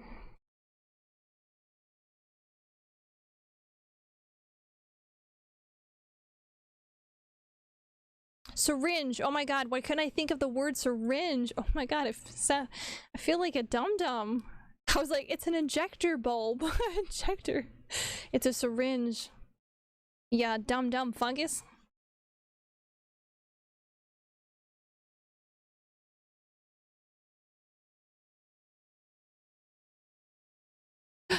Actually, I'm just gonna send you a whole kit.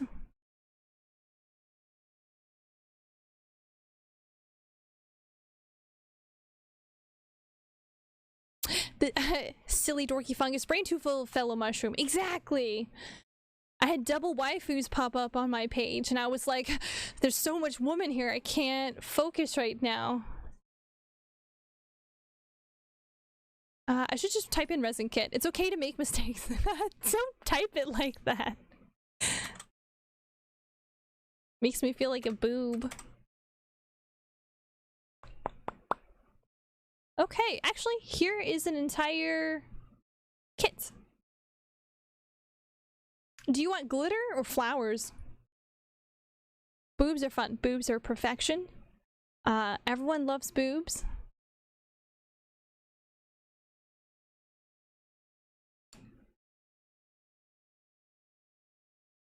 Wait. Wait, what? Wait, what?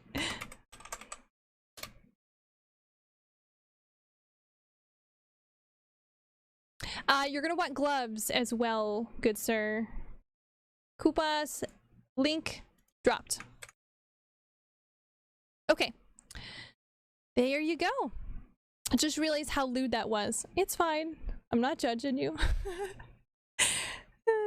Okay, let's get back to it here. Alright, so I'm gonna throw us back over into my art screen. Here we go.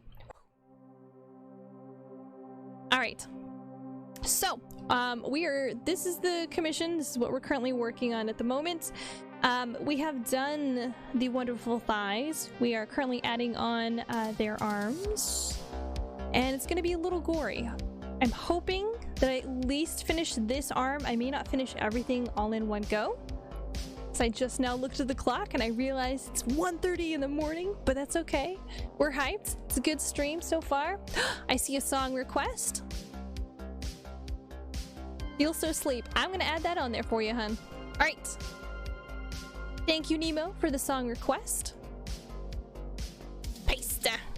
It's added. It's 1 a.m. 1:30 a.m. here. Which is not that bad. Halloween! Wait, is it September 1st? Yes! Woo! But I'm not bringing out the pumpkin spice. I won't lie. I've already brought out the pumpkin spice. It's already sitting on my counter.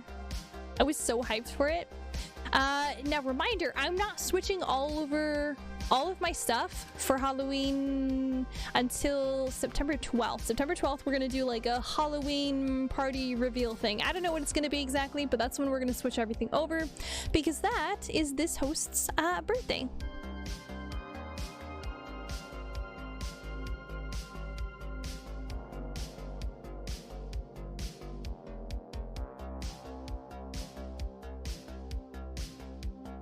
Okay.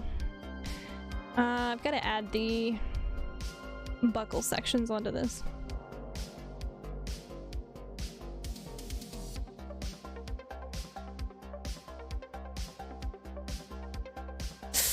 Sweet, Shroom! Thank you so much for contributing 3,119 towards the Pierce Beach Challenge. I will now stay up till 1 to celebrate a monumentous occasion. It's a wonderful, fantastic occasion. It's the occasion of spooks.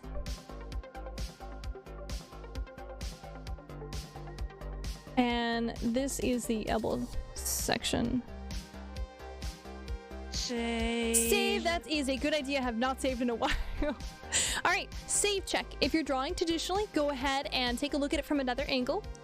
If you're drawing digitally, double tap that save. Hell, triple tap that save. Don't trust it. Make sure you have saved it. And go ahead and... Oh, thank you so much for the water the stream. I'll take a big old sippy sip.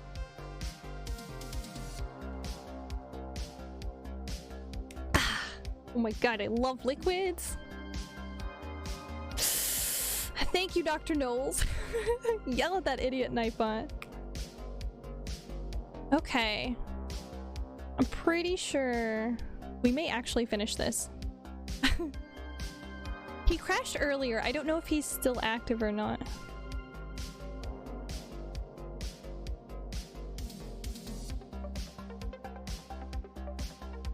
It's okay. Here, I'll help you out. Yell at that old man. Fuck off, Nightbot.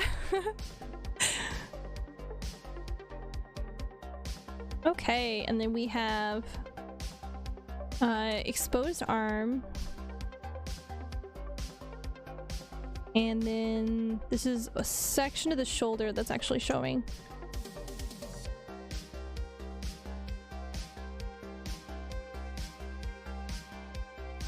Yell at that old man.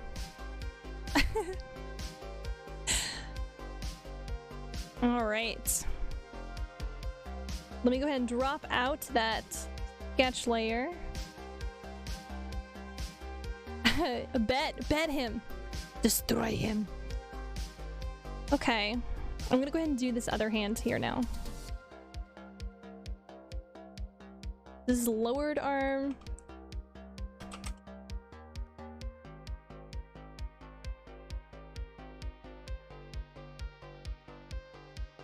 Actually, let me go ahead and do a little bit of detailing.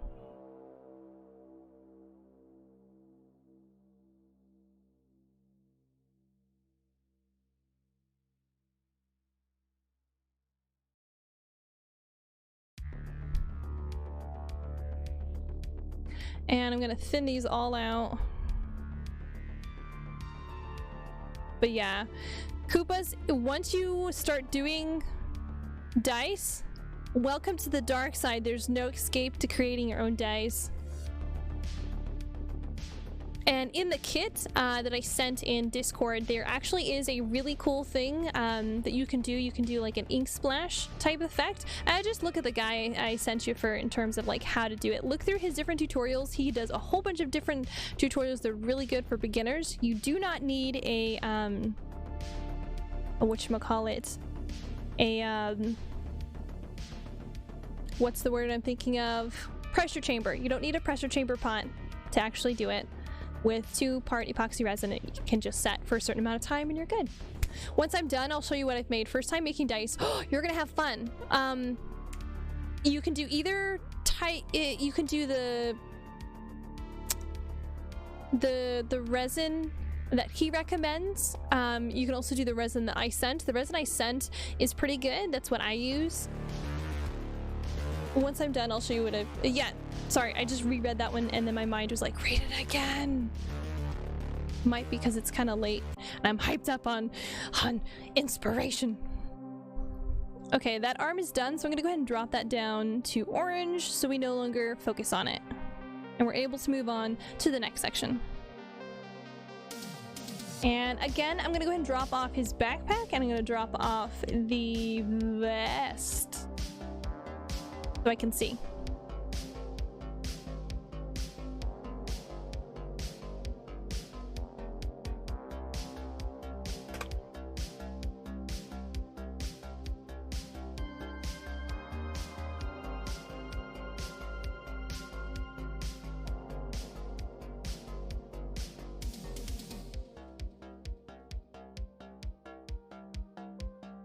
Actually.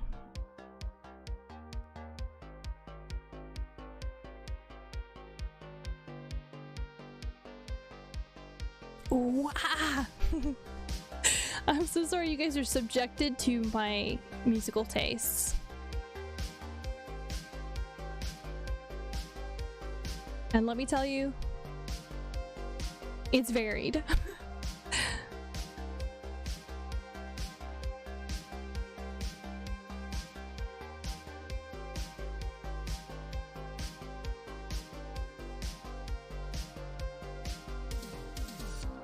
Actually, this comes out more like this because you have the strain from actually reaching out.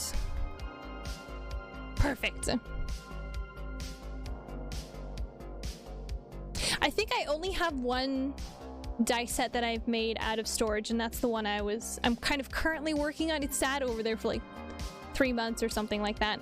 But what it was is it's pink and there's like sparkles in it, and I have these little kind of glass beads that make it look like there's bubbles. They're very pretty, very girly. I didn't think I'd ever make a set of like really girly dice, but yeah, I've never really made like dice this girly, I guess. But not really, not really girly. I've never made dice this sparkly. Let's put it that way. If you do like crafting gem, if you do crafting glitter, what will happen, and you put the crafting glitter in with your resin, it'll all sink to the bottom, so you get kind of like a resin gradient, not a resin gradient, a glitter gradient in your resin as they solidify. If you brush the inside of your molds with glitter, you'll get glitter all over the dice. You can also brush your dice molds with eyeshadow or makeup or other colored materials, and the outside of the dice will take the coloration and the effects. Oh, there we go. I'm sorry, this is an art stream and I'm just talking about making dice.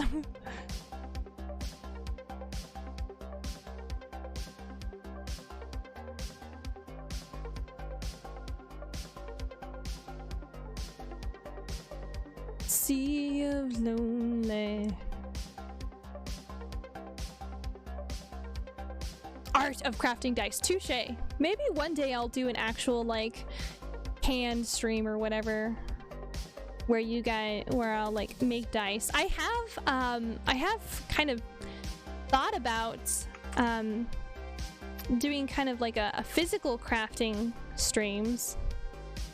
I have a whole bunch of stuff for scale mail, and I haven't done scale mail in a while. I could do a scale mail stream if anybody would actually watch it. You talk a lot about digital art earlier, so now you can talk about dice. That's true. We did talk quite a bit about digital art, but it was good. It was good talk. It was all good talk.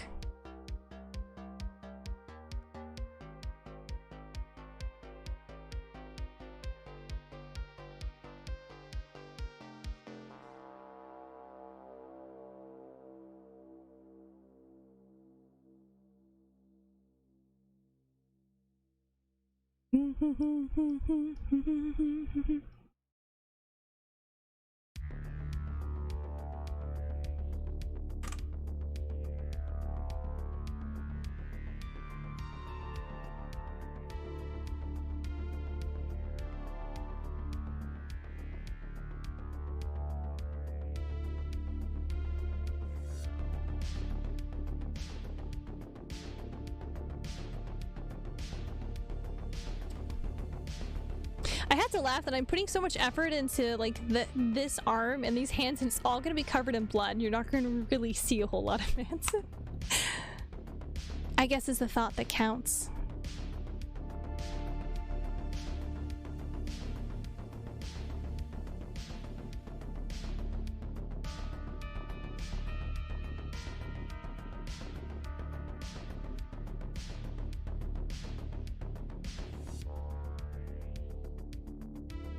dude, I have such a cool idea. What's your idea? Tell us about your dice idea.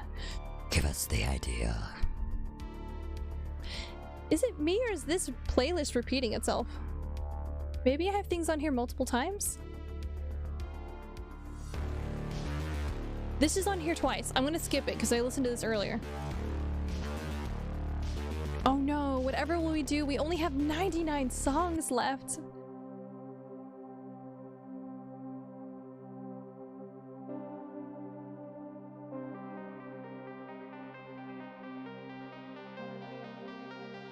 Ooh. Oh my god, I almost exited out of Clip Studio.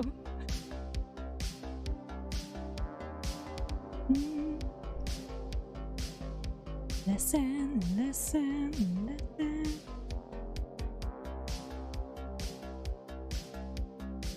You have to see it once it's done. My first dice, if IDK, if it's gonna work. Also, I love the song. This is one of my favorite songs from this animation.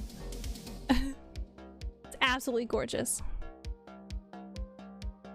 And honestly, the English version isn't bad, but it's not exactly as good as the French version. Listen,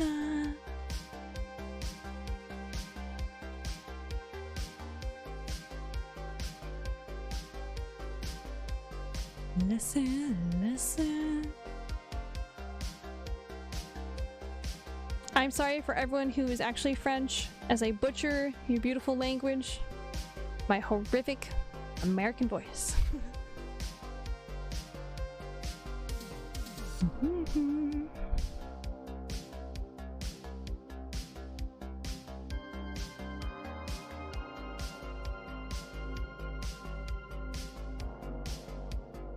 Nah, man, I feel that too.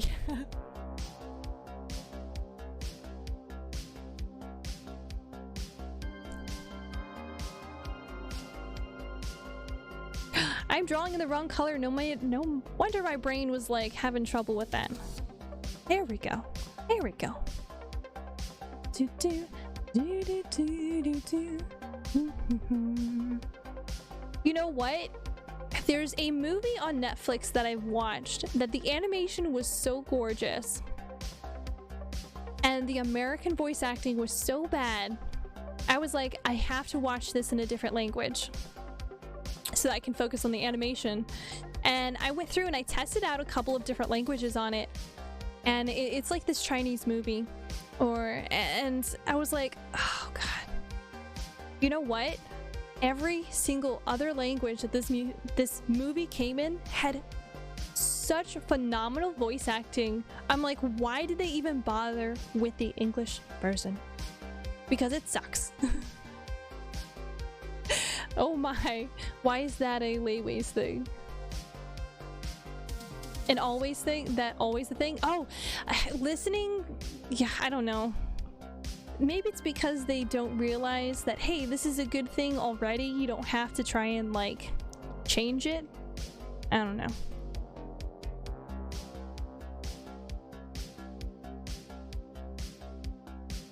Oops, no, I did actually, I wanted that there.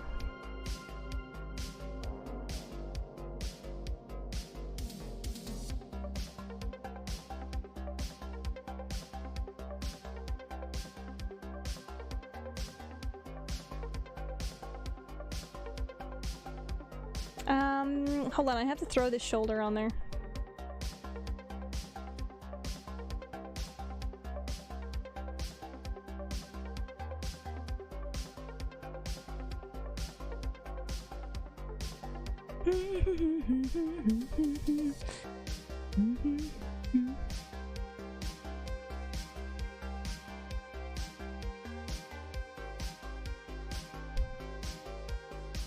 Actually, probably cuts off about there.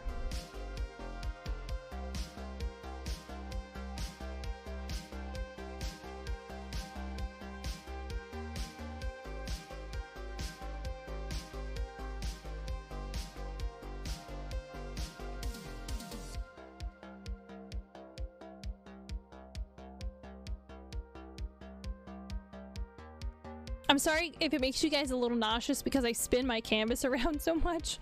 It's I can't help it.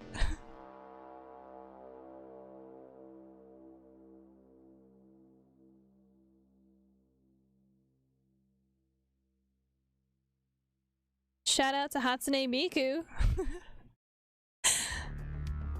There's actually, I think there's quite a bit of Vocaloid on this playlist, to be honest with you.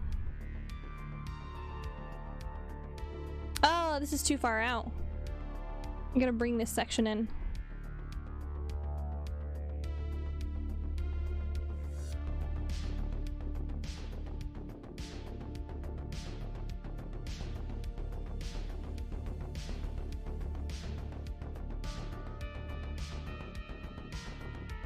All right. Now we're ready to start adding straps on. I think I'm gonna finish at least all the line art on this. I may not start the coloring. We may have to do just a full coloring stream sometime. What's tomorrow? Thursday. Today's Thursday.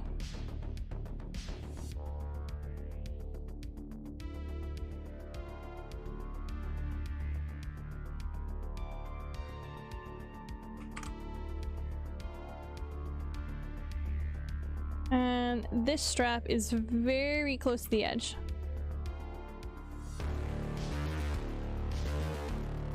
Incoming ad! Brace yourselves! I'm so sorry.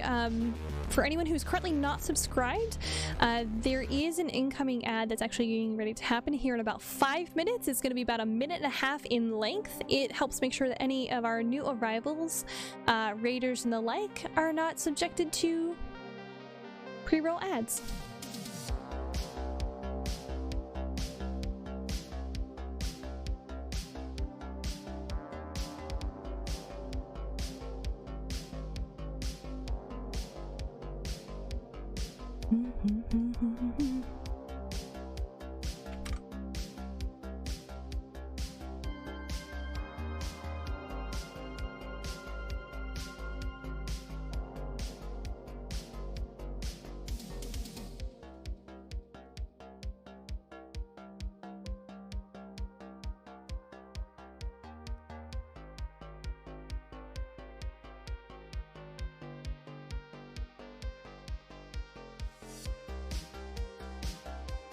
Uh-oh, I'm sorry you guys, I can feel the focus coming in.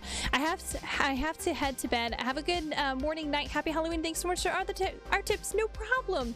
Thanks for hanging out with us and chilling and chatting. You don't have to chat, you can just chill and vibe. But yeah, have a good sleep. I'm so sorry for keeping you up so late. And thanks for stopping by. Yeah!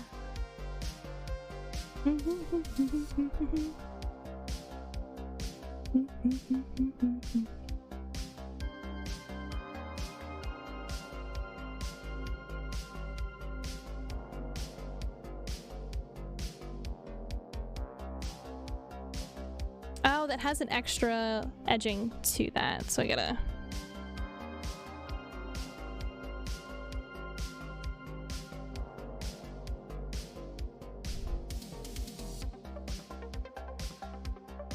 It's awfully thick looking. Hang on, let me try and drop this down just a little bit. Sorry, I'm trying not to focus, but I'm hitting that like super late, super early, like very, very big, very hyped, focused time frame. I'm so sorry, you guys. This is when my brain turns to mush and all I can see and all I can think is art.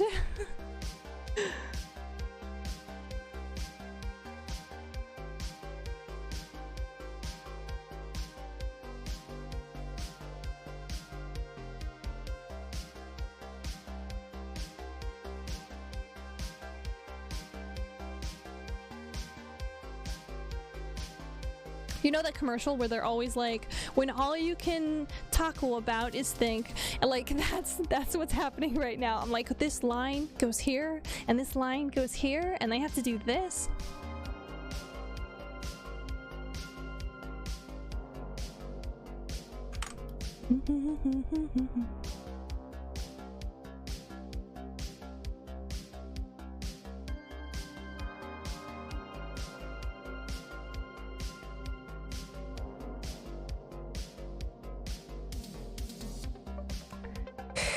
That glove feels off.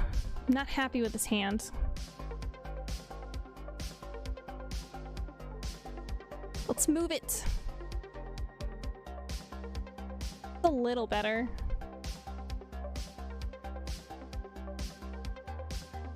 Still. Okay.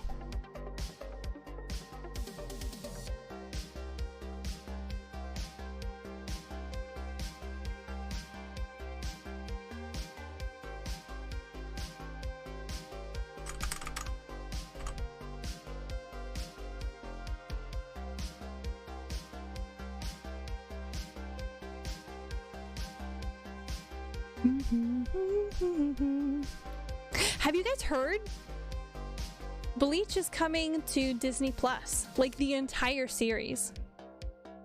And I really did not believe it at first. But yeah. Yeah, I am shocked. I really didn't think Bleach was Disney marketable, but apparently it is.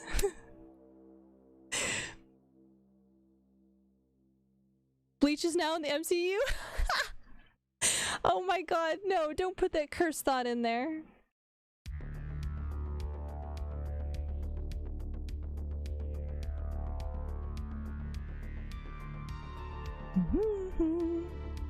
I'm not really digging this hand. Why am I not digging this hand?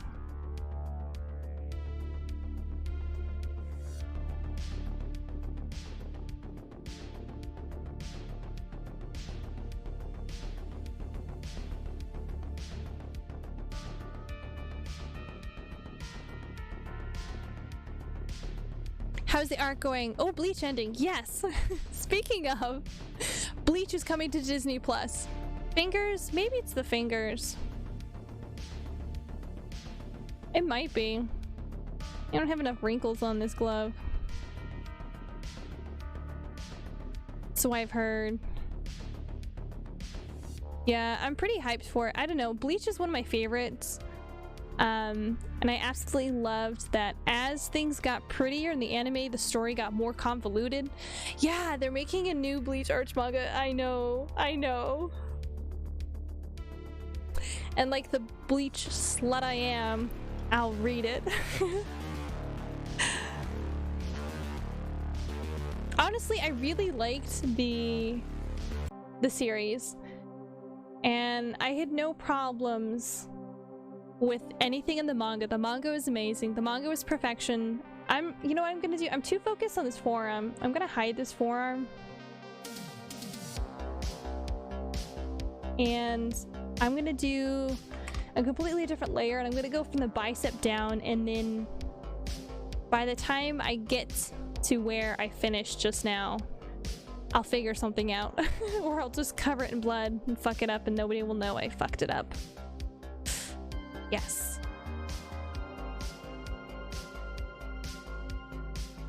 Ooh, that wasn't wanting to work correctly.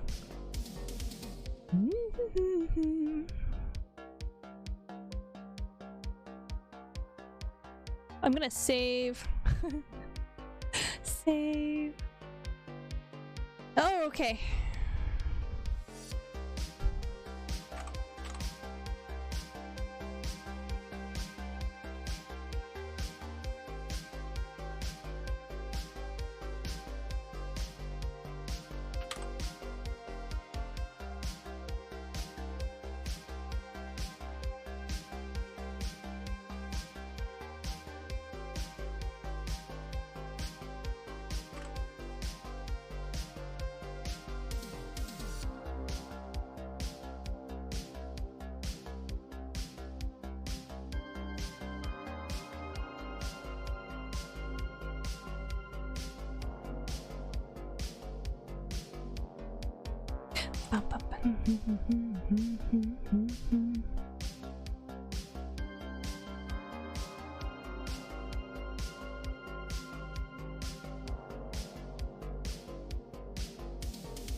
You know, I'm kind of worried, like, once they add Bleach onto Disney Plus, are there gonna be a bunch of, like, new young TikToker fans? Is the fandom going to become weird? It's gonna be like TikTok-y? I don't know how else to say it.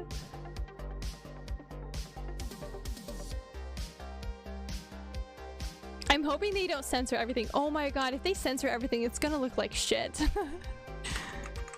I didn't even think about the censoring. I should have, probably. Considering how much blood is in there.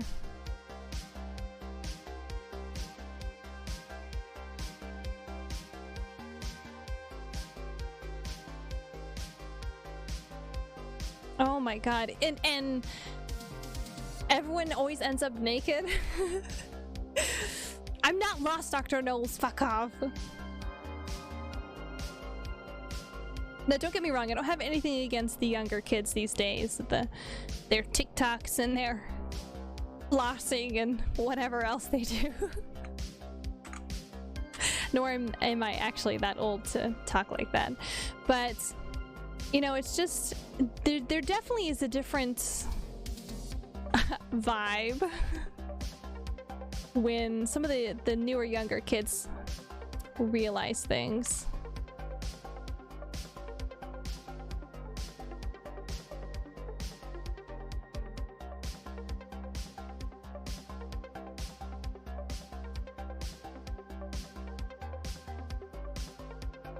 Okay, going from the elbow down was a much better idea. Yeah, okay. I think I'm gonna finish this elbow pad, and then I think I'm gonna probably end it for right now.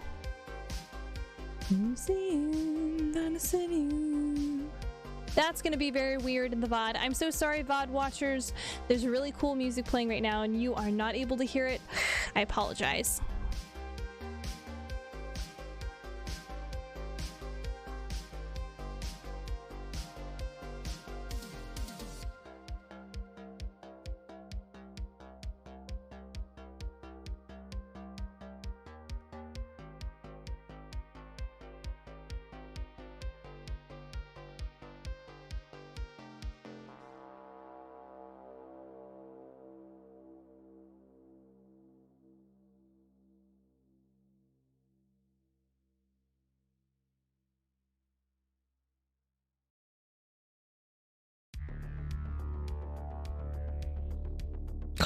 I love this song.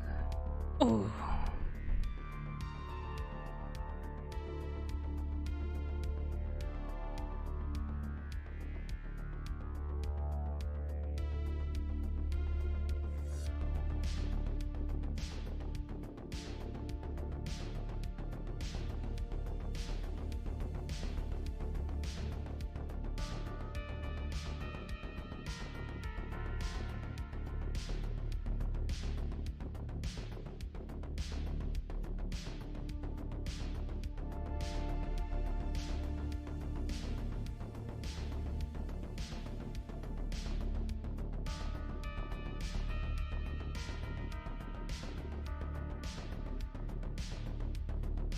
Uh-oh. I just got a crick in my neck. Okay. Almost done, almost done, almost done.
Oh, I'm adding too many wrinkles. I'm sorry, you guys.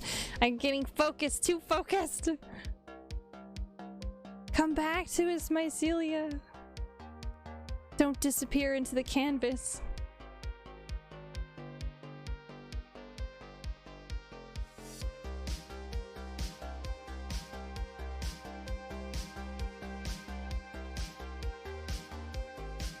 Okay.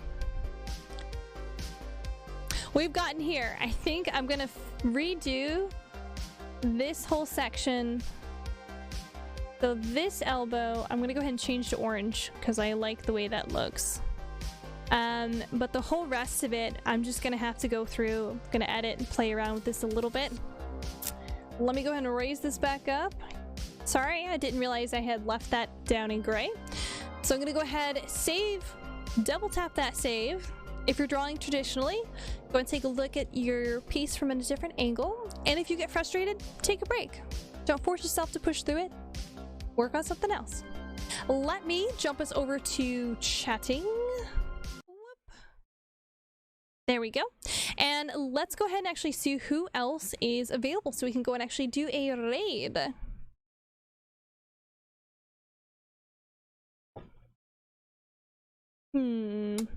Let's see. Oh, 5 for live.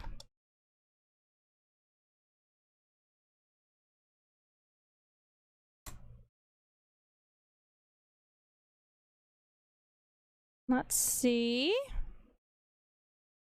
Pulling it up, pulling it up.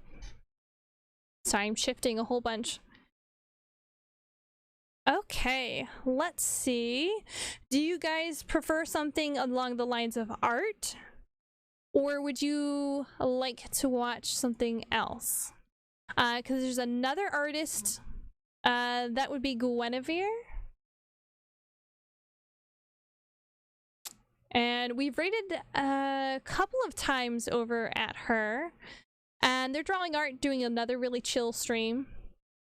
There's Minecraft, Apex, Lonesome Village. Oh, Arya's playing Lonesome Village. Arya is a very sexy succubus. Call of Cthulhu is pretty good. Oh, and Winter's already finished. Dang, okay. Let us go ahead and let's read Guinevere.